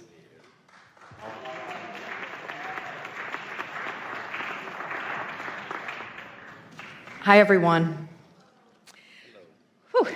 First of all, thank you, Pastor Mark, and everyone else who's gathered here today. It's incredible to be standing in this room with leaders from so many faiths, cultures, and communities. You are entrusted with the care and soul and protection of our conscience. We are here together as human beings, bound by shared responsibility to protect life, dignity, and the future. And for me, that responsibility begins with motherhood. I would try not to cry. I won't go down my personal thing. Thanks. Long before a child ever encounters policy, ideology, or power, they encounter a mother or someone who mothers them, someone who teaches them how to calm themselves when they're overwhelmed, how to repair after harm, how to live with honesty and integrity, how to know right from wrong, and how to care for another human being. Mothers are the first spiritual diplomats.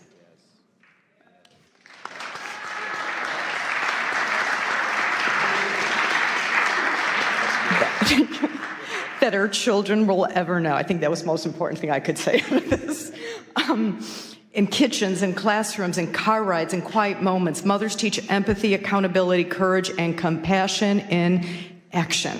They are not soft skills. They are the foundational skills of peace. This is why spiritual diplomacy cannot be separated from maternal wisdom. Because peace is not enforced from the top down, it is formed from the inside out. Wow, that's good. When mothers are supported, heard, and connected, families stabilize. When families stabilize, communities heal. And when communities heal, peace becomes possible. not as an idea, but as a lived reality. Spiritual diplomacy asks us to lead beyond labels and ideology. Motherhood asks us to lead with responsibility. Both are rooted in the same truth. Love is not passive. Love is protective. Love is courageous. And I'm almost done. We are living in a time of extraordinary division. Fear is amplified, trust is eroded, and too often the burden of holding families and communities together falls quietly on mothers, unseen, unsupported, separated by noise, a lot of noise, that tells us we are more divided than we truly are. But when mothers come together across faiths, across cultures, across borders, something powerful happens. They don't argue ideology. They protect children. They restore dignity. They remodel repair instead of revenge. That is spiritual diplomacy in its most human form. This is not about erasing difference. It's about honoring honesty first. It's about choosing wisdom over outrage, compassion over condemnation, responsibility over indifference. Spiritual diplomacy is not soft. And as we know, motherhood is not weak. And conscience is not optional. These are the strongest forces we have. So my hope, my prayer, is that we leave this gathering committed to elevating maternal wisdom as part of the global peace dialogue, committed to seeing mothers not as a support system, but as a foundation, committed to standing for what is right, even when it is difficult, committed to remembering that every child everywhere deserves to grow up in a world shaped by care, courage, and conscience. May history say that when the world needed healers, we showed up. May it say that when peace felt fragile, we chose to protect it.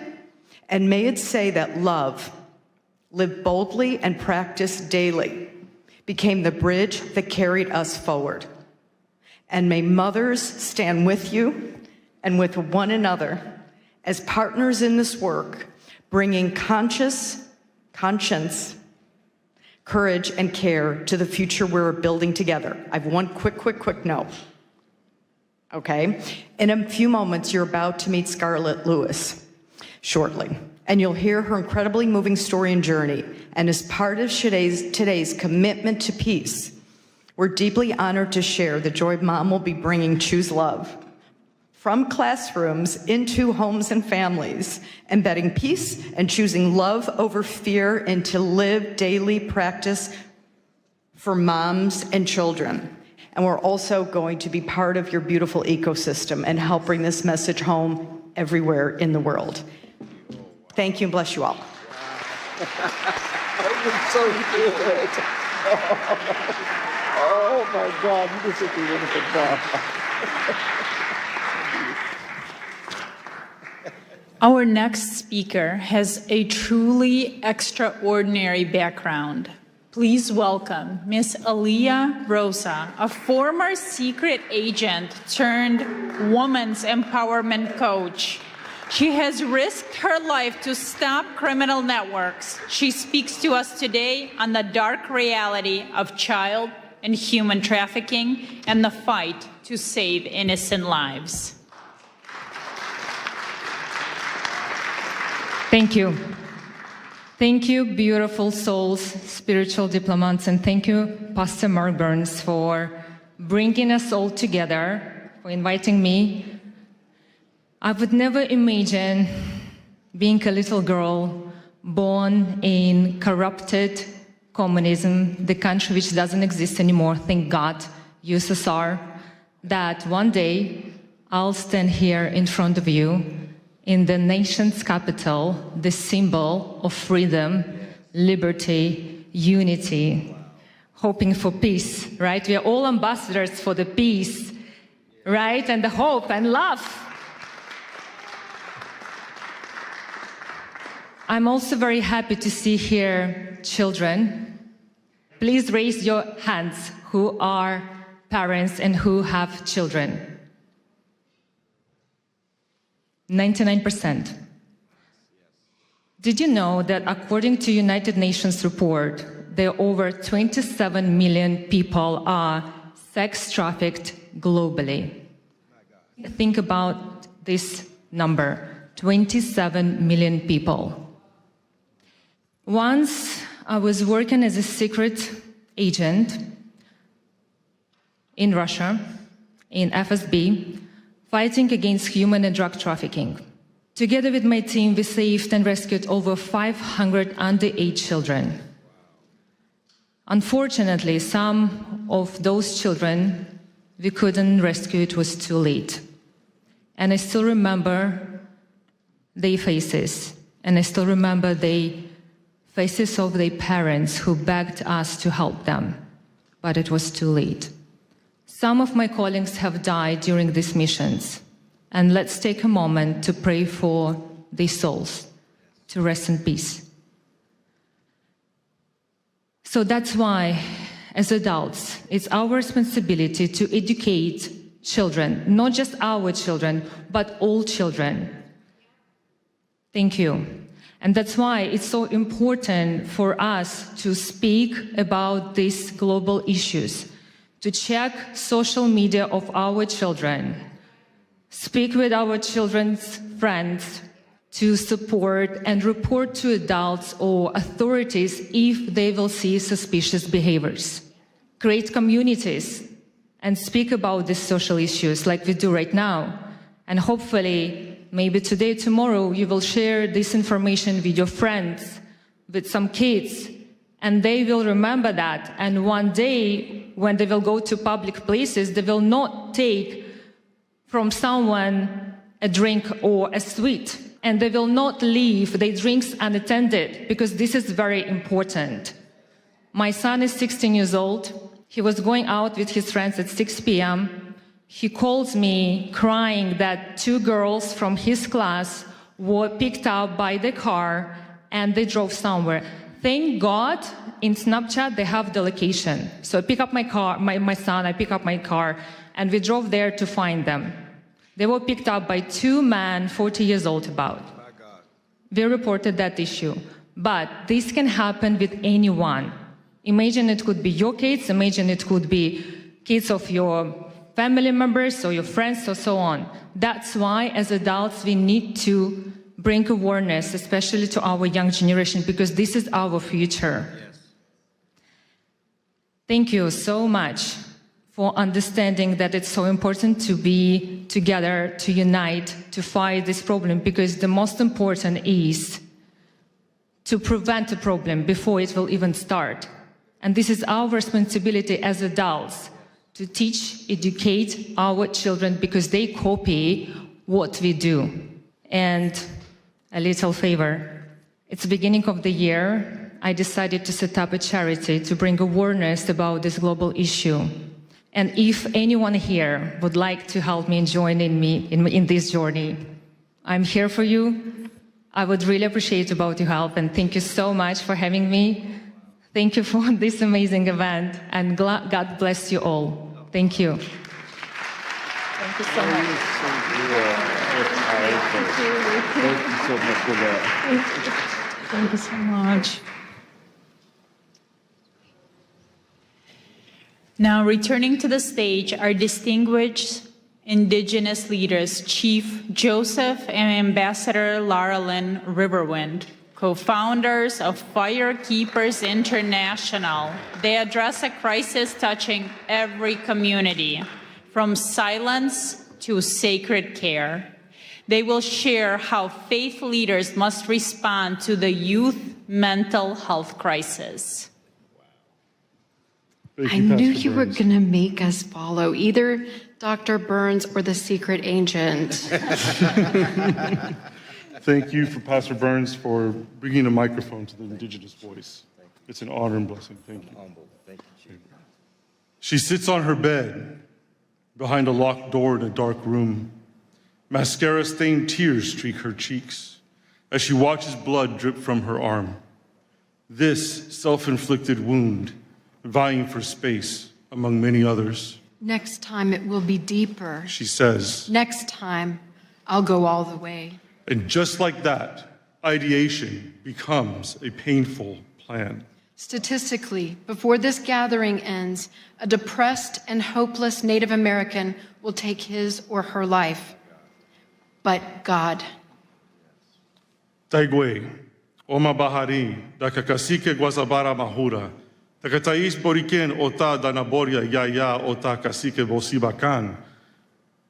Good day with respect and honor to all the dignitaries that are here. I am Chief Joseph Riverwind, Ward Chief of the Arawak Taino tribe of Puerto Rico, the tribe of first contact. I'm also a servant of Yahweh, the supreme spirit of all spirits and a disciple of the great chief cornerstone, aka Rabbi Yeshua.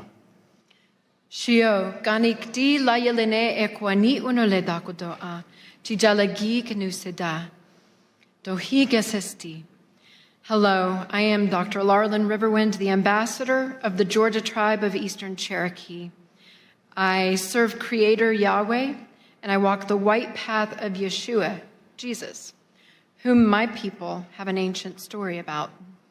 For generations, Native people have lived with intergenerational trauma. Depression, identity crisis, and suicidal ideation are often lifetime struggles rather than temporary obstacles.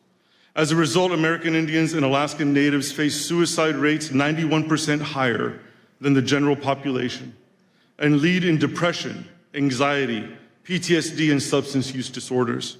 We can name the contributors of forced assimilation, racism, socioeconomic disparity, cultural incongruence, generational trauma. These matter. And in our tradition, we make our decisions based on 7 generations ahead. And these issues are not exclusive to the indigenous population of America.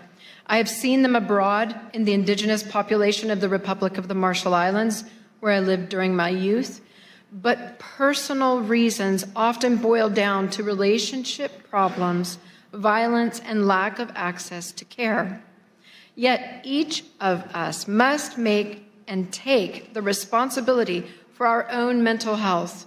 Healing is not accidental. It takes time, faith, hard inner work, wise counsel, humor, and miracles. Humor is a core Native tradition, so we'd be remiss if we didn't ask you, how many psychiatrists does it take to change a light bulb? 1, but the light bulb has to want to change. And speaking of change, did you know that Native Americans will be the first ones in heaven? We have reservations. There you are.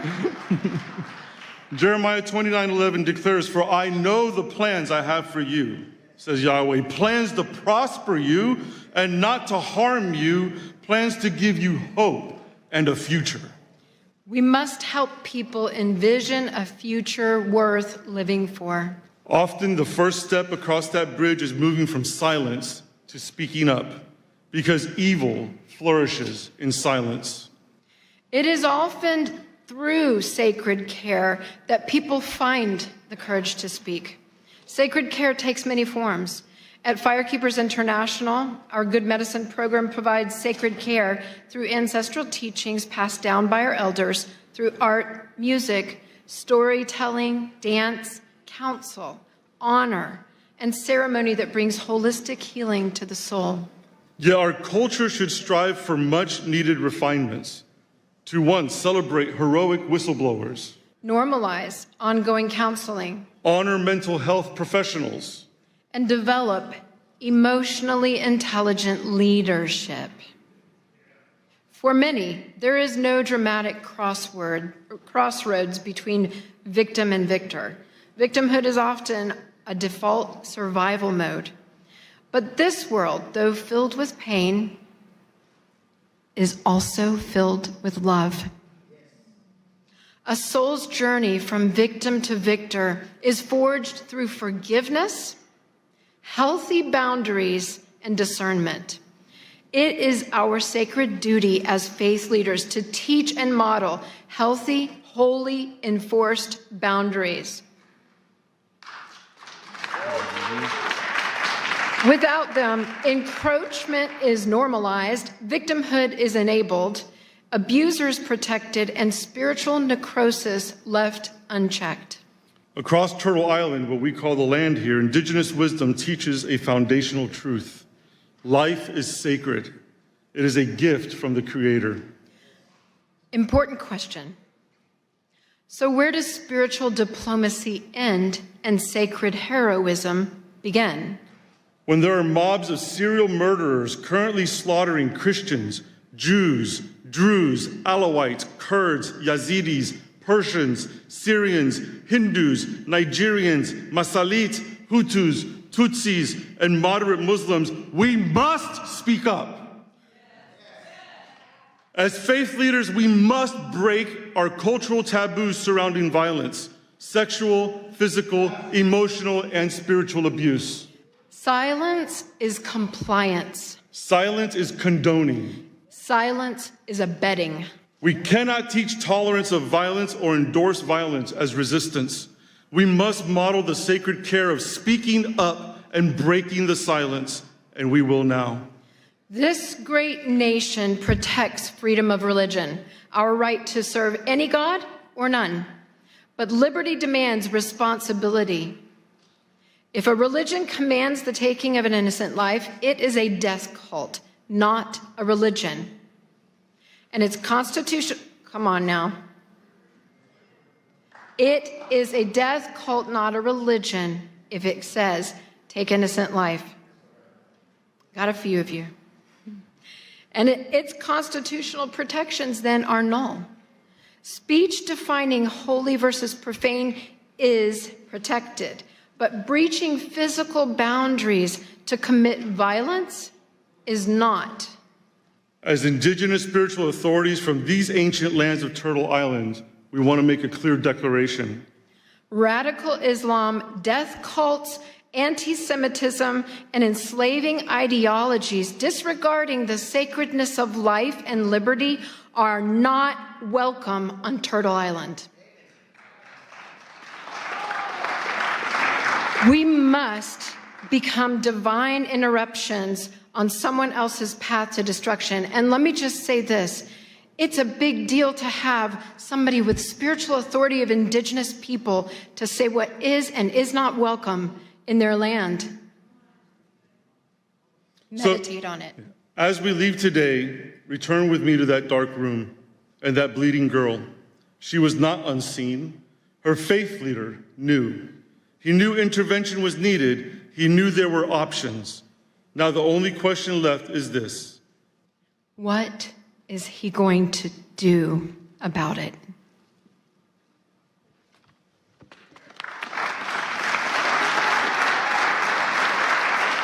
Thank you very much. Our next speaker turned an unimaginable tragedy into a global message of hope. Please welcome Miss Scarlett Lewis, mother of Jesse Lewis, who was lost in the Sandy Hook school shooting tragedy, and founder of the Choose Love Momentum. She speaks on school safety and child protection, advocating for a path of love over fear. Thank you. Thank you. I want to thank everyone for showing up today as boots on the ground soldiers, capital S-O-U-L,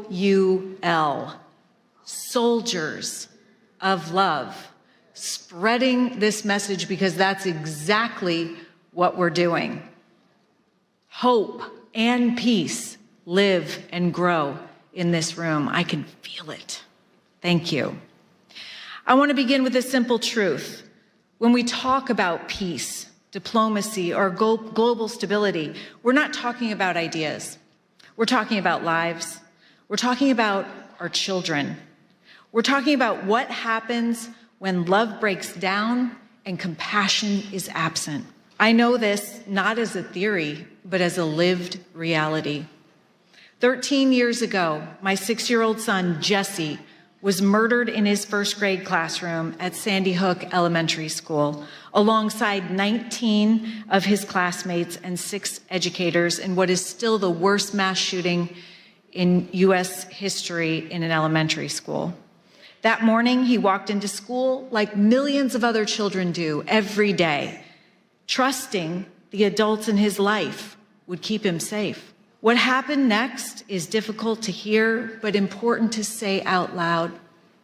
A former student returned to the school he once attended with the intention to cause maximum harm, driven by years of neglect, abuse, unaddressed pain, bullying, and revenge. He murdered Jesse's principal and guidance counselor outside the classroom and Jesse's teacher just inside the door. Then his gun jammed. In that moment, my 6-year-old son stood up and told his classmates to run. His courage saved 9 lives before losing his own that day. Kids and adults in this world are hurting. They're in such pain because they don't have understanding, love, role models, spiritual diplomats, essential life skills, and they know no other way to get relief but to seek revenge and to off-put their pain on as many people as possible. In fact, we know that through the latest science, revenge is the cause of all bullying, all violence, and all wars. We also know what the solution to revenge is in the brain. What stops the pain and the hurt is forgiveness. And we know we can teach forgiveness as a skill. In fact, we're doing that. The fact is that 100% of school shootings are preventable, as is the vast amount of suffering that our children are experiencing today. God is love.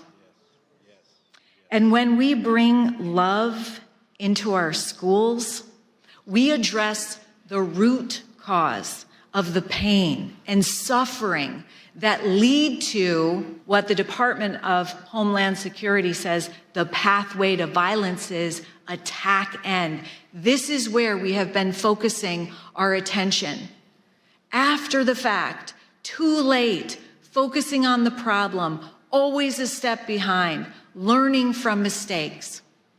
We need to adjust our focus to the grievance end, to before the grievance, and give kids the skills and tools they need to be refined by the pain rather than be defined by it. After the tragedy, I was faced with a choice, one every human being faces, whether on a global stage or in a private moment of pain. I could live from fear, anger, and blame, or I could choose love. I chose love, but I'll tell you what, it wasn't my idea. When I came home to this little farmhouse that I shared with my 2 boys as a single mom, I found a message that Jesse had written shortly before he died. He wrote 3 words: nurturing, healing, love. I knew that those words didn't come from Jesse. They were a divine message that came through him, and that was the solution. And then and there, I dedicated my life to spreading this message in schools, homes, and communities around the world. Choosing love does not mean excusing what happened or denying justice. It meant refusing to let hatred take another life, starting with my own. Forgiveness was my response, not because it was easy, but because it was necessary. I realized that if anger consumed me, violence would continue to win. And we cannot afford that, not in our homes, not in our communities, and not in our world. We know that hurt people hurt people. Yeah. If we could hear that cry for love sooner and respond, much of the suffering that leads to violence, addiction, mental illness, even war could be prevented. It's called proactive prevention, preventing the suffering that leads to violence and despair, and it's possible. What happened at Sandy Hook did not begin with a gun. It began with pain that left unaddressed, with disconnection, with humanity forgotten. And violence is always the final symptom of something deeper. Across cultures, faiths, and nations, our children are showing up with the same signals: bullying, mental illness, despair, addiction, suicide, violence. These are not separate crises. They're signs that love is breaking down and compassion is absent. Everything can be seen as either an act of love or a cry for love. It's our moral duty to answer that cry. And here's the uncomfortable truth. We cannot legislate our way out of this. We cannot blame or argue our way out. We cannot outsource or off-put our own responsibility. Peace begins with us. We can't wait for someone else to fix it because there is no one else. And it turns out love is a skill that can be taught and practiced, and this makes it available for everyone. I created the Choose Love movement to teach how to choose love as a thoughtful response in every situation, circumstance, or interaction, especially the hard ones. At its core is a simple understanding. Every day we choose love or fear, and the outcomes of these decisions look dramatically different. We were created in love, but our brains are wired to defend us and thus attuned to fear. Having these essential life skills enables us to have the courage to face pain, grow, and be strengthened by it, and not pass it on. And as Vicki from Joy of Mom mentioned, our work doesn't stop there. We're honored to bring Choose Love from classrooms into homes and families with Joy of Mom, because the home is where peace is practiced and the next generation is shaped. We can't always choose what happens to us, what someone else says or does, but we can always choose our response. When we choose love, even in the face of hatred, we reclaim our true, authentic power as humans, our self-control and our humanity, because the opposite of love is not hate, it's fear. When we understand this, we can look upon hate as suffering and with compassion. This is the work of spiritual diplomacy. It's choosing to see people not as enemies, but as human beings. It's responding to fear with courage, the same courage Jesse showed that lives inside every single one of us. It's replacing judgment with compassion and hearing the cries for loving action all around us. It's understanding that every thoughtful response rooted in love creates safety, locally and globally. Our children are learning how to respond to conflict by watching how we do it. They need leaders, spiritual diplomats, who understand that peace is not passive. It is active, it is courageous, and it is a choice. Spiritual diplomats must exist because the world is aching for moral clarity. When humanity disconnects, our children suffer. And every act of love, no matter how small, restores hope and reduces fear. The courage to spread nurturing, healing love is why we're here today. This is why spiritual diplomacy matters, to teach our children to be spiritual diplomats. And this is why the work you're doing and we're doing together is so urgently needed today. Thank you for choosing love. This is Jesse's favorite tale. Thank you so much. Oh my God, that was so beautiful. You're so good. Thanks for giving us courage.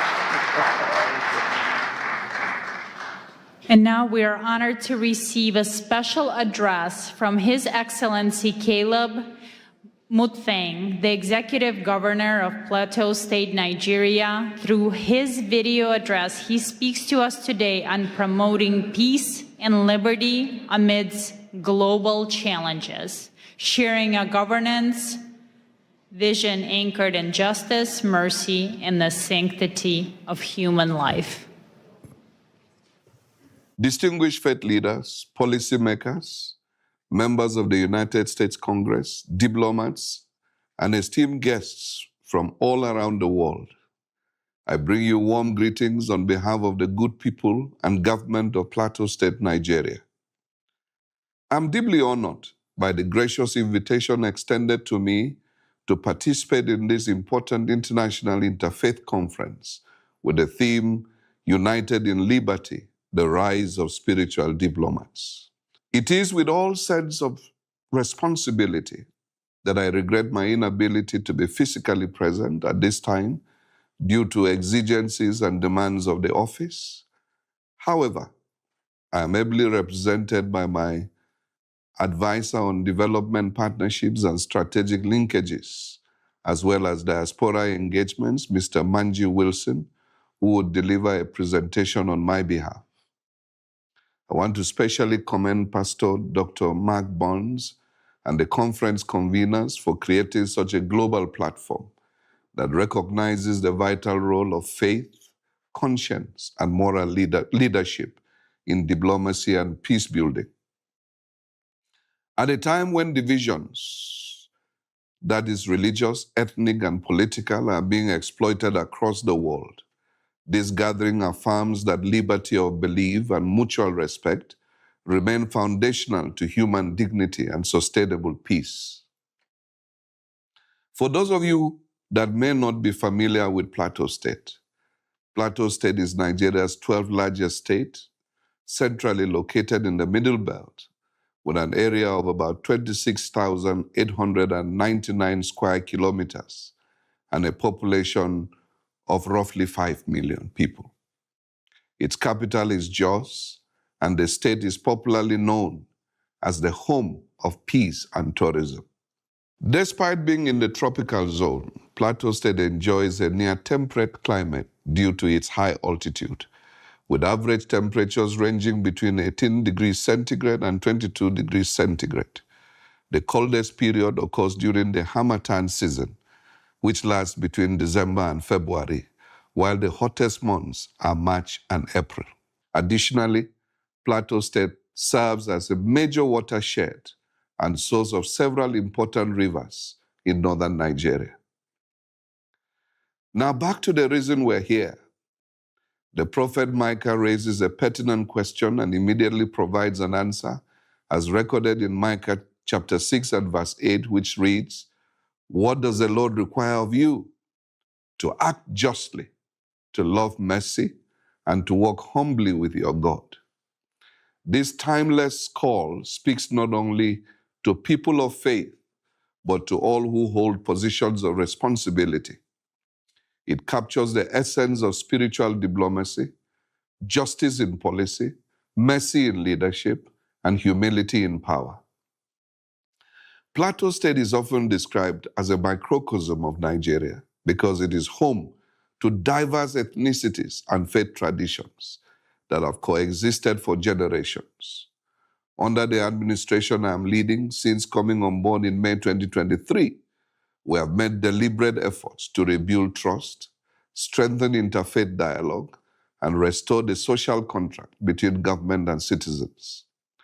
We're investing in inclusive governance, youth empowerment, agricultural transformation, infrastructure renewal, digital and economic reforms aimed at restoring livelihoods and hope for our people.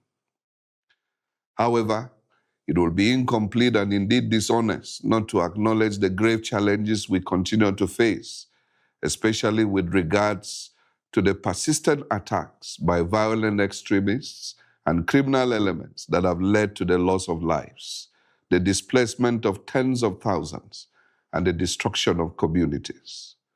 Christians and moderate Muslims alike have been targeted, and internally displaced persons, including women, children, and the elderly, continue to bear the heaviest burden. These are not merely security issues, they are moral issues that test our collective commitment to freedom of belief and the sanctity of human life.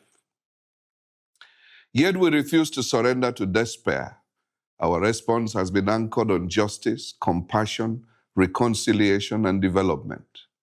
We believe that peace is not sustained by force alone, but by improved socio-economic opportunities, equity, and dignity.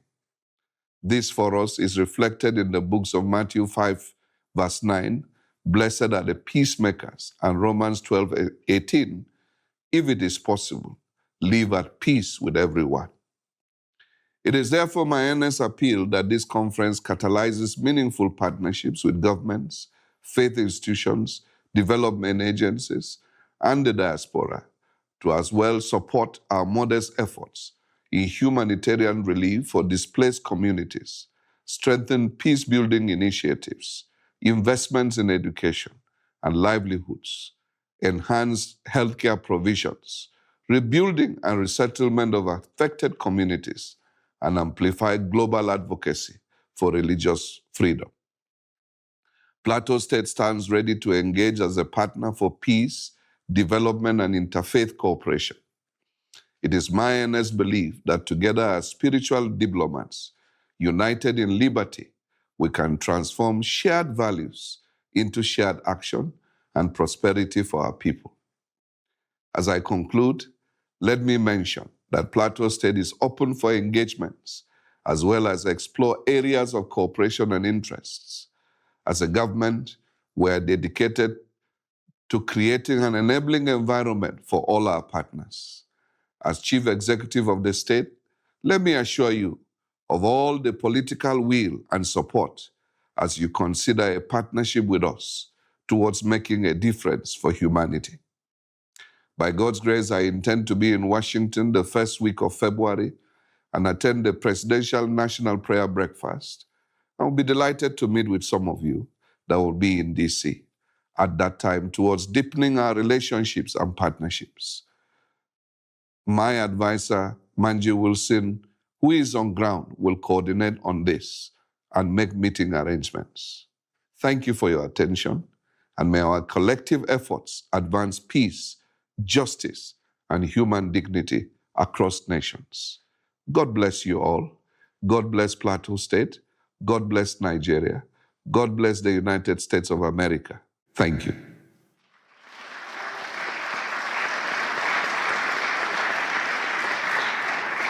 And now we would like to invite His Excellency Manji Wilson to the stage, Chief Technical Advisor on Development Partnership, Strategic Linkages, and Diaspora Engagement to the Plateau State Governor, Nigeria.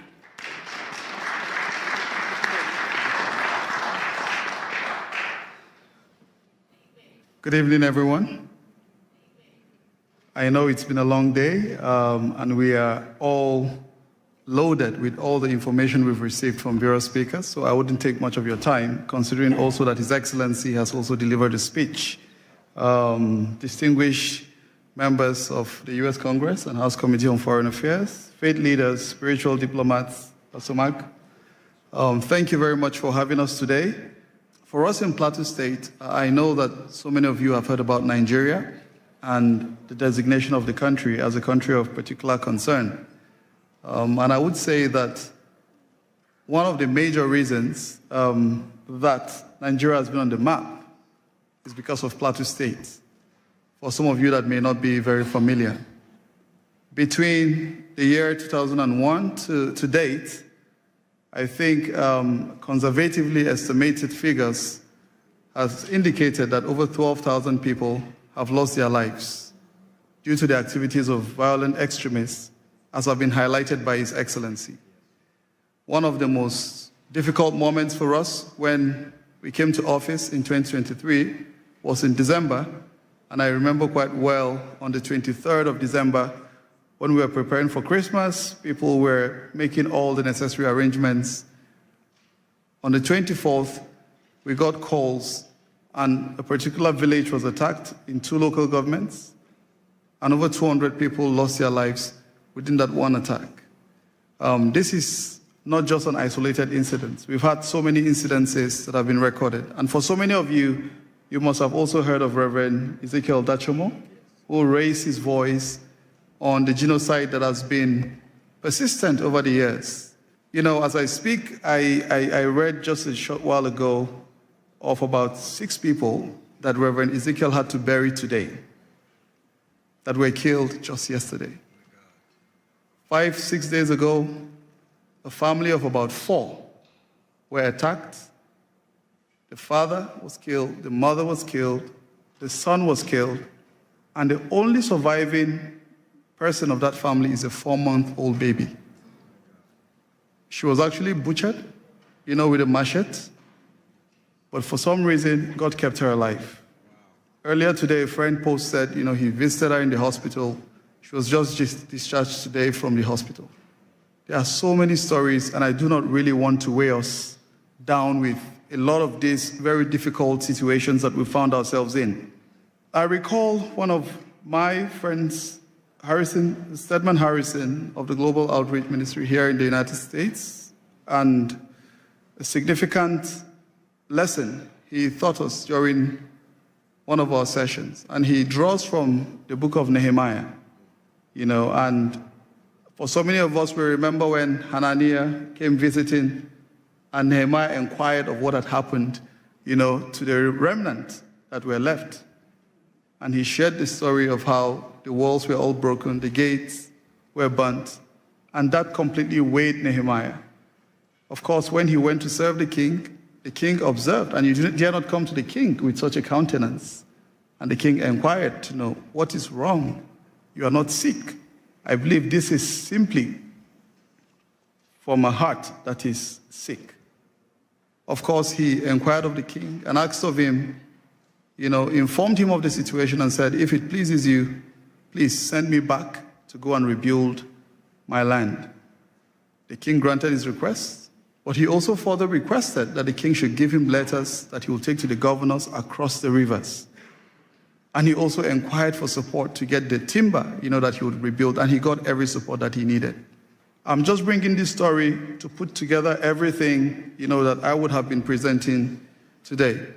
To say for so many of us that are seated here, some of us had to travel. I just arrived last night from Nigeria, came across the river, came across the Mediterranean, just to come here and meet with all of you doing very important work, you know, to alleviate this very difficult situation that humanity has found herself in.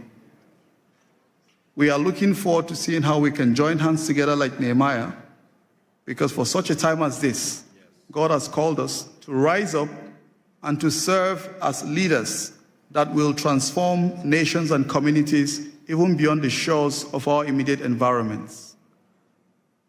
The capital of Plateau State is known as Jos.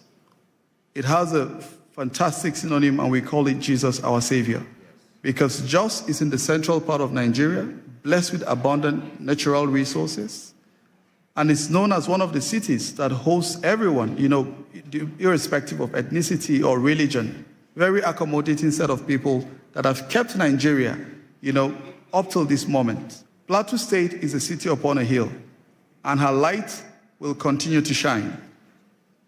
Plateau State is looking forward to seeing how to welcome you. Pastor Mark, I gathered you at contemplating coming to Nigeria. You know, His Excellency will be quite pleased and delighted to host you.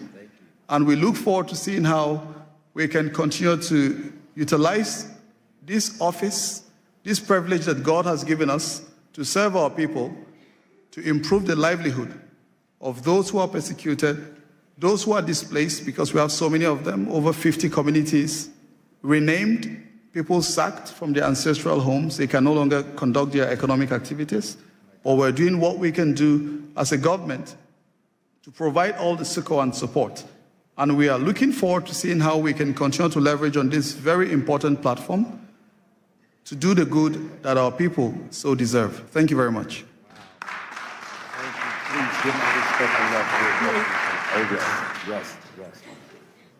Okay, right now we're going to have a quick presentation by Dewey Honig. He wanted to present something to Pastor Burns. Thank you, Pastor Burns. It's a true honor. I have to head out, so I'm sorry for cutting a bit over here. First of all, a pin for you. Oh, thank you. Thank you so wow. I could put it on. Yes, I'm going to hold it there. Okay, good, thank you. Oh, wow. This is an award, Advancing Peace Beyond Political Award, Politics Award, presented to Pastor Mark Burns, spiritual advisor to President Donald Trump, founder of Spiritual Diplomats, in recognition of your visionary leadership and selfless dedication to advancing peace through faith, uniting leaders across religions, building bridges where politics cannot, and fostering peace where policies fall short. With admiration and blessing to the Honig, founder and CEO of the Orthodox Jewish Chamber of Commerce, and our chairman, J. Morton Davis, who's 96 years old and very close friend of President Trump for over a half a century. Wow.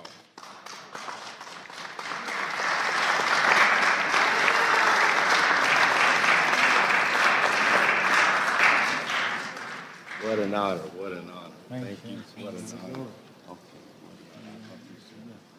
Thank you so much. And now, please welcome Ms. Madeline Rodriguez, a celebrated journalist, author, and preacher. She brings a message of empowerment titled Standing in the Gap, highlighting how women of prayer become crucial advocates for justice in our society.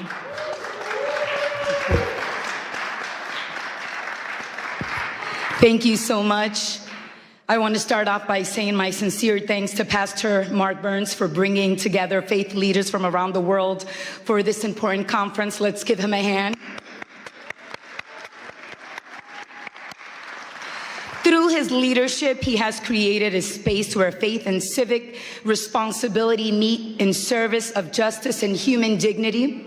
Thank you for the opportunity to speak in this historic place where laws are debated, policies are shaped, and the future of millions is influenced. Honorable leaders, distinguished guests, and faith representatives, today I will talk about standing in the gap, how women of prayer become advocates for justice, and how prayer moves from the secret place into courageous action. I am the founder of Women with Purpose, a global movement of women who gather daily across nations and time zones through Zoom to pray. These women come from every background, culture, and life experience. Yet they are united by one conviction, that prayer must move us to action and faith must compel us to pursue justice. For our God is a God of both mercy and righteousness. Prayer is so important that it moves heaven, transforms lives, and brings freedom, hope, and healing to the body, soul, spirit, and mind. Prayer is not just words. It is power. It is life flowing from heaven to earth. When we pray, what happens? What was lifeless begins to breathe again. What was broken starts to be restored. What was chained is set free. What was dark is filled with light. And what seemed impossible becomes possible. The word of God says in Psalm 34:4, I prayed to the Lord, and he answered me. He freed me from all of my fears. I also serve as chairwoman of the Faith Advisory Board for the United Nations Association of El Salvador. In this role, alongside the president of the organization, we are committed to cultivating and sustaining a prayer-rooted presence at the UN, at the United Nations. One that invites the global Christian community to engage through intercession and God's word. This work is grounded in the belief that when faith communities approach global engagement prayerfully and with integrity, they help foster peace, uphold human dignity, and strengthen cooperation among nations. Prayer doesn't just change our circumstances, it changes us as well. It makes us more compassionate, loving, and full of grace towards all people.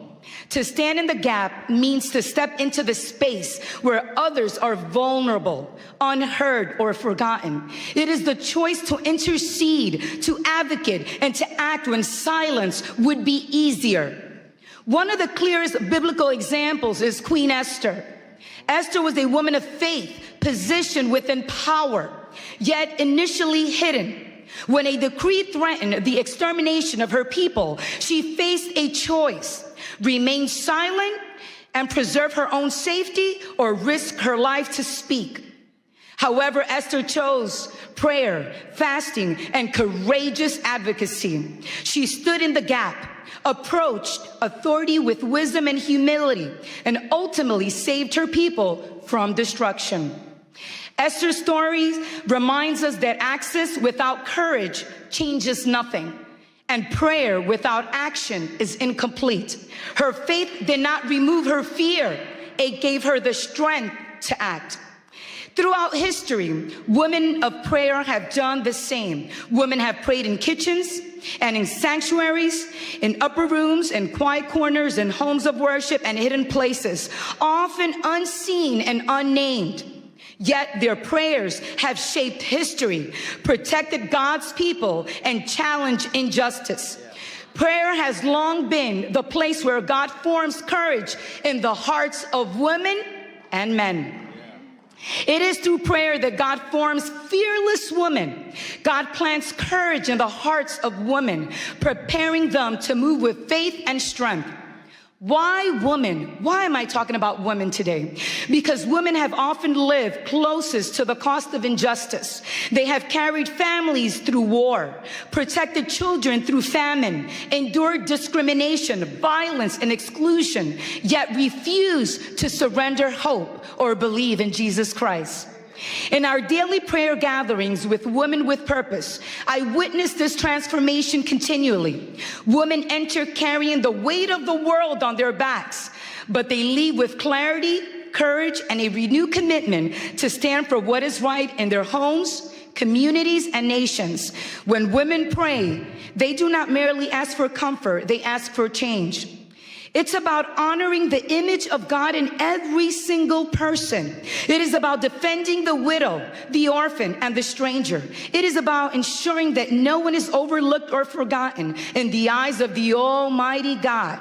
Just as Esther stood to protect her people, so God calls us to stand for those who cannot stand for themselves. Standing in the gap is not passive spirituality. It is saying someone must speak, someone must care, someone must act, and often that someone has been a woman. Today, in a world torn by division and injustice, we need women of prayer more than ever to rise, to stand with conviction, and let God's justice flow into every place, crying out for hope. We need women who will pray and vote, pray and advocate, because justice does not belong to one religion, one party, or one ideology. Justice belongs to humanity. And prayer at its best does not divide us, it unites us. And we stand here on Capitol Hill. Let us remember to protect the sacredness of human life in all its form. Let us pursue justice that is compassionate, courageous, and enduring. May our prayers not end in words, but move our feet, shape our policies, and restore dignity where it has been denied. When women of prayer stand in the gap, justice does not remain an idea. It becomes a lived reality. Thank you and have a blessed day. In Jesus' mighty name. I'm learning from you. I'm learning from you. God bless you. Thank you. It's you. Okay. Well, first of all, listen, can we give all of our wonderful speakers a big hand clap? Was this not good? Was this not amazing? Listen. Yes, yes, yes. Yes, amen. Yes. I'm going to be real quickly. First of all, I want to, I see we passed the lapel pins out. Everybody, please stay standing because we're about to go. You sit back down, you may not want to get back up again. We passed the pins out, and I wanted to give a declaration before you pinned yourself, but that's okay, you pinned yourself. And we'll do it better the next time. But I want everyone you stayed here to the end, so you're telling me that you are truly committed to this movement. And I want to give a declaration, and I want you to repeat after me. Now, I'm going to be very clear. You're not pledging allegiance to a person or an organization, but an ideal of freedom. Are you understanding me? And so I want everybody here to just lift up your right hand, and you're going to make this pledge with me. You're going to repeat after me. Say, I in your name. Today I stand by choice and by conscience to declare my commitment to becoming a spiritual diplomat. I do not pledge allegiance to a person, a title, a political party, or an institute. I pledge myself to a higher ideal of peace, the sacred responsibility of peace. I commit to carrying peace before all conflicts, wisdom before reaction, and truth before pride. I choose honor, the dignity of every human life, regardless of faith, culture, color, nationality, or background. I will be a bridge where others build walls. A voice of calm where anger seeks control. A servant of reconciliation where division has taken root. I accept the responsibility to listen before I speak, to seek understanding before judgment, and to act with courage guided by compassion. I commit to protecting the vulnerable, advocating for justice, standing firm against hatred in all forms. I recognize that peace is not passive. It requires discipline, humility, and strength. I will pursue peace in my own words, my actions, and my influence, in public and in private. In public and in private. In public and in private. In moments of ease and in moments of challenge. Today I declare that I am accountable to my conscience, my Creator, and future generations. I choose the path of peace. I declare and accept the calling of a spiritual diplomat. So let it be said, so let it be spoken, so let it be committed. Congratulations, spiritual diplomats. Congratulations. Congratulations. And I want to quickly, before we dismiss, I want to thank, we got a couple of people to thank. We've got to thank ALLATRA, Ms. Marina. Come on, give her, the president of ALLATRA. Y'all give a big shout out to all of ALLATRA. Where's Miss Valerie at? Where's she at? She's running around here somewhere. Where's Valerie at? Valerie's so busy, she can't even tell that I'm calling her name out. Valerie, thank you. Y'all give Valerie a big hand clap, who's so hard. Miss Olga from the president of Creative Society. Y'all give a big shout out to Olga. and to every spiritual diplomat that helped make this happen. God bless you all. Many thanks to you all. And don't forget, in February the 5th, we're coming right back here during Ukrainian Week to have our Ukrainian conference. It is called Freedom Has a Name, and it's called Ukraine. You don't want to miss it. Be right here. And also, in 6 months, June of 2026, we're doing this again, but we're doing it at Mar-a-Lago in Palm Beach, Florida.